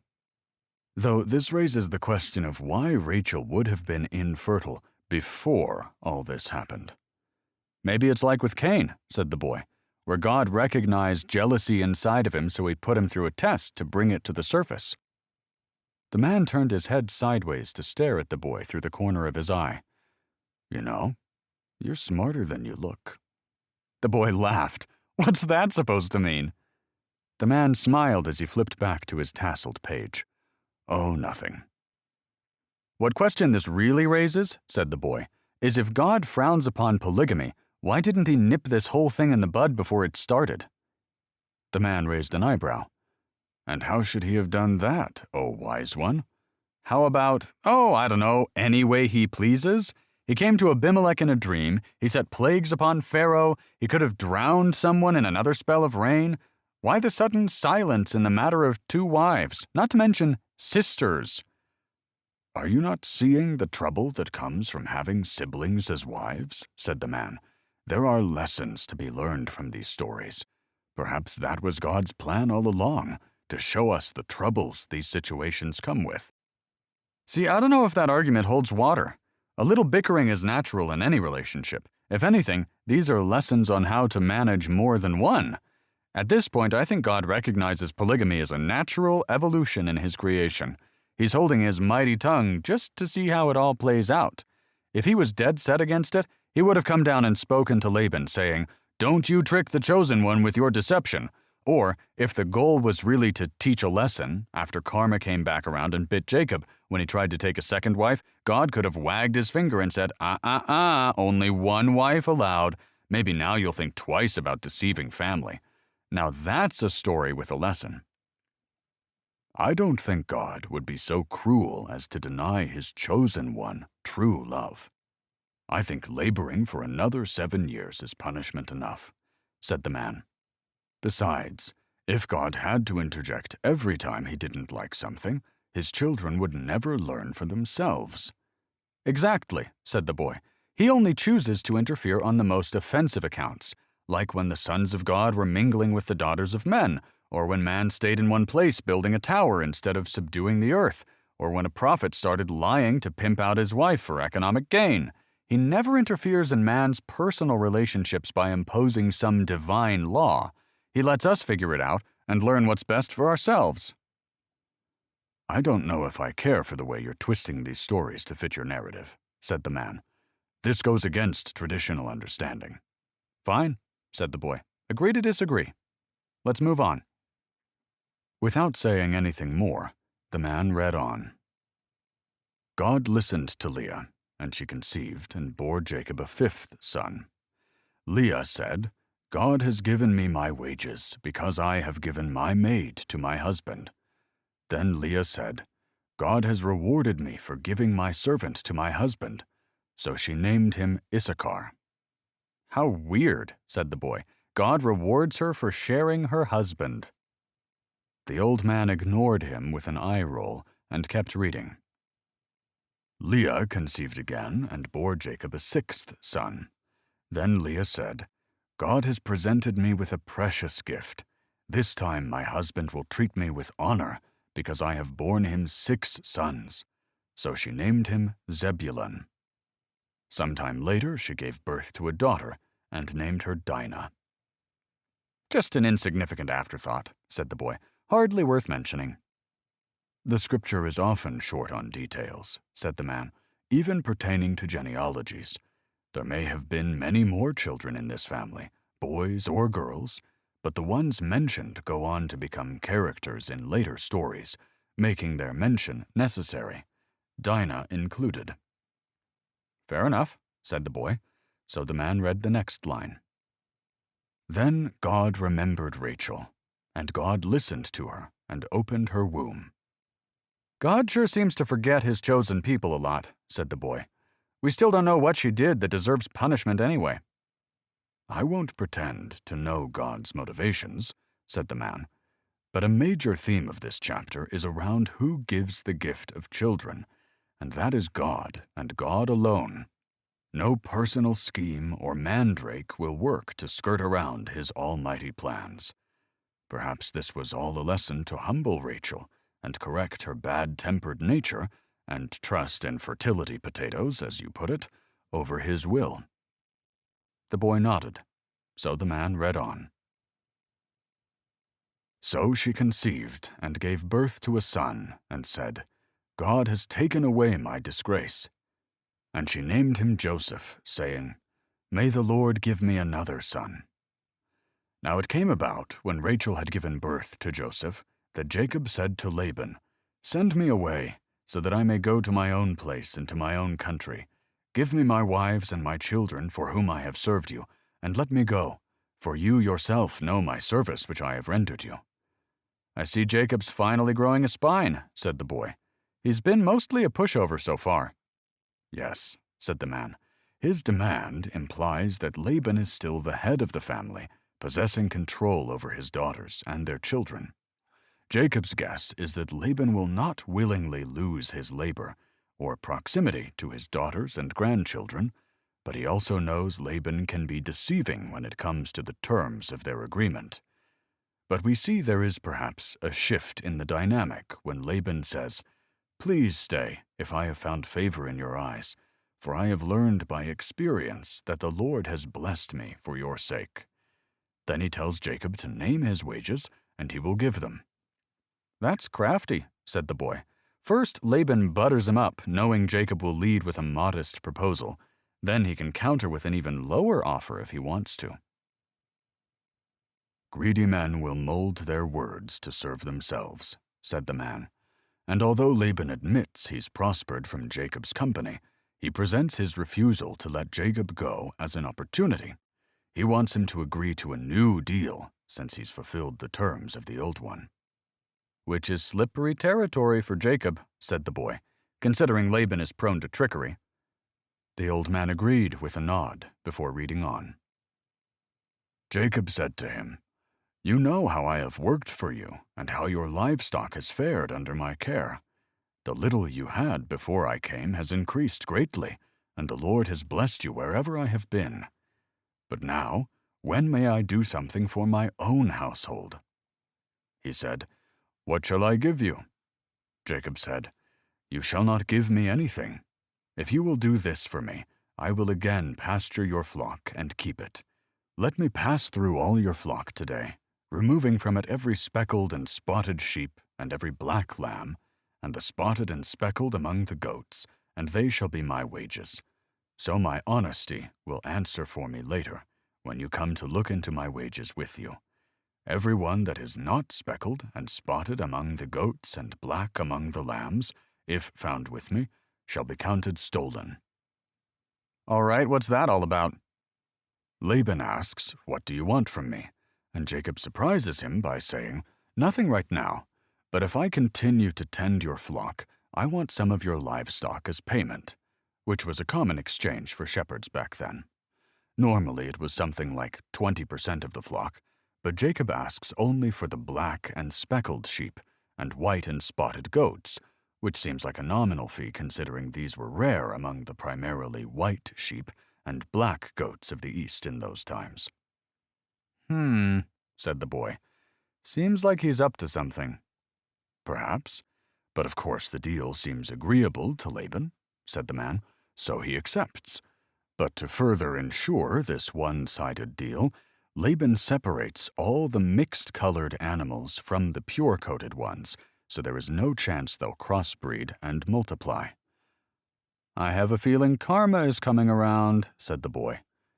The man smiled and read on. Jacob then took branches of fresh poplar, almond, and plane wood, and peeled the bark, exposing white stripes on the branches. He set the peeled branches in the troughs in front of the sheep in the water channels where the sheep came to drink. And the sheep bred when they came to drink. The flocks bred in front of the branches and bore streaked, speckled, and spotted young. Jacob separated the lambs and made the flocks face the streaked sheep and the completely dark sheep in Laban's flocks. Then he set his own stock apart and didn't put them with Laban's sheep. Whenever the stronger of the flock were breeding, Jacob placed the branches in the troughs, in full view of the flocks, and they would breed in front of the branches. As for the weaklings of the flocks, he did not put out the branches. So it turned out that the weak sheep belonged to Laban, and the stronger ones to Jacob. And the man became very rich. He had many flocks, female and male slaves, and camels and donkeys. "He put sticks in the water and it magically changed their fur? Help me out here." It's something like he's learned over the years that what the dams perceive while in heat can influence the patterns on their young after the rut. In any case, they bore many more streaked and spotted animals than plainly colored ones. "I'll give you a pass on that one," said the boy. "What's next?" Next, Jacob overhears Laban's sons talking about him, said the man, reading on. "Jacob has taken all that was our father's, and has built this wealth from what belonged to our father." And Jacob saw from Laban's face that his attitude toward him was not the same as before. The Lord said to him, "Go back to the land of your ancestors and to your family, and I will be with you." "Oh, there you are, God. 14 years later." 20, said the man. 20? Said the boy. "Wouldn't that make him, like 90 when he had to move back to his parents' basement with the gals?" "Something like that," said the man. So Jacob fills in Rachel and Leah on what's happened, informing them about the deal he made with their father. He tells them how in a dream he saw it was God's doing that only the spotted and speckled rams were breeding among the sheep, that God has taken the livestock from their father and given them to him because of the way Laban had been treating him. The man looked down to read. Rachel and Leah said to him, "Do we still have any share or inheritance in our father's house? Are we not regarded by him as foreigners? For he has sold us and has also entirely consumed our purchase price. Surely all the wealth which God has taken away from our father belongs to us and our children. Now then, do whatever God has told you." "Oh, how a common enemy unites us," said the boy. "Precisely," said the man. Genesis 32 through 33. Jacob returns. Your name shall no longer be called Jacob, but Israel, for you have struggled with God and with men, and have prevailed. Unknown. So Jacob went on his way and sent messengers before him to find Esau, said the man. He instructed them, "This is what you are to say to my lord Esau. Your servant Jacob says, I have been staying with Laban and have remained there till now. I have cattle and donkeys, sheep and goats, male and female servants. Now I am sending this message to my lord, that I may find favor in your eyes." When the messengers returned to Jacob, they said, "We went to your brother Esau, and now he is coming to meet you, and 400 men are with him." This number 400, said the man, carries a militaristic connotation in ancient Hebrew, so Jacob becomes rightly afraid and divides his people and flocks into 2 companies. "Up to some trickery again, no doubt," said the boy. "Well, his message to Esau was cordial and apologetic," said the man, "so it seems to have come from a place of maturity." "Or cowardice." "Or fear, yes," said the man. He didn't exactly leave on the best terms with his brother, but he does call Esau my lord, so we can see it as out of respect, not conflict, that he informs him of his arrival. He also lists that which he can offer in order to find favor in his brother's eyes. But there is certainly fear, as we'll see. "Clearly Esau doesn't like that he's acquired so much wealth if he sent an army to greet him," said the boy. "Seems like jealousy over that blessing has been brewing for the last 20 years. "And who can blame him?" said the man. So anyway, Jacob's idea is that if Esau attacks one company, the other can still escape. So he prays to the Lord to deliver him from the hand of his brother, for fear that Esau will attack his children and their mothers. Then he makes camp for the night and gathers an offering for his brother that consists of 200 female goats and 20 male goats, 200 ewes and 20 rams, 30 milk camels with their colts, 40 cows, and 10 bulls, 20 female donkeys, and 10 foals. That's a lot of animals." "Yes, this was no small gift back then either," said the man. "Livestock provided a renewable source of milk, meat, labor, and clothing.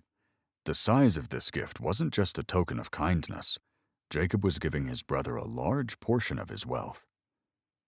"And how does it go over?" Well, Jacob assigned servants to each of these different herds and sends them ahead one by one, with space in between, instructing each to tell Esau, "They are your servant Jacob's. It is a present sent to my lord Esau, and behold, he also is behind us." He doesn't even have the balls to meet him head on? Just sends his servants ahead for slaughter? Boy, if his wives weren't barren before, their wombs are certainly dried up now. "I'm not so sure I'd have the courage to ride to my doom either," said the man. "To send a train of gifts with the intention of gradually wearing down Esau's wrath seems pretty clever. Increasing the emotional impact of each additional gift is another example of Jacob's mastery of manipulation." "He always was a thinking man," said the boy. "So, does it work?" Well, said the man, before we get to that, we have what is possibly the strangest verse in all of Genesis. Stranger than a talking snake and impossible flood? I'll let you decide, said the man. Jacob wanders away from his camp, and then here it says he was left alone, and a man wrestled with him until the breaking of day. A random man? Said the boy. Just appears out of nowhere and wrestles him? For hours longer than an Olympic wrestler could endure? You're right, that is strange. That's not even the strangest part, said the man. But keep in mind this theme of wrestling that has occurred throughout this story so far. Esau and Jacob, Jacob and Laban, Leah and Rachel. Here the imagery becomes literal in this important moment. All right, said the boy. Let's hear it then. When the man sees that he cannot overpower Jacob, he touches the socket of Jacob's hip, and his hip goes out of joint. But then the man says, "Let me go, for the day breaks." What is he, a vampire or something? That's the thing, said the man. Some people interpret this man as God, or one of God's angels. But why this unease about daybreak? God and his angels have appeared in daylight before, so this may contradict that theory.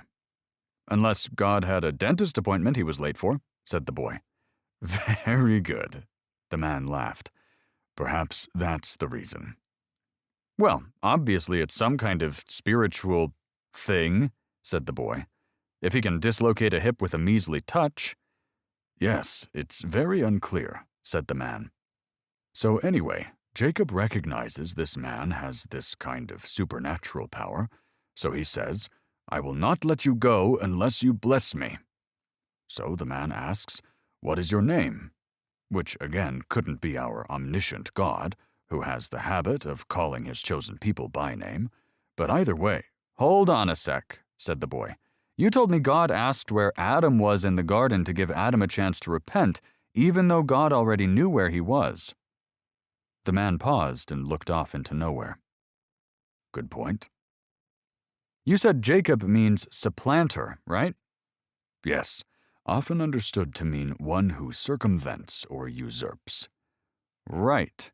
So maybe this is God giving Jacob a chance to repent somehow, because the last time someone asked Jacob for his name, he said it was Esau. The old man's eyes lit up. My boy, you may be onto something there.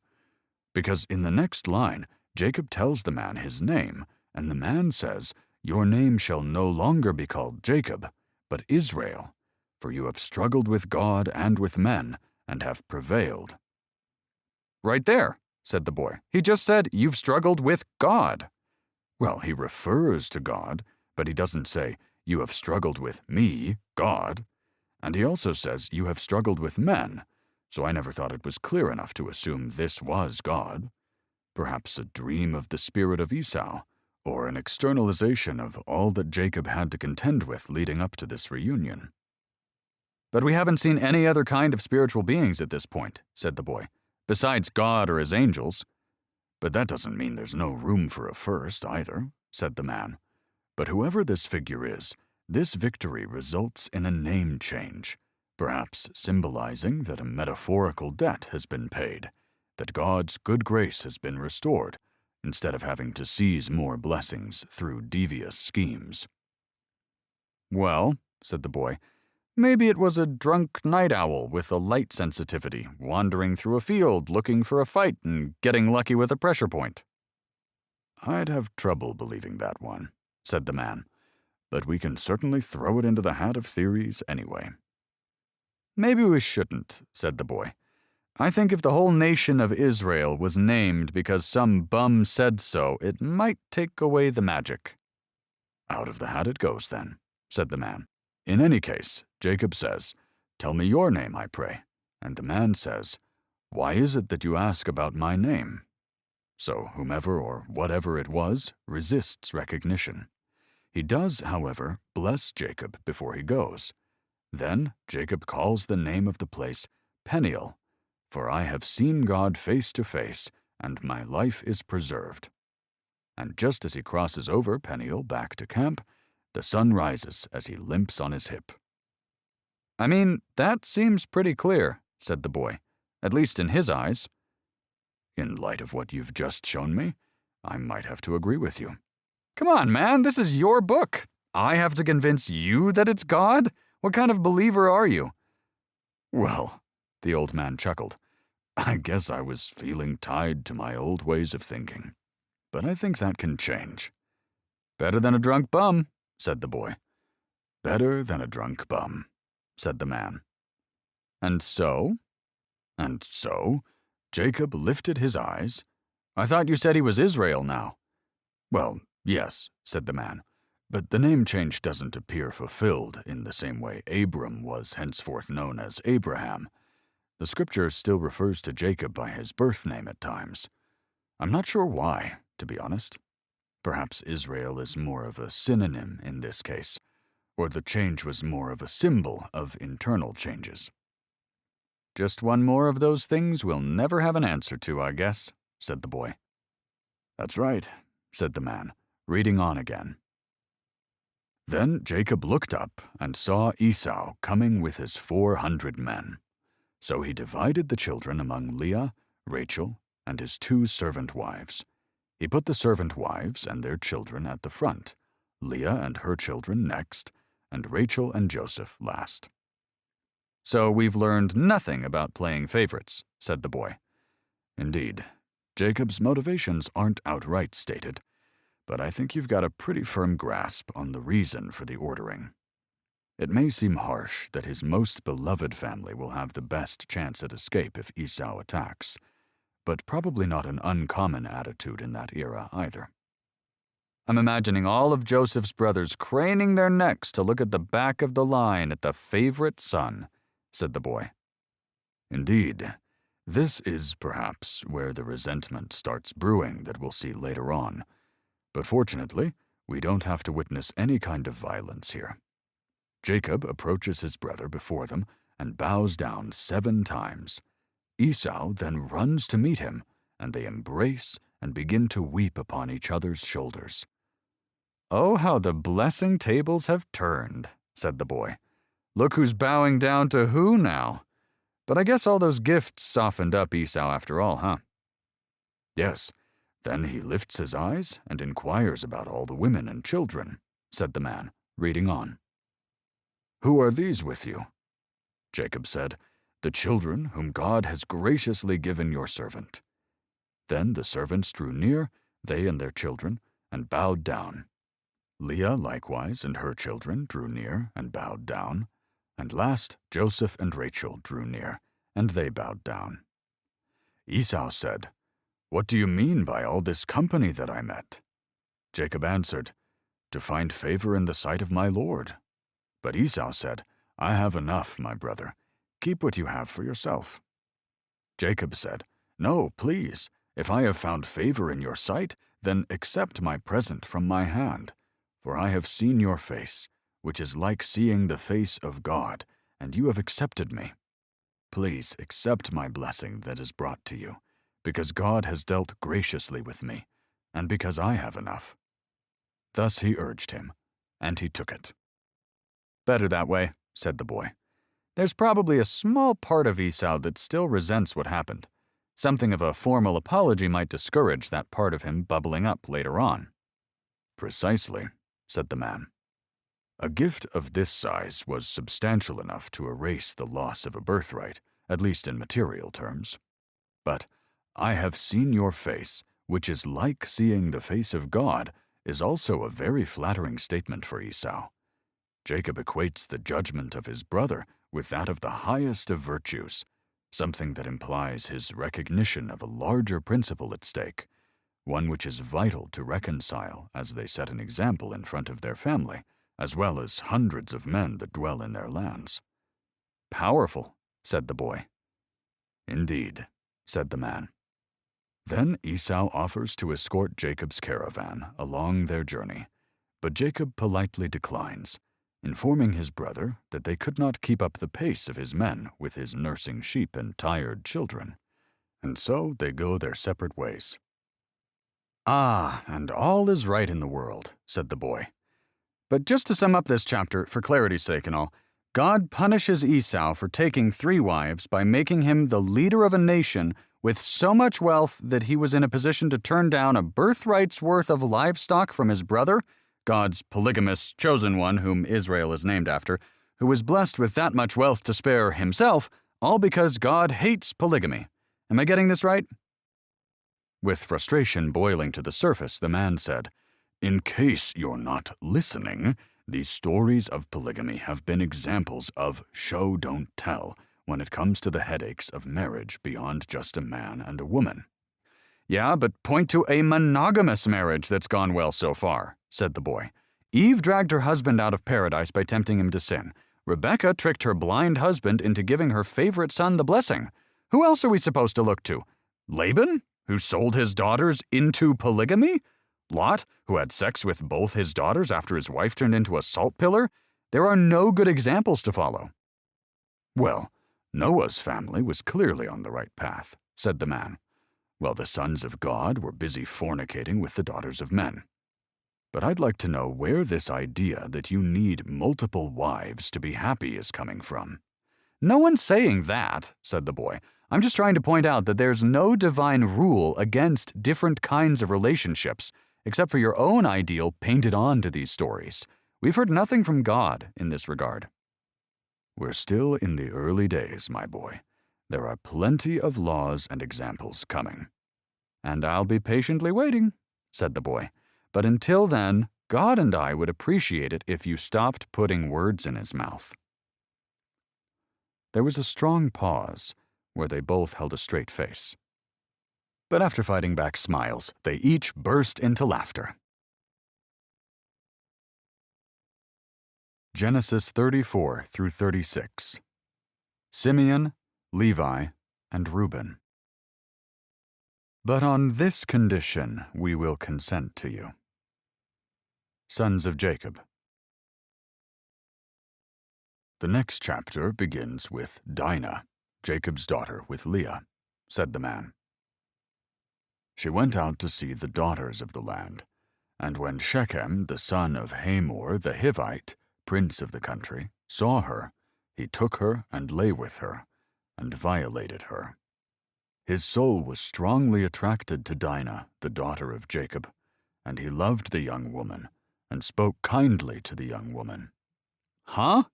He rolls over and says, "So, how was that rape for you, sweetie? What does that even mean?" This is certainly one of the more bizarre scenes in Genesis, said the man. An already tragic event, one often inspired by hatred or lust, takes an unexpected turn when Shechem has the audacity to advance with romantic words when his soul is drawn to Dinah. The scene becomes even stranger when Shechem insists to his father, "Get me this young woman as a wife." "Wow," said the boy. "What a little prince," said the man. An extraordinarily entitled little prince, with an extreme lack of self-control, as we'll see when he blindly agrees to do anything to get his wish. But before we get ahead of ourselves, Jacob hears of this and maintains his composure until his sons come in from tending livestock in the field. That's when Shechem and Hamor speak with Jacob about arranging a marriage, and they all learn of what's happened. As you can imagine, Jacob's sons become very angry when they hear what's been done to their sister. "No kidding," said the boy. "Yes, but Hamor tells them the following," said the man. "The soul of my son Shechem longs for your daughter. Please give her to him to be his wife. Make marriages with us. Give your daughters to us, and take our daughters for yourselves. You shall dwell with us, and the land shall be open to you. Dwell and trade in it, and get property in it." "I guess the tree didn't grow very far from the apple," said the boy. "Not far at all. And then Shechem chimes in here," said the man. "Let me find favor in your eyes, and I will give you whatever you ask. Make the price for the bride, and the gift I am to bring as great as you like, and I'll pay whatever you ask me. Only give me the young woman as my wife." Sounds like he's trying to bribe his way out of justice at this point, said the boy. Yes, well, the sons of Jacob see another problem, said the man, reading on. We cannot do this thing, to give our sister to one who is uncircumcised, for that would be a disgrace to us. Only on this condition will we agree with you, that you will become as we are, by every male among you being circumcised. Then we will give our daughters to you, and we will take your daughters to ourselves, and we will dwell with you and become one people. But if you will not listen to us and be circumcised, then we will take our daughter, and we will be gone. And this pleases Hamor and Shechem, said the man. Enough so that they don't hesitate to comply. What are the ethics around marrying your sister off to a rapist just to convert some strangers to your religion? Said the boy. That's a heavy balance to weigh. Especially at 13, said the man. Geez, is that how old she is? Approximately. Just wait until you see how it unfolds. Well, quit dilly-dallying, old-timer. The old man smiled. Hamor and Shechem go back to their city and tell all the men that their neighbors have agreed to intermarry and live in peace with them and trade, under one condition. But that condition is soon accepted, as Hamor persuades them of the benefit in absorbing their population and property and animals into their own. I noticed the reason this all came to be was left out of the sales pitch, said the boy. Really, though, what are the death rates of something like this? I noticed those were left out of Abraham's sales pitch for circumcision as well. What do you mean? Said the man. I mean, in times without hygiene and sanitation, a city full of men inflict a serious wound on themselves, and you think no one died of infection? I'm just noticing the text never said, and 20% of the men who agreed to God's covenant perished due to a mysterious discoloration spreading from their groin. You know what I'm saying? Blame it on Satan or do what you gotta do, but let's not sweep the inevitable consequences of mass wound infliction under the rug. Keep in mind that a city in these times could have meant a few hundred people, said the man. And with a growing smile, he added, But I think you're being impatient when it comes to the rate of death. All right, said the boy. Let's hear it then. So the man read. 3 days later, while all of them were still in pain, 2 of Jacob's sons, Simeon and Levi, Dinah's brothers, took their swords and attacked the unsuspecting city, killing every male. Wow, said the boy. Wow, definitely didn't see that coming. Turns out Jacob's sons inherited their father's knack for deception, said the man, reading on again. They killed Hamor and his son Shechem with their swords, took Dinah from Shechem's house, and went away. Jacob's sons came to the slaughter and plundered the city because their sister had been defiled. They took their flocks, herds, donkeys, and whatever was in the city and in the field. They captured all their possessions, dependents, and wives, and plundered everything in the houses. I'm all for revenge, said the boy. But using God's covenant as a bait-and-switch for genocide? I mean, there's got to be a special place in hell for that sort of thing, right? You probably won't like what Jacob has to say to his boys, said the man, reading on. You have troubled me by making me obnoxious among the inhabitants of the land, among the Canaanites and the Perizzites, and since I am few in number, they will gather themselves together against me and kill me. I shall be destroyed, my household and I. But they said, Should he treat our sister like a harlot? You've troubled me? Obnoxious? Never mind the fact that my daughter was just raped. I'm starting to dislike this guy as much as Abraham. This reaction certainly doesn't show Jacob in the best light, said the man. I've looked for insight into this verse and found a few answers, though none of them leave you feeling satisfied. One is that while his initial reaction shows little concern for Dinah's violation, his greater concern is for the safety of all of his people, as well as God's prophecy, now that his sons have invoked the wrath of the surrounding tribes. While what happened to Dinah is upsetting, she may be raped 100 times over and killed, along with all his other children, if Hamor's brethren seek revenge. I suppose that's true, said the boy, although he does emphasize kill me and I shall be destroyed. I'm not defending his words, said the man, just sharing what I've found. I don't believe Jacob is someone the average person might pick out as the hero of a story. Most of the biblical heroes are riddled with humanity. These weren't even necessarily good people in any kind of divine sense. Yeah, they're more like rats dropped in a morality maze. Not exactly the words I would have chosen, said the man, but you're certainly onto something there.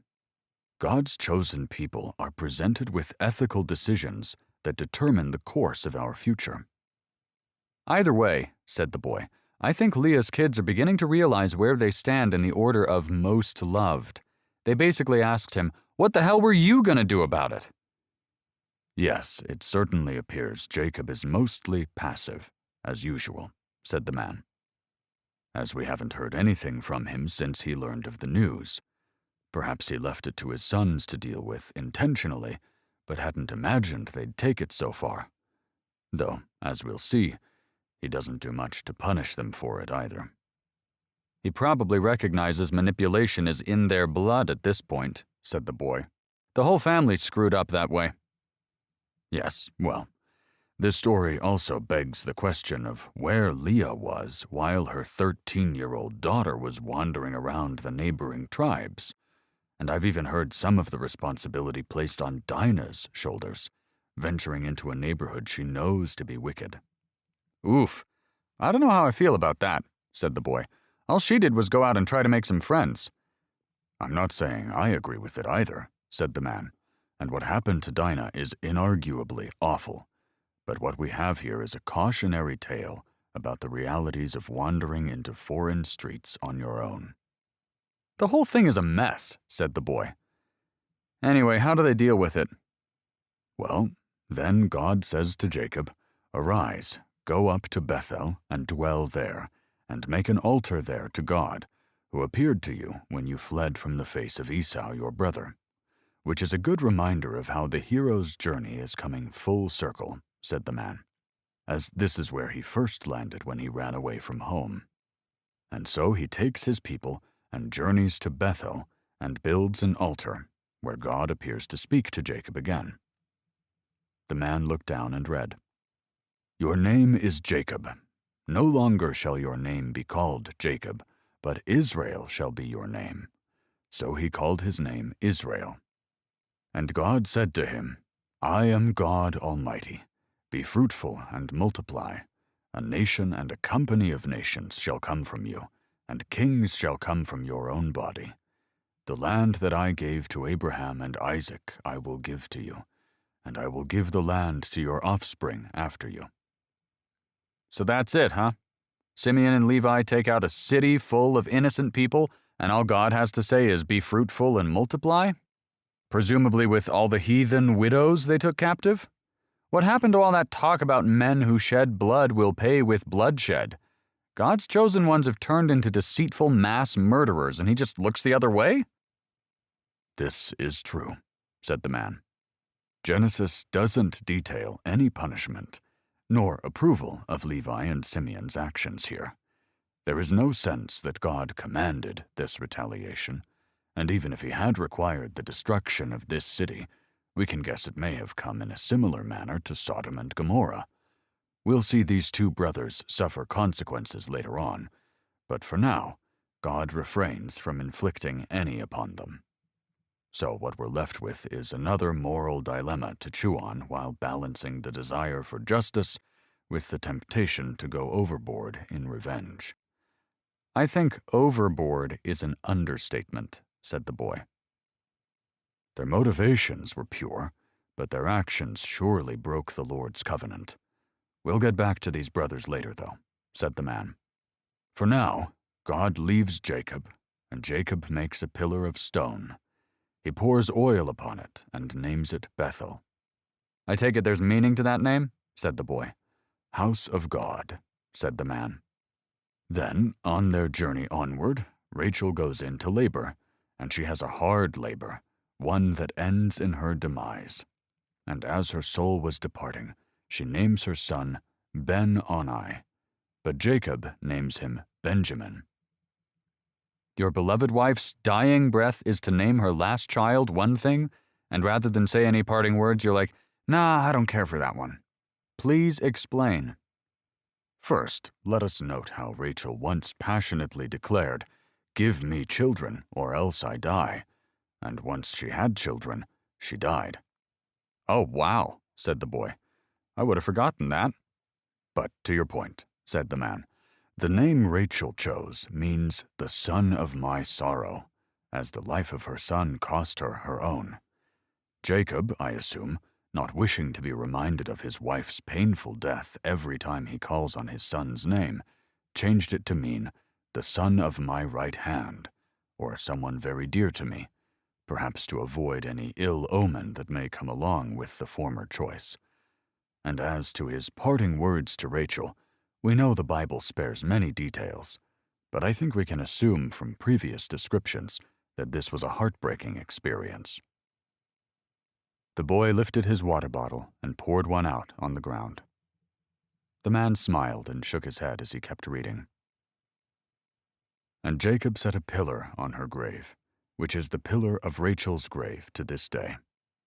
Then Israel journeyed and pitched his tent beyond the tower of Eder. And it happened, when Israel dwelt in that land, that Reuben went and lay with Bilhah, his father's concubine. What, said the boy, is wrong with these people? This book has more drama than a soap opera.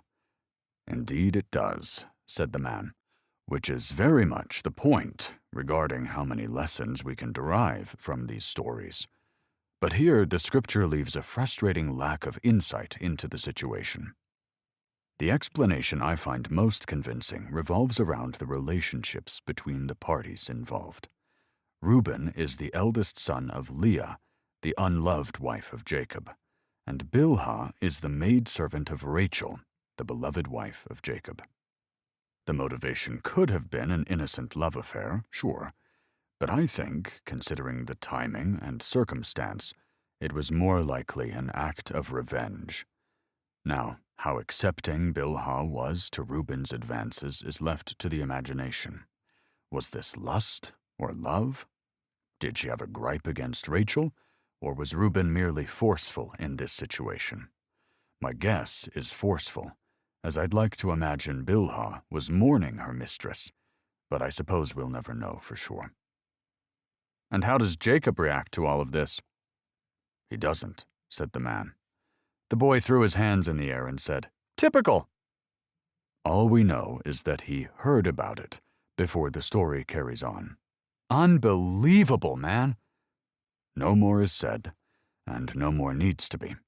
I'm sure we can all fill in the blank regarding how Jacob must have felt about this betrayal in a time of mourning. Some people see his non-reaction as weakness, others as self-control. But either way, we'll see how this affects their father-son relationship down the road. All right, said the boy. Keep going, then. Then Jacob rejoins his father Isaac at Are you kidding me? Said the boy. This dude is still alive? He was on his deathbed like 30 years ago. It's possible this is out of chronological order, said the man, placed here to wrap up the chapter. Actually, it's unclear whether or not Jacob ever exchanged any word with his father after he left home. All we know is that Isaac breathed his last breath and died at 180 years old, and that Esau and Jacob buried him. The point of mention here is really to bring the generations of Isaac to a close. Did Rebekah get the Eve treatment?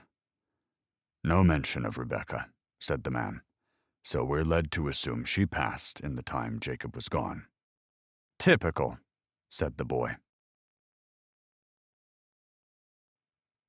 Genesis 37 through 41. Joseph. Shall you indeed reign over us?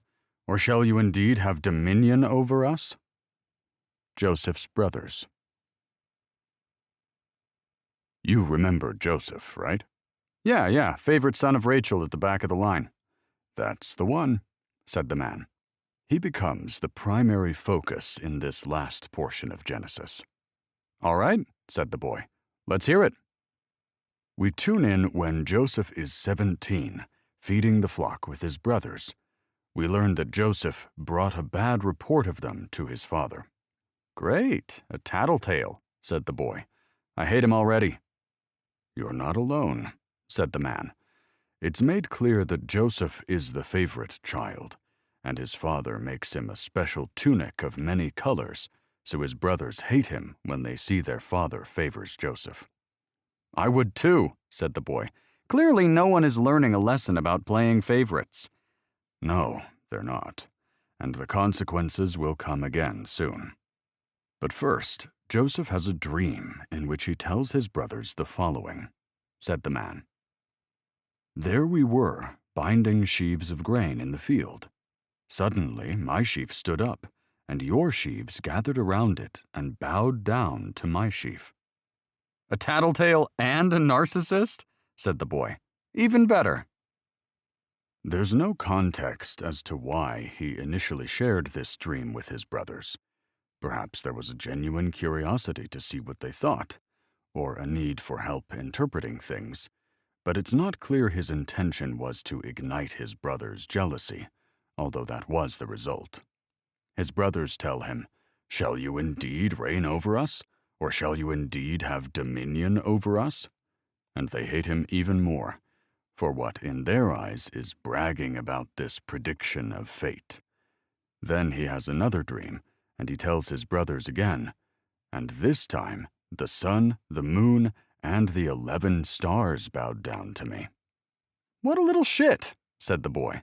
He deserves whatever's coming to him. Careful what you say, said the man. But this time he tells his father, too, making it clear these astral bodies represent his family bowing down before him. And even his father scolds him for suggesting the entire family will grovel on their knees. "What is this dream that you have dreamed?" he says. "Shall your mother and I and your brothers indeed come to bow down to the earth before you?" Isn't he Rachel's kid? I suppose mother could have implied either the spirit of the departed Rachel or the still living Leah, said the man. Ah, okay, said the boy. Keep going then. From there, we see his brothers go to feed their father's flock in Shechem. So Israel sends Joseph to see if all is well with his brothers and tells him to bring back word. So Joseph heads to Shechem, and a man finds him wandering around the fields, looking lost. He asks Joseph what he's looking for, and Joseph says, "I am seeking my brothers. Please tell me where they are feeding their flocks." And the man tells him they've left, but before they did, he heard them say, "Let us go to Dothan." Uh-oh, said the boy. The tattletale coming to spy on his brothers in another one of those cities. The motivation to visit Dothan isn't clear, but it doesn't end well for Joseph either way, said the man, reading on. They saw him in the distance, and before he had reached them, they plotted to kill him. That seems a bit drastic, said the boy. I think I take back what I said. I had a feeling you would, said the man. Wait till you hear what happens next. All right, shoot. So the man continued. They said to one another, "Here comes this dreamer. Come now, let us kill him and throw him into one of the pits. Then we will say that a fierce animal has devoured him, and we will see what will become of his dreams." But when Reuben heard it, he rescued him out of their hands, saying, "Let us not take his life." And Reuben said to them, "Shed no blood. Throw him into this pit here in the wilderness, but do not lay a hand on him." The man looked up and said, "Reuben says this so he can come back later and return Joseph to their father." Who is Reuben again? Jacob's oldest son with Leah, said the man, which brings up an interesting point. all the favoritism shined on Joseph should rightfully belong to Reuben, so it's curious as to why he's sticking up for him here. Not only is he protecting someone who's taken his place as the rightful heir, but rescuing Joseph and returning him to their father would betray the rest of his brothers by exposing their actions. "I'm listening," said the boy. So the man read on. "So it came about, when Joseph reached his brothers, that they stripped Joseph of his tunic, the multicolored tunic that was on him, and they took him and threw him into the pit. Now the pit was empty, without any water in it. Then they sat down to eat a meal." "Geez, don't let your brother rotting in some pit spoil your appetite now," said the boy. The man continued. "They looked up and saw a caravan of Ishmaelites coming from Gilead. Their camels were loaded with spices, balm, and myrrh, and they were on their way to take them down to Egypt. Judah said to his brothers, 'What will we gain if we kill our brother and cover up his blood? Come, let's sell him to the Ishmaelites and not lay our hands on him. After all, he is our brother, our own flesh and blood.' His brothers agreed. "They sell their brother? These people are animals." "Indeed they are," said the man. "And when the traders pass by, they pull Joseph from the pit and sell him to the Ishmaelites for 20 shekels of silver, and they take Joseph to Egypt." "All right, I definitely take back what I said." The old man gave a nod. "It seems Reuben chose not to stay and eat with his brothers, because when he returns to the pit to fetch Joseph in secret later, he was gone. Reuben becomes heartbroken, and understandably so." "Wait a minute," said the boy. "Wasn't this the son that slept with Jacob's concubine?" "Yes, well, this guy was just trying to save face with his dad by rescuing the favorite son." "Well, it's possible he just loved his brother." "In this family? I don't think so, pal." The boy shook his head. "Keep going." The old man smiled as he said, "So the brothers take Joseph's tunic, kill one of their goats, and dip it in blood. Then they bring it to their father." Then he looked down and read, "We have found this. Do you know whether it is your son's tunic or not?" And he recognized it and said, "It is my son's tunic. A wild beast has devoured him. Without doubt, Joseph is torn to pieces." "And as you can expect," said the man, "Jacob didn't take the news too well. He mourns his son for many days, and when his children try to comfort him, he tells them he will mourn his son until the day he joins him in the grave." "Ouch," said the boy. "Ouch is right," said the man. "Meanwhile, the traders sold Joseph in Egypt to Potiphar, an officer of Pharaoh and captain of the guard." The boy noticed the man turn the page prematurely and began reading from the bottom of the next. "Now, Joseph had been taken down to Egypt, and Potiphar—" "Whoa, whoa, whoa," said the boy. "What's happening here?" "Well, Joseph was sold into slavery, remember?" No. I think you know what I mean." "Oh, well, nothing important, really," said the man. But before he could finish speaking, the boy slid his hand under the book and turned it toward himself. He flipped to the prior page and began skim-reading aloud. "Judah leaves his brothers and marries a Canaanite girl. They pop out a few kids. The first son marries, but God thinks he's wicked, so he kills him for no apparent reason," said the boy, shaking his head. "Judah tells his next son to marry her and raise an heir for his brother," said the boy with a face of confusion. "And what's going on here?" the boy asked. "It says when he went into her, he emitted on the ground. What does that mean?"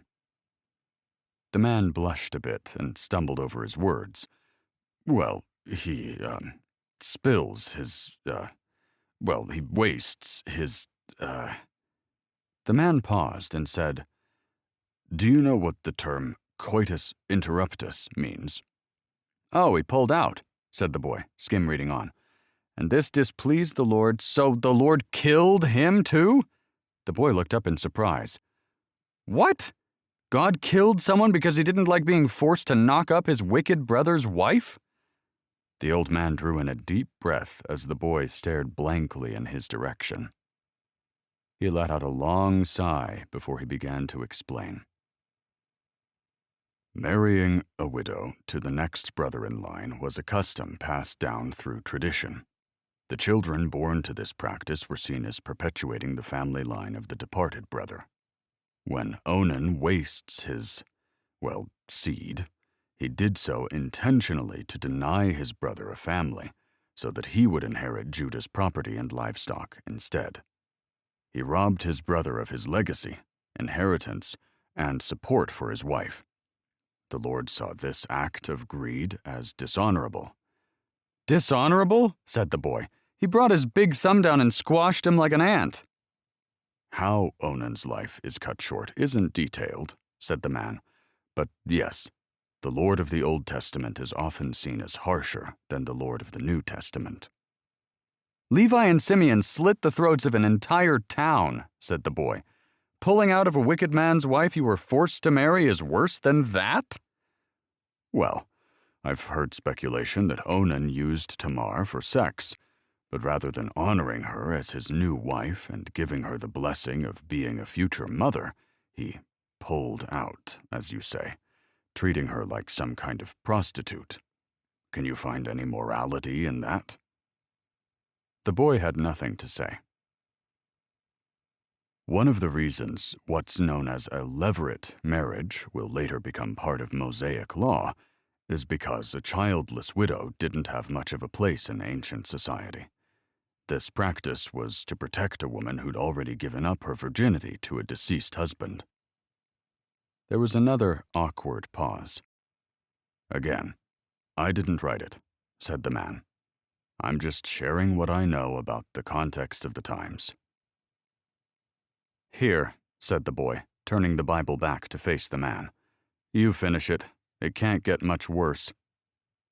The old man groaned. "It always seems to get worse." "When do we get to the holy part of the Bible?" said the boy. "The beginning is pure chaos." "It sure is," said the man, looking down to read again.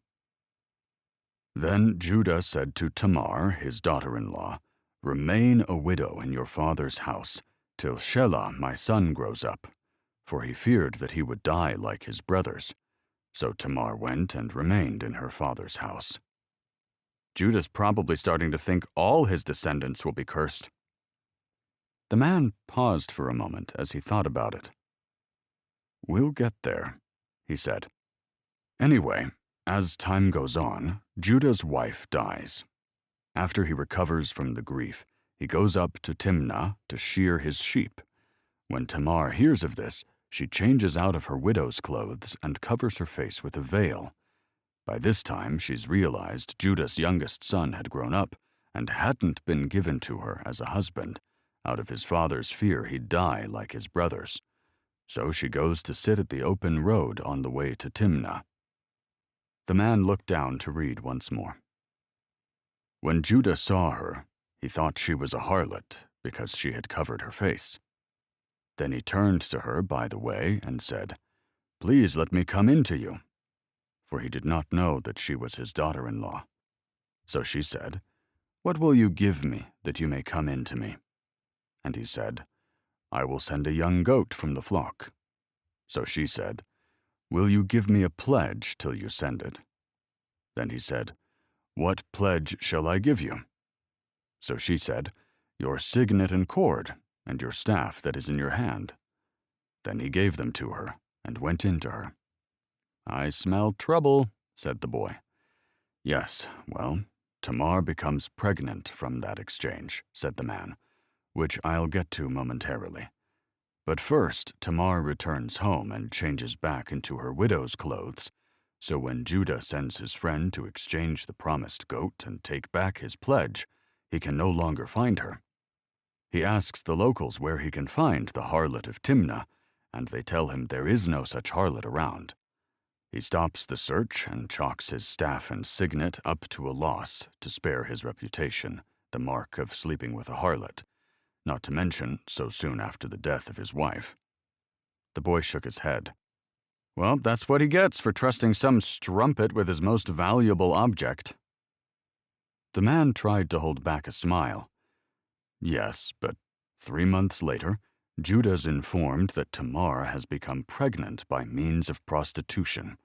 So Judah says, "Bring her out and let her be burned." "Geez," said the boy, "that seems harsh." "Not to mention hypocritical," said the man. But clever Tamar shows Judah the seal and staff and says, "By the man to whom these belong, I am with child." So Judah acknowledges what's happened, and he says, "She has been more righteous than I, because I did not give her to Shelah, my son." "Got him," said the boy. "What a mess, though. Everyone loves to come up with these crazy schemes." "They do indeed," said the man, reading on again.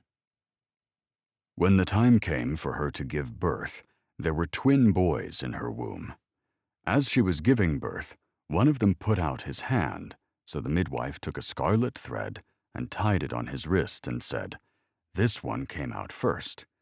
But when he drew back his hand, his brother came out, and she said, "So this is how you have broken out." "And his name was called Perez," said the man, meaning breach or burst forth. And after, his brother was born with the scarlet thread on his hand, and his name was called Zerah. "What does that one mean?" "I found things like dawn or rising or brightness," said the man, "but none of them exactly seem fitting."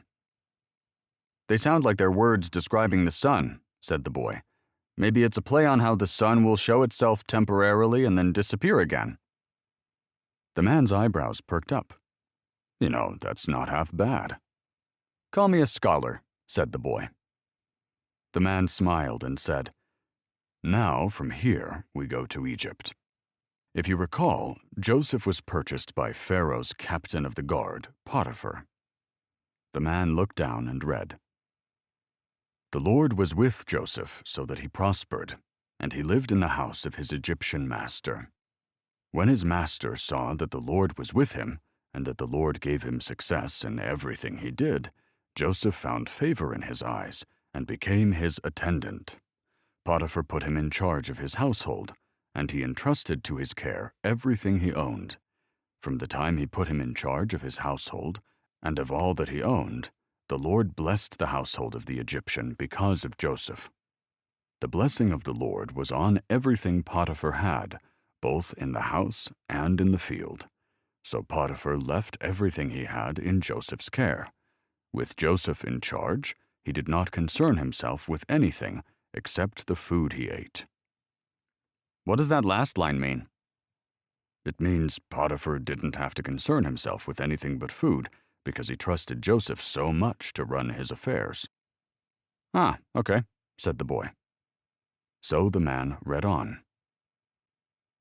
"Now Joseph was handsome in form and appearance, and after a time his master's wife cast her eyes on Joseph and said, 'Lie with me.'"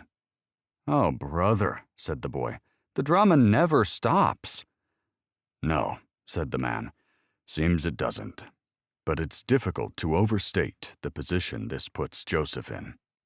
Normally, a slave would have to obey his master's wife, but here, of course, this command would cause Joseph to commit a betrayal of his master." "Here comes the tattletale," said the boy. "Not exactly," said the man. "Joseph refuses her advances day after day, asking how he could commit such wicked sin against his Lord. But on one occasion, Joseph was working when no one else was around, and she grabs his garment, saying, 'Lie with me.' But he leaves his garment behind and runs away.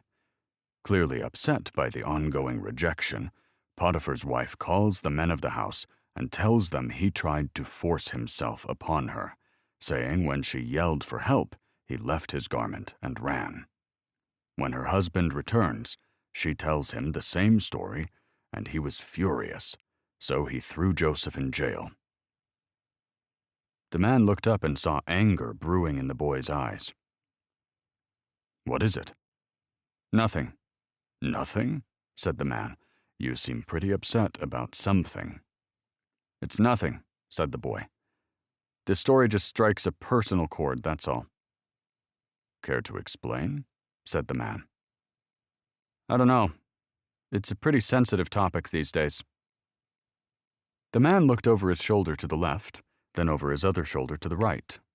Then he looked back at the boy. "I don't see any sensitive people around here." The boy hesitated for a moment longer, but then he spoke. "I had this friend who graduated before me. His freshman year at college, he hooked up with a girl in his dorm one night after they'd both been drinking. The next day, the police showed up to interrogate him, saying the girl claimed she'd been raped. He was shocked. Everyone was shocked. They looked into the case, and there were all these texts on the girl's phone saying she was coming over and wanted to hook up. There were even texts with her friends saying she was going to his place to get laid. The guy had no track record of anything like this before, and plenty of people came to his defense saying he wasn't that kind of guy. I mean, I knew the guy, and he'd never do anything like that. But despite all the evidence, they arrested him and kicked him out of school. They ruined his whole life because of this girl's claim." The man remained silent to allow the boy to finish, but when it appeared he had nothing more to say, he spoke. "As they say, there are 3 sides to every story: perspective A, perspective B, and the truth. But it doesn't seem fair. There wasn't any kind of due process in this situation." "None," said the boy. "They just took her side because she's a girl and conjured tears. And look, there's no way I can say for sure he didn't do anything. Maybe things started and she wanted to stop and he kept going or something like that, but what happened to innocent until proven guilty? They fuck up a guy's life when all the evidence points to the contrary?" "What motivation do you think she'd have for lying?" said the man. "What motivation does any woman have to lie about anything?" said the boy. "Maybe somebody found out and started teasing her. Maybe she thought it was a good idea when she was drunk but sobered up and regretted it. Maybe he had a tiny dick and came in 2 seconds and she never wanted to see him again. Or maybe he flat out rejected her like Joseph did and she wanted to make him pay. Are you trying to convince me no woman has ever justified lying about anything? That we have to believe all women just because they have a vagina? That amongst the billions of them that have existed throughout history, not a single one has bent the truth to screw over a man?" "That's not exactly what I was getting at," said the man. "But women—" "This isn't even about women. It's about liars and truth. And in this case, there was no evidence to prove what was truth and what was a lie. But that doesn't mean you just pick sides because of a gender and ruin someone's life. Take it to court. Bring them in front of a jury or whatever you have to do. And if more women come out and say he did that to them as well, then okay, we have a case. But if a bunch of guys come out and say she lied about them as well, maybe we can start to see a fucking pattern. But we don't play gender favorites with someone's future on the line without facts and stories." "Well, there are surely plenty of cases like this where the truth is being told," said the man. "And in this case, we'll likely never know what happened. But I can see why you're upset." "That's not the point," said the boy. "It just changes the whole legal system, you know? It's not about whether you're a genuine human being or a liar. All that matters is what you have between your legs. It's the same thing in divorce courts." "Well, I don't want to talk about this anymore. It just caught me off guard to hear the Bible talk about it 1,000 years ago, and it's still relevant today. Let's just move on." "You sure?" said the man. "I'm here if you need to vent." "I'm sure," said the boy. "Keep reading before I really start ranting." "All right. But just know this won't be the last thing that occurred long ago that still applies today." The boy nodded, so the man drew in a long breath before looking down to read again. "The Lord was with him. He showed him kindness and granted him favor in the eyes of the prison warden. So the warden put Joseph in charge of all those held in the prison, and he was made responsible for all that was done there. The warden paid no attention to anything under Joseph's care, because the Lord was with Joseph and gave him success in whatever he did." The man looked up to see the boy still visibly upset. "If you're listening, this is a good place to see that Joseph could have responded by withdrawing into himself, or cursing the Lord who allowed him to be sold into slavery and jailed. But instead, He chose to serve others with integrity as a man who believed he was blessed. And in return, God gave him favor in the sight of the warden, a good reminder that God can raise up friends in places even where we don't expect them. This is the second time Joseph could have been killed, but instead he was given an opportunity to work through his adversity and rise up again. The boy didn't say anything, but his anger began to melt away, so the man kept reading. Some time later, the cupbearer and the baker of the king of Egypt offended their master, the king of Egypt. Pharaoh was angry with his two officials, the chief cupbearer and the chief baker, and put them in custody in the house of the captain of the guard, in the same prison where Joseph was confined. The captain of the guard assigned them to Joseph, and he attended them. "Wait," said the boy. "Didn't you say Potiphar was captain of the guard?" Well, when the Bible says some time later, we're unsure of exactly how much time has gone by. If it's years, perhaps Potiphar has moved on from his position. But if it's still him, perhaps he begins to see Joseph in a good light again. If so, for the sake of his own peace and his wife's reputation, Joseph remains in jail. The boy nodded, so the man read on. While they were in prison, Pharaoh's cupbearer and baker each had a dream one night, and each dream had its own meaning. When Joseph saw them the next morning, he noticed that they both looked upset. So he asked Pharaoh's officials, who were in custody with him in his master's house, "Why do you look so sad today?" They said to him, "We have had dreams, and there is no one to interpret them." And Joseph said to them, "Do not interpretations belong to God? Please tell them to me." "That's a bit presumptuous," said the boy, "considering where his last interpretation got him." The man smiled and kept reading. So the chief cupbearer told his dream to Joseph, and said to him, "In my dream there was a vine before me, and on the vine there were 3 branches. As soon as it budded, its blossoms shot forth, and the clusters ripened into grapes. Pharaoh's cup was in my hand, and I took the grapes and pressed them into Pharaoh's cup, and placed the cup in Pharaoh's hand." Then Joseph said to him, "This is its interpretation. The 3 branches are 3 days. In 3 days, Pharaoh will lift up your head and restore you to your office, and you shall place Pharaoh's cup in his hand as formerly, when you were his cupbearer. Only remember me when it is well with you, and please do me the kindness to mention me to Pharaoh, and so get me out of this house. For I was indeed stolen out of the land of the Hebrews, and here also I have done nothing that they should put me in prison." Notice he doesn't accuse either his brethren or his mistress for his circumstance, said the man, but merely asserts his own innocence. "Am I supposed to take that as some kind of nobility?" "I think it says something about his character, yes." "Anyway," said the man, "when the chief baker saw that the interpretation was favorable, he said to Joseph, 'I also had a dream.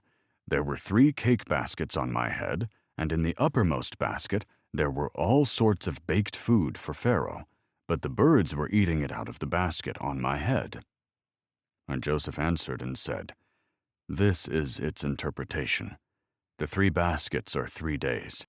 In 3 days Pharaoh will lift up your head from you and hang you on a tree, and the birds will eat the flesh from you.' Pharaoh's birthday came 3 days later, and he prepared a banquet for all his officials and staff.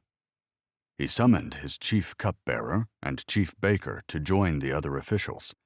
He then restored the chief cupbearer to his former position so he could again hand Pharaoh his cup. But Pharaoh impaled the chief baker, just as Joseph had predicted when he interpreted his dream. Pharaoh's chief cupbearer, however, forgot all about Joseph, never giving him another thought. The boy was taking a sip of water and began coughing wildly, pounding a fist on his chest. "You all right?" said the man. "What the hell?" the boy croaked between coughs. How could you forget about something like that? My guess is the failure to mention this was likely on purpose, said the man. Perhaps he thought the timing to stir up more controversy for Pharaoh wasn't right immediately upon his release. Well, said the boy, still clearing his throat, I guess we'll be seeing Joseph's brothers bowing down soon. The man smiled again and read on. 2 full years later, Pharaoh dreamed that he was standing on the bank of the Nile River. In his dream, he saw 7 fat, healthy cows come up out of the river and begin grazing in the marsh grass. Then he saw 7 more cows come up behind them from the Nile, but these were scrawny and thin. These cows stood beside the fat cows on the riverbank. Then the scrawny, thin cows ate the 7 healthy fat cows. At this point in the dream, Pharaoh woke up. But he fell asleep again and had a second dream. This time he saw 7 heads of grain, plump and beautiful, growing on a single stalk.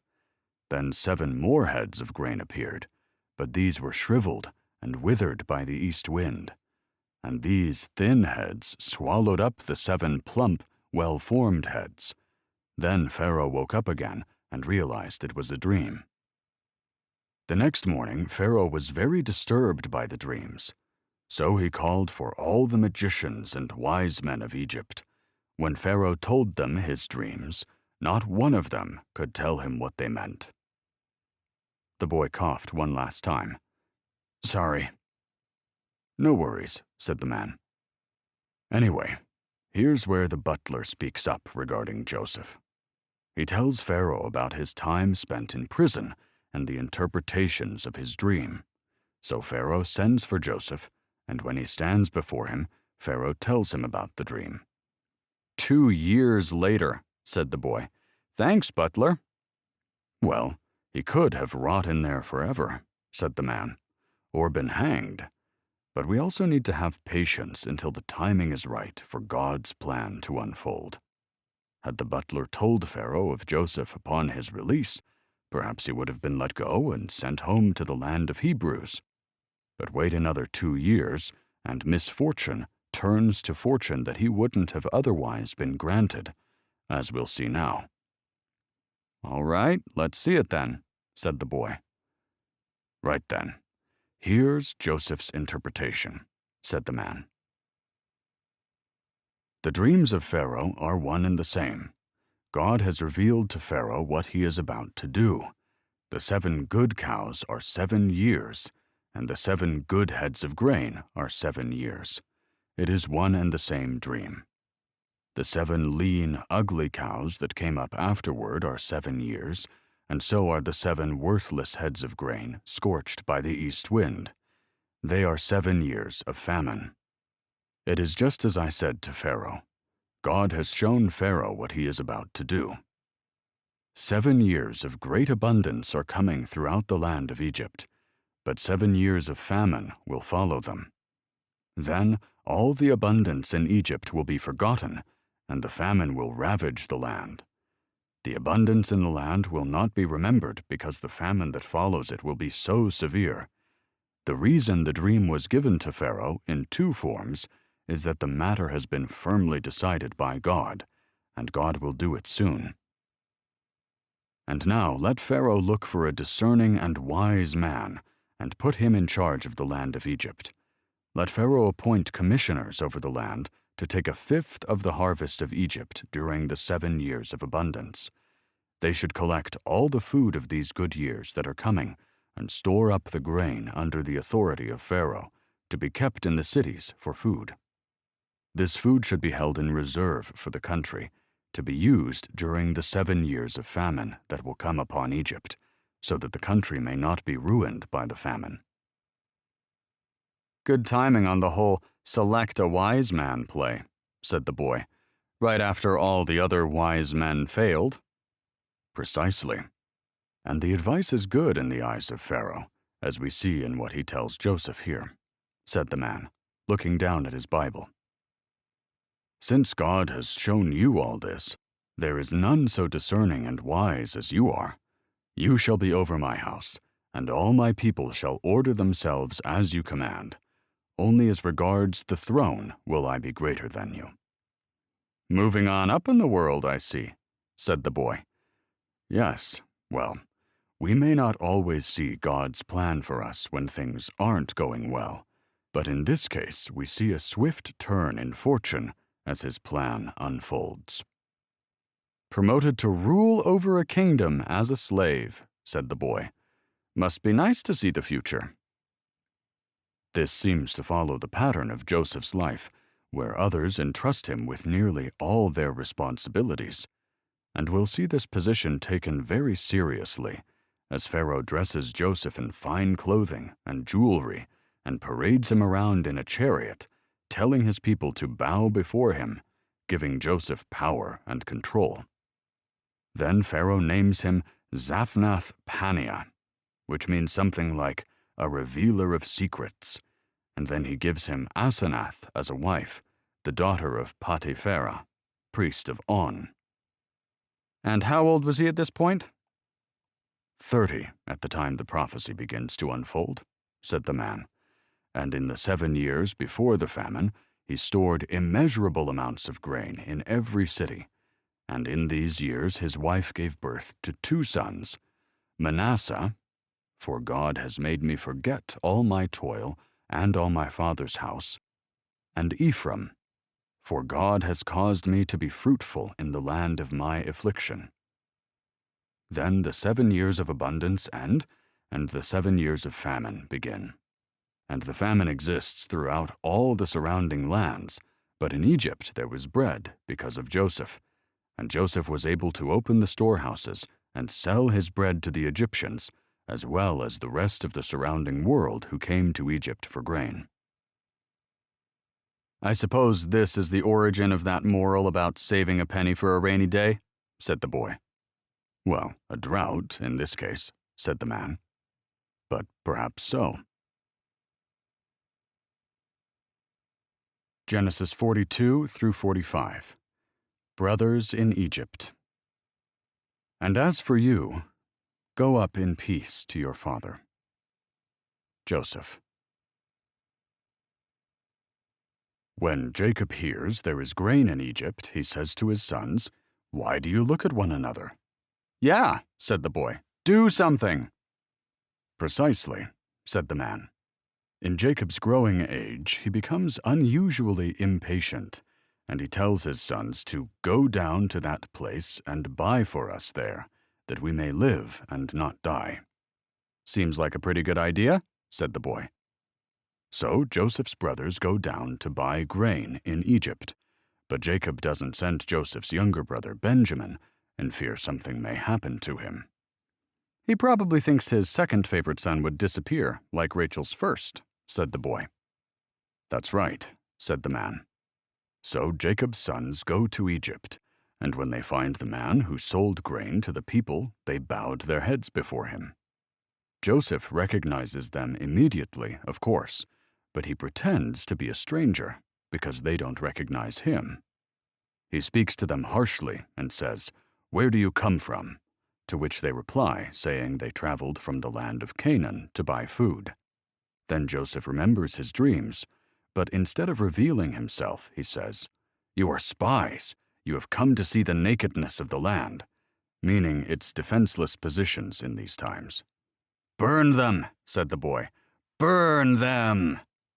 "Actually, you're not so far off," said the man. In those times, spies would have been put to death for the sake of national security. It would have been easy for Joseph to take revenge on all his brothers at once.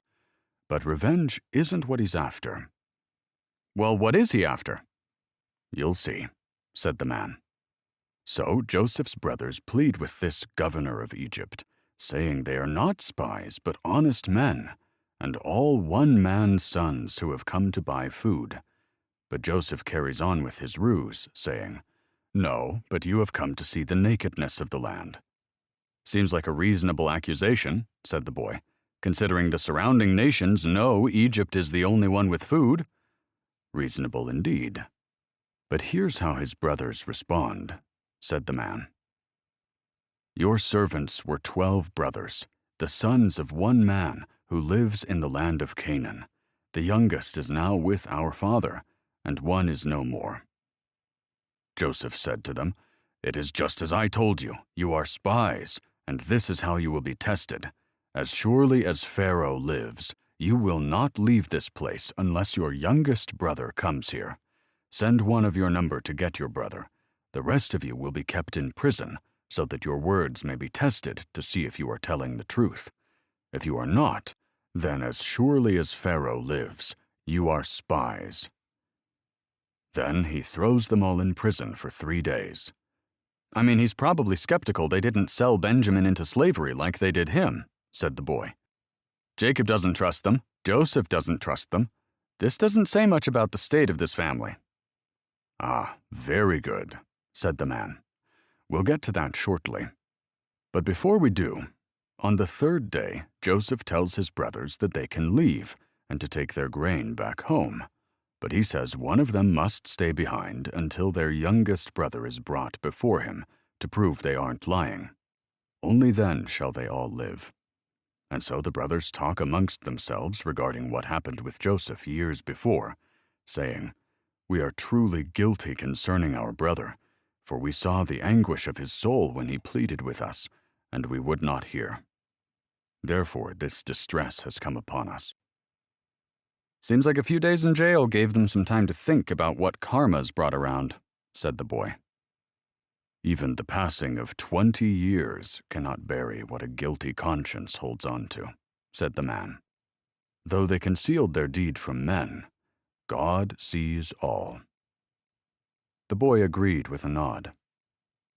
Anyway, Reuben says to his brothers, "Didn't I tell you not to sin against the boy? But you didn't listen, so now there comes a reckoning for his blood." "What's that mean exactly?" "It means a reckoning is required for their brother's blood on their hands." "Seems like Reuben is just trying to comfort himself," said the boy. "Probably overcompensating for the extra guilt of sleeping with his father's concubine." "Yes," said the man. "Often the most insecure is the loudest in the room." But here we learn the conversation was being held amongst the brothers in their native tongue, that Joseph had been using an interpreter to speak with them prior.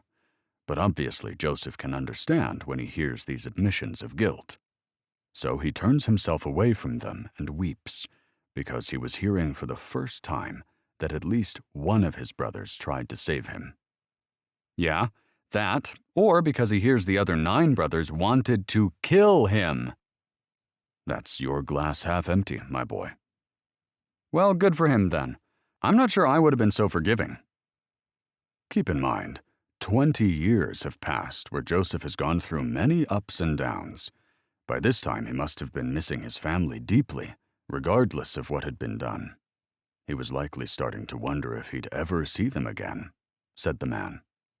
We don't hear much about Joseph's feelings on the matter until they all come welling to the surface. It must have been immensely emotional, even healing, for Joseph to hear his brother's remorse. Yeah, said the boy. "What's next?" Next, Joseph takes Simeon, the next oldest in line behind Reuben, and ties him up before their eyes. He does this either because of Reuben's innocence in the matter, or because the eldest should be responsible for reporting to their father.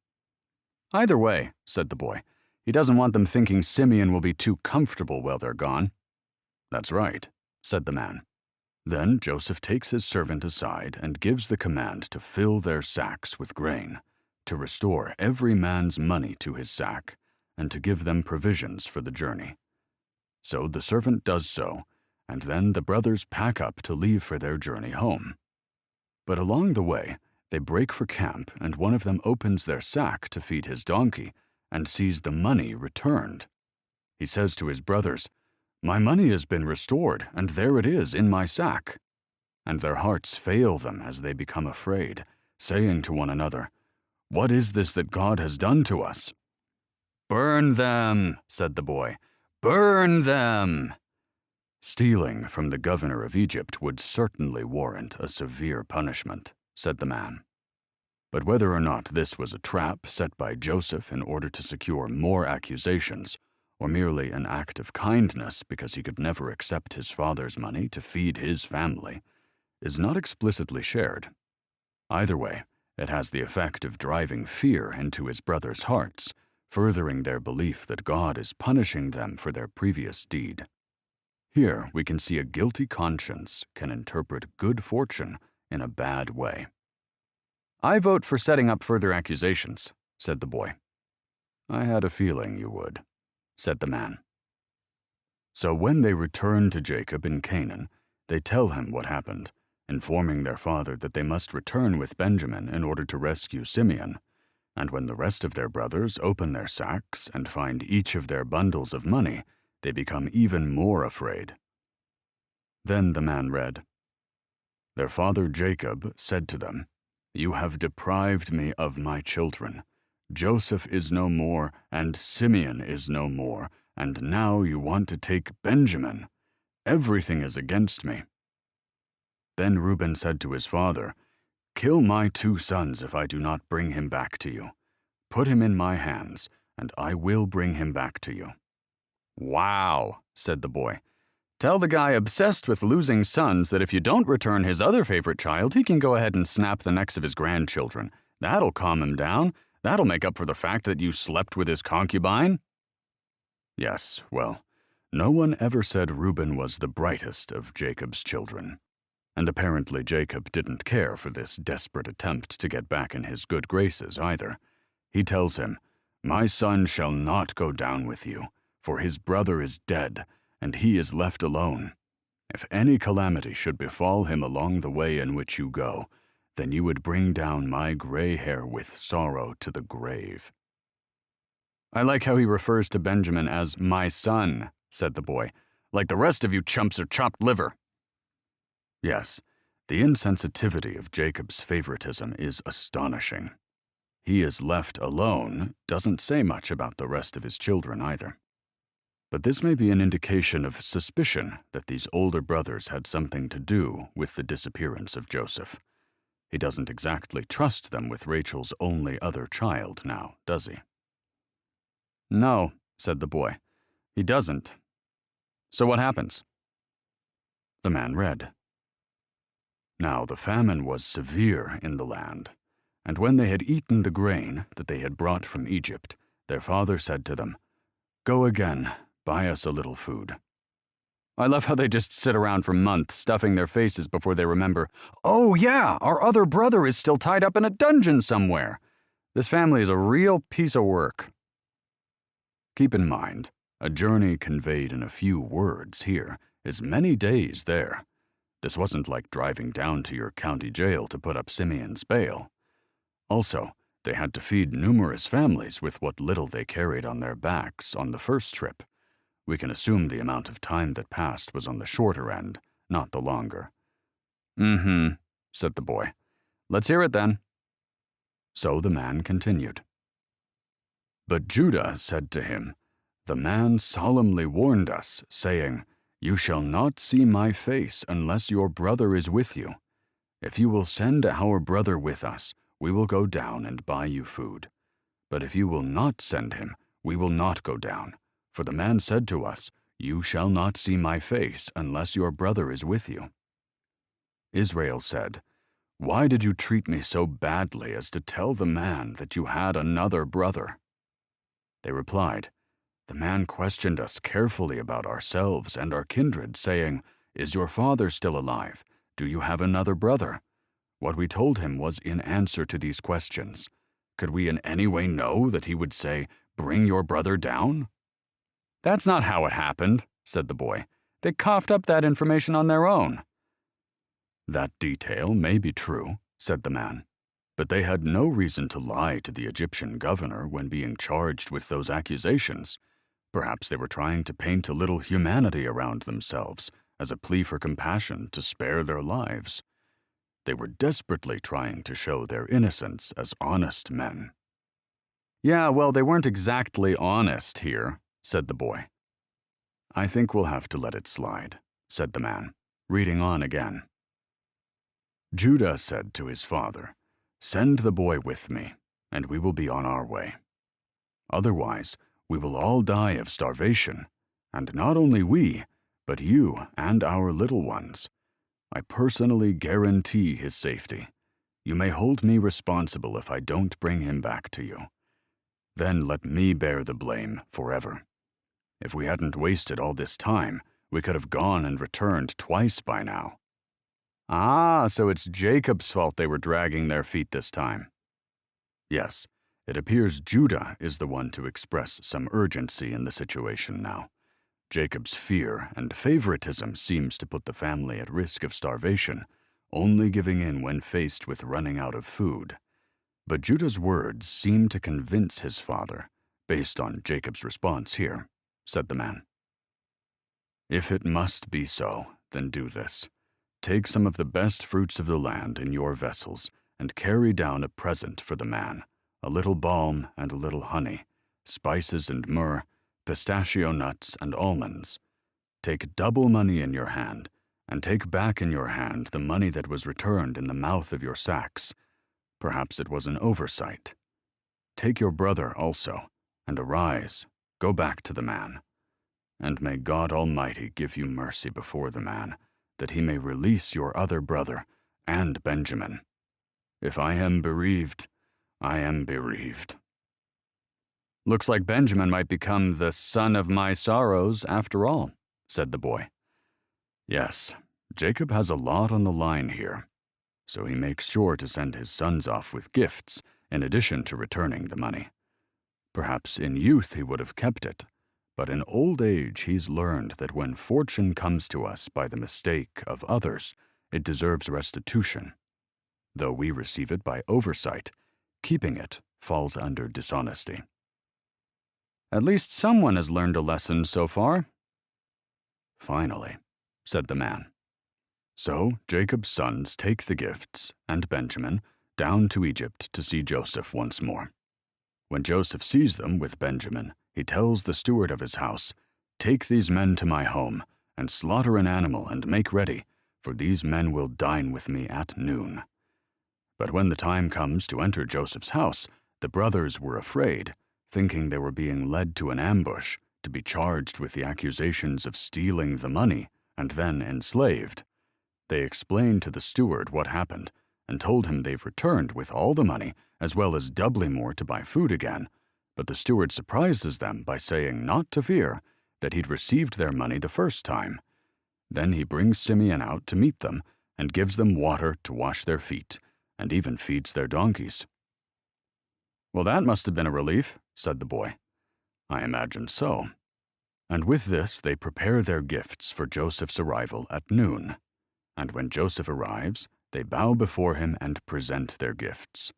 So Joseph asks about their and their father's well-being, said the man, reading the next line. "Is your old father well, of whom you spoke? Is he still alive?" And they said, "Your servant, our father, is well. He is still alive." Then they bowed down again in homage. And as he raised his eyes and saw his brother Benjamin, his mother's son, he said, "Is this your youngest brother of whom you spoke to me?" Then he said, "May God be gracious to you, my son." So while Joseph's older brothers seek favor in Joseph, the Lord of the land, Joseph directs Benjamin's favor toward God, the Lord of lords, and then his heart yearns for his brother Benjamin, and he has to excuse himself again to weep. "Big crybaby," said the boy. "Keep it together, man." The old man said, "Keep in mind, he never knew if he'd see his mother's only other son again." Then he read on. "Then he washed his face and came out, and he restrained himself and said, 'Serve the bread.' So they set him a place by himself, and them by themselves, and the Egyptians who ate with him by themselves, because the Egyptians could not eat food with the Hebrews, for that is an abomination to the Egyptians." "Does Joseph have to sit alone because he's a Hebrew?" "At this point, he's long absorbed into Egyptian culture," said the man. "So I think it's more likely because he's a minister of the state, unlikely to eat with Egyptians below him in class." "Ah, okay. That makes sense. said the boy. So the man read on. Now they were seated before him, from the firstborn according to his birthright, to the youngest according to his youth, and the men looked at one another in astonishment. Why? What does that mean? As if by some supernatural insight, the governor of Egypt, a stranger to their family, or so they think, has arranged their family in order of age. Oh, right, said the boy. He then goes a step further by serving Benjamin a portion 5 times the size of theirs, a custom meant to distinguish a special guest of honor. So Joseph's testing his brothers to see if the favored youngest inspires murderous jealousy again. Yes, indeed, said the man. But the text says they drank and were merry with him, so from what he could see, it did not. And after the feast, Joseph commands the steward to fill the men's sacks with as much food as they could carry, but then he also tells him to put each man's money in the mouth of his sack again. Then he instructs the steward to place his silver cup in the mouth of Benjamin's sack, along with the money. Uh-oh, said the boy. I smell a plan stewing. Your nose doesn't deceive you, for when morning dawns, the brothers are sent away, and just when they are out of the city limits, Joseph sends his steward after them to hatch his plan. The steward rides up to stop and question them here, said the man. Why have you repaid good with evil? Isn't this the cup my master drinks from and also uses for divination? This is a wicked thing you have done. But they said to him, Why does my lord say such things? Far be it from your servants to do anything like that. We even brought back to you from the land of Canaan the silver we found inside the mouths of our sacks. So why would we steal silver or gold from your master's house? If any of your servants is found to have it, he will die, and the rest of us will become my lord's slaves. Probably Reuben opening his big mouth again. Perhaps so, said the man. So the steward agrees, but lessens the terms. He says, Now also let it be according to your words. He with whom it is found shall be my slave, and you shall be blameless. Then each man opens his sack, and the steward searches them, beginning with the oldest, ending with the youngest. And of course it was in Benjamin's sack, said the boy. Of course, said the man. So they were forced to return to the city. And when they arrive back at Joseph's house, he says to them, What deed is this you have done? Did you not know that such a man as I can certainly practice divination? Which of course he doesn't. He is merely playing this role of an Egyptian official to drive fear into their hearts. Seems like it's working, said the boy. It sure is. But then Judah speaks up and tells him this, said the man. Oh, my lord, what can we say to you? How can we explain this? How can we prove our innocence? God is punishing us for our sins. My lord, we have all returned to be your slaves, all of us, not just our brother who had your cup in his sack. But Joseph said, Far be it from me that I should do so. The man in whose hand the cup was found, he shall be my slave. And as for you, go up in peace to your father. Smart, said the boy. Here's the real test of whether or not they're willing to sacrifice another brother to benefit themselves. Precisely, said the man.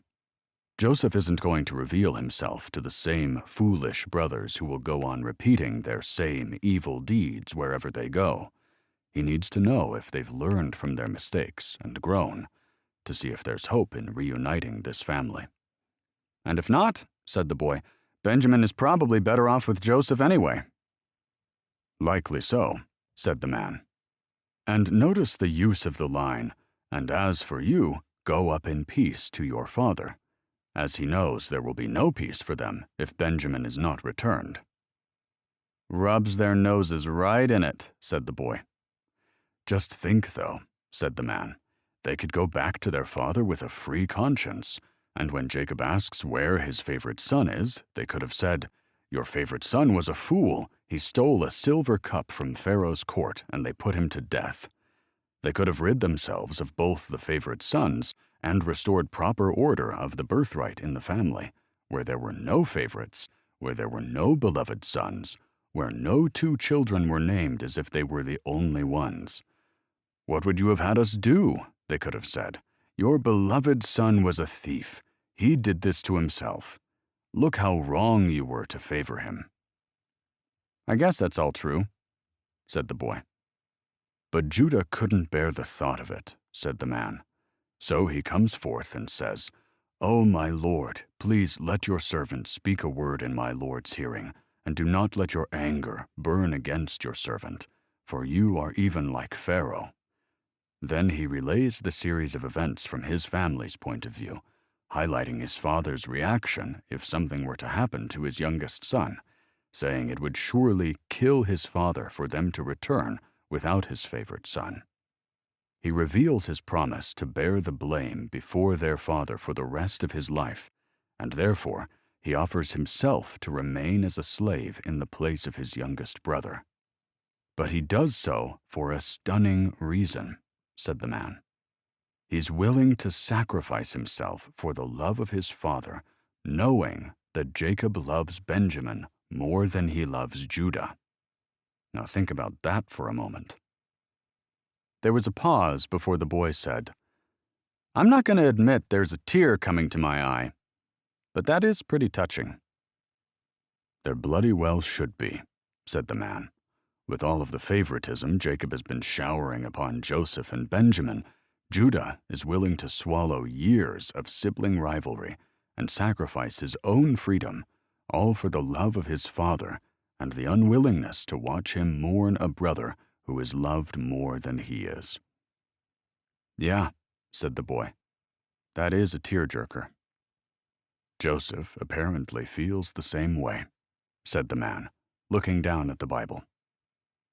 "Then Joseph could not restrain himself before all those who stood by him, and he cried out, 'Make everyone go out from me.' So no one stood with him while Joseph made himself known to his brothers. And he wept aloud, and the Egyptians and the house of Pharaoh heard it. Then Joseph said to his brothers, 'I am Joseph. Does my father still live?' But his brothers could not answer him, for they were dismayed in his presence. And Joseph said to his brothers, 'Please come near to me.' So they came near. Then he said, 'I am Joseph, your brother, whom you sold into Egypt. But now do not therefore be grieved or angry with yourselves because you sold me here, for God sent me before you to preserve life.'" You can't help but wonder if he would have done the same for Canaan had his brothers not sold him into slavery, said the boy. Then all the surrounding countries would have been coming to Canaan to make it a well-known trading post instead of Egypt. "Perhaps Canaan didn't have the infrastructure or the land or the manpower that Egypt had," said the man. "Remember, Joseph alone didn't grow and farm and harvest enough wheat to feed those nations. He merely foresaw what was coming and was placed in a position of power to orchestrate his plan. Had he not been in jail for the butler to see his power of prophecy, and had Pharaoh not appointed him to a position of power where people had to listen to him, perhaps he would have been ridiculed, like the first time he interpreted dreams." "I stand corrected," said the boy. "The moral here is not around growing of food," said the man, "but around forgiveness. Sure, sinners should grieve and be angry over their sins, but leave it up to God to humble them by making good from their evil. And leave it up to us to see the light in God's ways and accept the apologies of others when they're offered. If we held one another accountable for every little thing all the time, without hope for forgiveness, then relationships would be impossible, because there would be no room for error." "I'm going to look past the fact that we're talking about selling someone into slavery," said the boy, "because I think the overall point you're making is a good one." Joseph finds his brothers humbled for their sins, mindful of their remorse, and respectful of their youngest brother, even when they had the chance to let him take the fall to save themselves. He sees they've learned their lesson and changed their ways. I get it, said the boy. So what happens? So Joseph says, "For these 2 years the famine has been in the land, and there are still 5 years in which there will be neither plowing nor harvesting. And God sent me before you to preserve a posterity for you in the earth, and to save your lives by a great deliverance. So now it was not you who sent me here, but God, and he has made me a father to Pharaoh, and lord of all his house, and a ruler throughout all the land of Egypt." Then he tells his brothers to return to Jacob and bring him to Egypt, to dwell in the land of Goshen with his children, and his children's children, and all of his flocks and herds, because there he can provide for all of them in the remaining years of famine. Then he falls on Benjamin's neck and he weeps, and then all of his brother— Yeah, said the boy. They have a big weepy powwow. Next. Next, the news spreads throughout the house of Pharaoh that Joseph's brothers have arrived, and this pleases Pharaoh, and he tells Joseph that he will give his father and his households the best of the land of Egypt to dwell. He even tells Joseph to give them carts to carry their wives and little ones and provisions for the journey. So Joseph does so, and he also gives each brother a change of garments. But to Benjamin he gives 300 pieces of silver and 5 changes of garments. You have to wonder what all of this spoiling is doing to Benjamin's ego, said the boy. These gifts will serve as evidence to Jacob that Joseph has become as rich and powerful as his brothers have claimed, said the man. So Joseph loads 20 donkeys with Egyptian goods and food as a gift for his father. Then he sends his brothers along on their journey back home. Genesis 46 through 50. Jacob in Egypt. Not so, my father, for this one is the firstborn. Joseph. When Joseph's brothers arrive back in Canaan, they tell their father, "Joseph is still alive, and he is governor over all the land of Egypt." And Jacob's heart stops because he doesn't believe them. But when they tell him everything Joseph had said, and show him the carts to carry him there, the spirit of Jacob is revived. I can only imagine, said the boy, after 20 years of mourning a dead child. I have to think his sons are feeling some guilt resurface in the face of his reaction as well. I'm sure, although they don't exactly admit the extent of the whole story. That probably would have stopped his heart beyond reviving, said the boy. Perhaps so, said the man. But instead, Israel says, "It's enough. My son Joseph is still alive. I will go and see him before I die." How old is he at this point? Around 130, said the man. But although his age was great for a long and taxing journey, his desire to see Joseph was greater. Not to mention, the last time he traveled, he lost Rachel, said the boy. That's probably weighing on his mind. Perhaps, but he begins the journey nonetheless. And when they come to Beersheba, he offers a sacrifice to God, and God comes to Jacob in the night to tell him this, said the man. "I am God, the God of your father.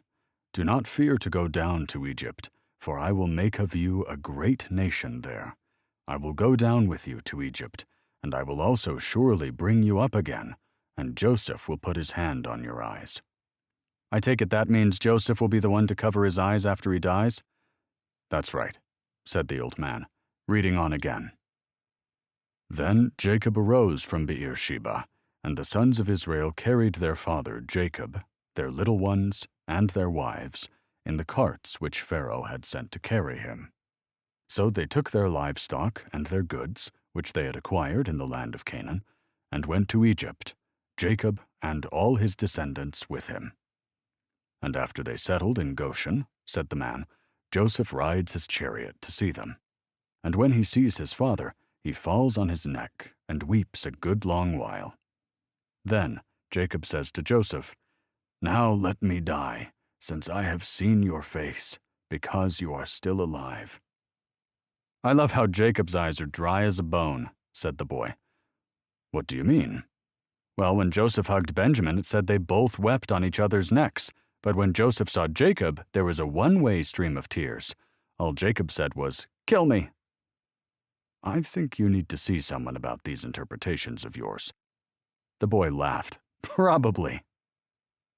Even if you're right, said the man, perhaps we're supposed to imagine a sobbing son on the shoulder of a father stiffened by disbelief, too overcome with feeling to know how to respond. That is, until he can summon the words of being so happy he could die.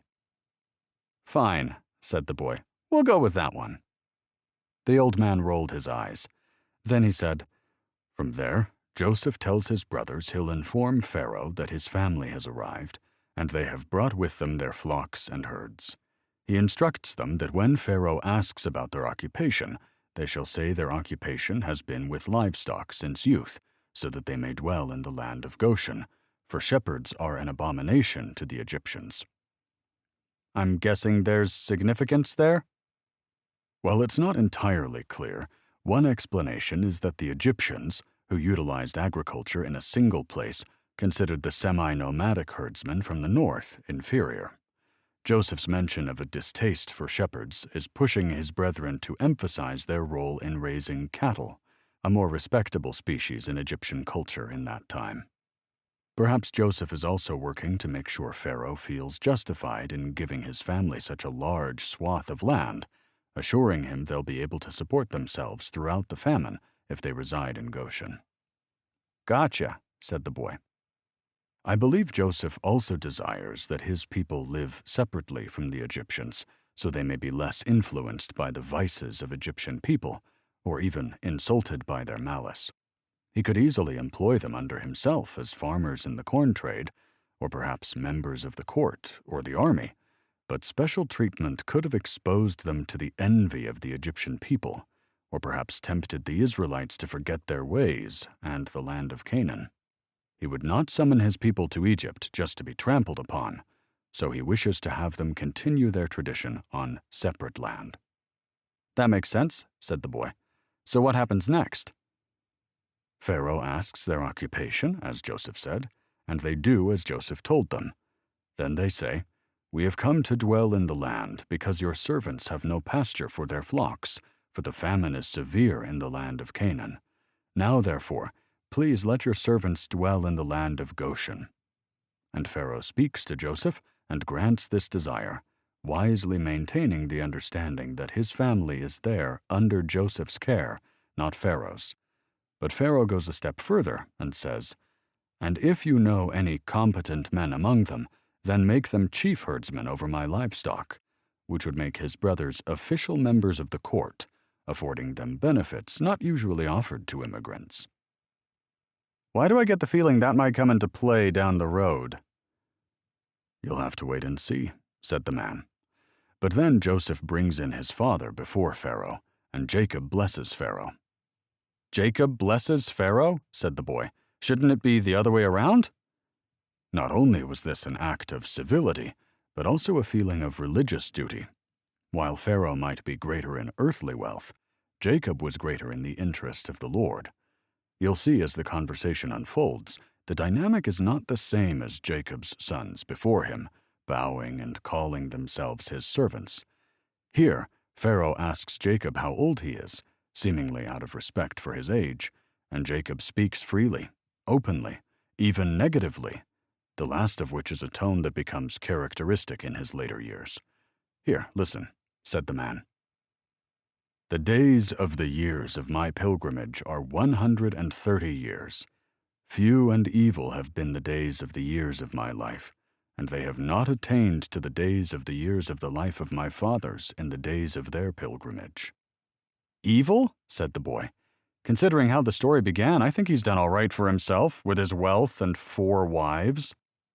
With a sly smirk, the old man said, Well, if it isn't Mr. Glass Half Empty coming around to see the light of day. Well, that might be true. Let's not forget the murderous tension with his brother that loomed over his shoulder, years of unjust servitude to his uncle, his beloved wife dying prematurely, and his favorite son's supposed death. But you're right, He chooses to view life through a pessimistic lens when he could also see his good fortune and legacy, and now his family's safety with food in the land of Goshen during a famine. The boy gave a nod, so the man read on. But there was no food in the entire region, for the famine was very severe.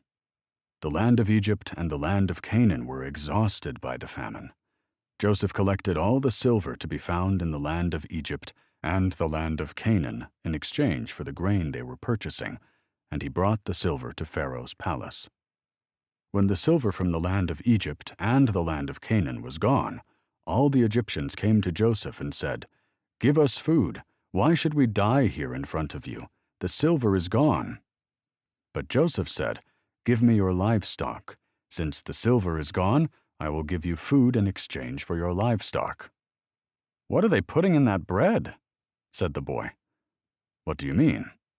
"I mean, you're going to trade a whole cow that could be dried into a long-term supply of jerky for a loaf of bread that will go stale in a day? Seems like you'd get more meals out of livestock." "Perhaps the trade was for more meals in grain than from that of slaughter," said the man.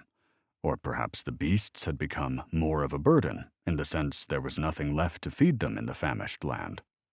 "I'll let it slide," said the boy. "Keep going." I think the point being driven home is that a man will trade all that he has in order to preserve his life in desperate times.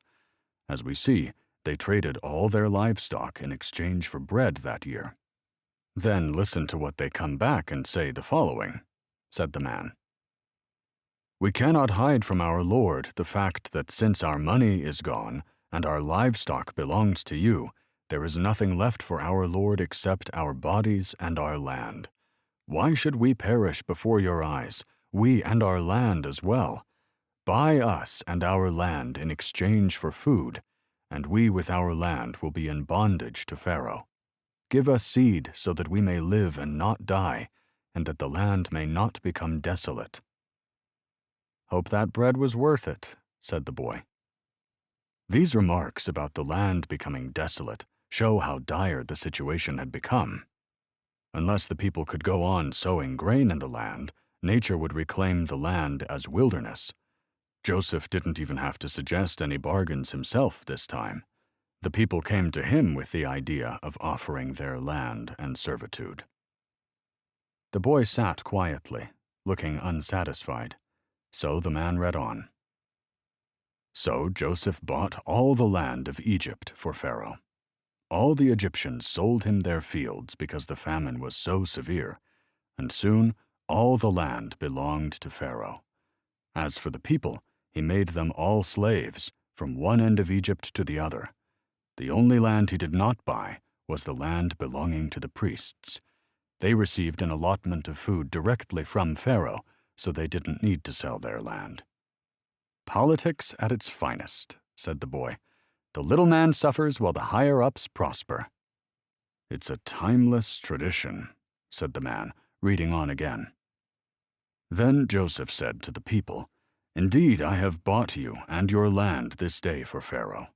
Look, here is seed for you, and you shall sow the land. And it shall come to pass in the harvest that you shall give 1/5 to Pharaoh. 4/5 shall be your own, as seed for the field and for your food, for those of your households, and as food for your little ones.' So they said, 'You have saved our lives. Let us find favor in the sight of my Lord, and we will be Pharaoh's servants.' And Joseph made it a law over the land of Egypt to this day, that Pharaoh should have 1/5, except for the land of the priests only, which did not become Pharaoh's." "See," said the boy, "things like this are where you lose me." "How so?" said the man. In a cheery voice, the boy said, "You've saved our lives, and now we're happily enslaved. Hooray!" In a more serious tone, he said, "Here's what really happened. Government established a 20% tax, which eventually people questioned, so they came up with a story to justify it." The boy tightened up an imaginary tie and put on his best political impersonation. "Well, you see, my simple-minded commoners, way back in the day there was a big famine, and you peasants neglected to prepare. But we, the wise old government, were smart enough to stash bread away for an entire population for 5 years without even using preservatives. And when you went hungry, you looked to us to save you like the heroes we are, because not a single one of you was smart enough to figure out that a cow provides more meals than a loaf of bread. And when you had nothing left to trade, you agreed to give up your freedom in exchange for food conveniently just before the famine ended. This was all your idea, and you have no one to blame but yourselves. Now pay up." The man stared blankly for a moment. "Your imagination never ceases to amaze me." The boy playfully pounded a fist on the table and said, "This book has Uncle Sam publications written all over it." The reduction of a population to serfdom wasn't meant to be seen as an act of cruelty, said the man, but rather a display of Joseph's administrative prowess in the eyes of Pharaoh. "Don't they say history's always written by the winners?" "I think we agreed to put historical disputes aside for the sake of the story," said the man. The boy pulled a zipper across his lips and laced his fingers in front of him. "Besides, I think you're losing sight of how this is a tale of the Israelites, not the perspective of the Egyptian government and its people." The boy said nothing, so the man read on. "Now, Israel lived in the land of Egypt, in Goshen, and they acquired property in it and were fruitful, and became very numerous. And Jacob lived in the land of Egypt for 17 years, so the length of Jacob's life was 147 years. "What a guy," said the boy. "One day he's on his deathbed, 17 years later he's thriving through a famine." Yes, it seems Jacob was so satisfied with Joseph's reunion that he found the strength to carry on.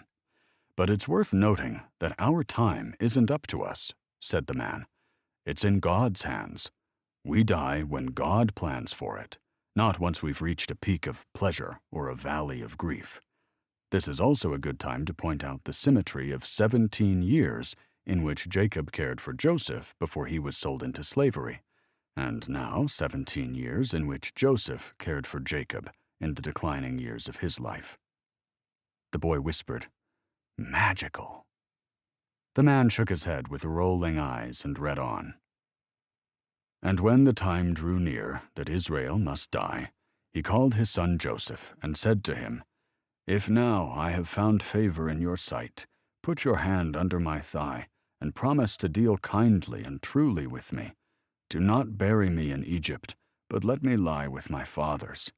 Carry me out of Egypt and bury me in their burying place.' And he said, 'I will do as you have said.' Then he said, 'Swear to me.' And he swore to him. 'Yes, son, reach down and grab a hold of my ancient—' Then Jacob became sick. When Joseph hears of this news, he takes his 2 sons to visit him. Jacob gathers the strength to sit up in bed and speak to Joseph here," said the man. "God Almighty appeared to me at Luz in the land of Canaan and blessed me, and he said to me, 'Behold, I will make you fruitful and numerous, and I will make you a multitude of peoples, and will give this land to your descendants after you as an everlasting possession.' Now your 2 sons, who were born to you in the land of Egypt before I came to you in Egypt, are mine. Ephraim and Manasseh shall be mine, as Reuben and Simeon are. But your children that you have fathered after them shall be yours. They shall be called by the names of their brothers in their inheritance." What does that mean exactly? The language used here is a form of adoption, similar to placing a child upon the knee, as we've seen before. Jacob mentions Joseph's sons on the level of his own, perhaps implying they'll receive an inheritance of equal or even greater value than his own children. He goes on to groan about Rachel's premature death in this dialogue, a loss from which he never recovered, so it's possible the adoption is an expression of desire for the additional sons his favorite wife never had. This certainly falls in line with the ongoing theme of screwing up the inheritance order. "It does indeed," said the man, reading on again. "When Israel saw Joseph's sons and said, 'Who are these?' Joseph said to his father, "They are my sons, whom God has given me here." And he said, "Bring them to me, please, that I may bless them." Now the eyes of Israel were dim with age, so that he could not see. "Uh-oh," said the boy. "I sense a parallel with Isaac coming." "Very good," said the man, reading on. "And Joseph brought them close to him, and he kissed them and embraced them. And Israel said to Joseph, I never expected to see your face, and behold, God has let me see your children as well." Then Joseph took them from his knees, and bowed with his face to the ground. And Joseph took them both, Ephraim with his right hand toward Israel's left, and Manasseh with his left hand toward Israel's right, and brought them close to him. "Perfect," said the boy, "and the oldest will receive his proper blessing and will be on our merry way." The old man smiled as he said, "Israel stretches out his right hand and lays it on Ephraim's head, who was the younger, and his left hand on Manasseh's, and then he blesses them. But when Joseph sees that his father's right hand is on Ephraim, he tries to remove it and place it on Manasseh's, saying, 'Not so, my father, for this one is the firstborn. Put your right hand on his head.' But his father refused and said, 'I know, my son, I know. He also shall become a people, and he also shall be great. But truly his younger brother shall be greater than he, and his descendants shall become a multitude of nations.'" "Shocking," said the boy. "Yes," said the man. "You'd think Joseph, in all his favoritism amongst his older brothers, and surely knowing the story of his father's own blessing, might have seen this coming. But Jacob acts neither by mistake nor partial affection, but rather from divine inspiration that goes against tradition. This image of Jacob crossing his arms to reach the younger son with his right hand and the older son with his left paints the summary of the book of Genesis perfectly." "Sure does," said the boy. "It sure does." We had Abel above Cain, Abraham above his brothers, Isaac over Ishmael, Jacob over Esau, Joseph before Reuben, and now Ephraim before Manasseh.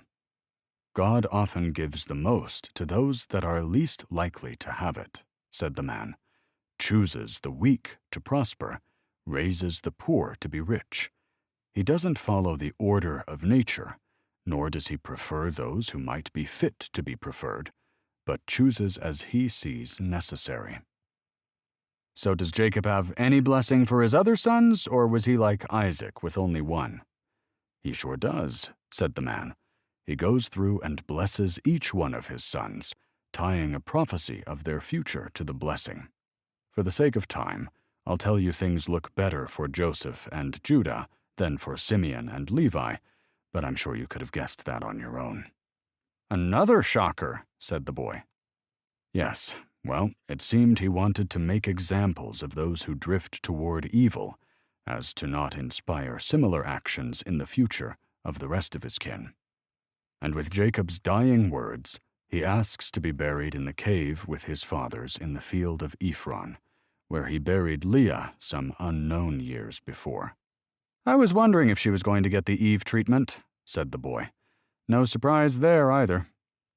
"Yes, well, the scripture is all we have to go by in these regards. But as Jacob finished giving his command, he drew his feet up into his bed and breathed his last breath. Joseph falls on his father's face and weeps over him. Then he commands his servants to embalm his father, and so the physicians did so." "Really?" said the boy. "Was this part of the Hebrew culture? I thought this was an Egyptian thing." "Well, the tradition was certainly Egyptian," said the man. "But my guess is that this was done because he had to be carried to Canaan. This would be a trek of days, and therefore preserving the body was necessary to prevent putrefaction." "Ah, that makes sense," said the boy. 40 days were required for this," said the man, "and out of a great respect for Joseph, even the Egyptians mourned him during this time. And when the time comes, Joseph speaks to Pharaoh and pleads permission to carry his father to the cave in Canaan and promises to return. Pharaoh tells him, "Go up and bury your father, as he made you swear." So Joseph goes to bury his father, along with all the servants of Pharaoh, all the elders of Egypt, and all of Jacob's house. Only the little ones with their flocks and herds were left behind. "Ah, yes," said the boy, "collateral." Both chariots and horsemen accompany them along this journey, and there was a great gathering to honor and mourn Israel. And after their father was buried, Joseph and his brothers returned to Egypt. "What a beautiful way to end the story," said the boy. The man smiled. But when Joseph's brothers saw that their father was dead, they said, "Perhaps Joseph will hate us and may actually repay us for all the evil which we did to him." So they sent messengers to Joseph with a message, said the man. "Before your father died, he instructed us to say to you, 'Please forgive your brothers for the great wrong they did to you, for their sin in treating you so cruelly. So we, the servants of the God of your father, beg you to forgive our sin.'" "Jeez," said the boy. "Leave it to this family to come up with lies and trickery at a funeral." "Yes, well, a guilty conscience never rests," said the man. "And even when there is no danger, it drums up fear and suspicion." But Joseph weeps when he hears this message, and when his brothers arrive before him, they fall to their knees and bow, saying, "Behold, we are your servants." So here we have the fulfillment of the dream. "So he rules over them after all," said the boy. Well, that was certainly the brothers' interpretation when a young Joseph first sought help finding its meaning. But here we see what an older Joseph discovers the meaning to be. He tells them this, said the man. "Don't be afraid. Am I in the place of God? You intended to harm me, but God intended it for good to accomplish what is now being done, the saving of many lives. So then, don't be afraid. I will provide for you and your children." "So he views it as taking care of them through the famine," said the boy. "Precisely," said the man. And so Joseph dwells in Egypt with the rest of his father's household and lives long enough to see his own grandchildren.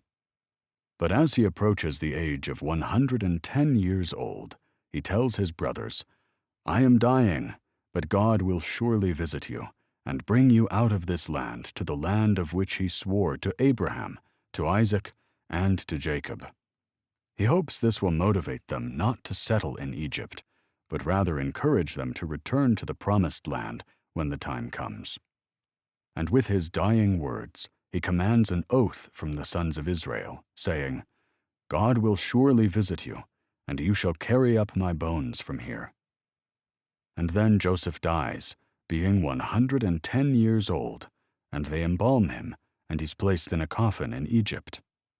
And here we see a story that began with God breathing life into his first creation come full circle in the end with the image of a chosen figure embalmed in a coffin. With that, the man closed his Bible. "We're done?" said the boy. "We're done," said the man. "Well, it certainly got a little weird at times," said the boy, "but overall not too shabby." "I'm not sure shabby is the word I'd choose to describe the Holy Bible," said the man, "but I'm glad you could at least appreciate it." "For sure," said the boy. "Lot of good takeaways." "Indeed," said the man. "One of my favorites arriving in the story of Joseph, when we see who arises to the pinnacle of our tale. It is not those with inexcusable flaws or justified evil ways or pessimistic views, but rather he who sees positively and acts accordingly in times of chaos, who time and again lands on his feet and is elevated to the highest place in our story. Because Joseph is never resentful, nor bitter, nor malevolent, nor shaking his fist at God. He alone rises to become the shining symbol of the 12 tribes of Israel. "And," said the boy, "he never ratted out his brothers again." Which to me means the real lesson of Genesis is, don't be such a fucking tattletale. The man shook his head with a laugh and said, "Why am I not surprised?" This has been Genesis, Biblical Commentary Through Dialogue by Kyle Woodruff. Read for you by Dallin Bradford.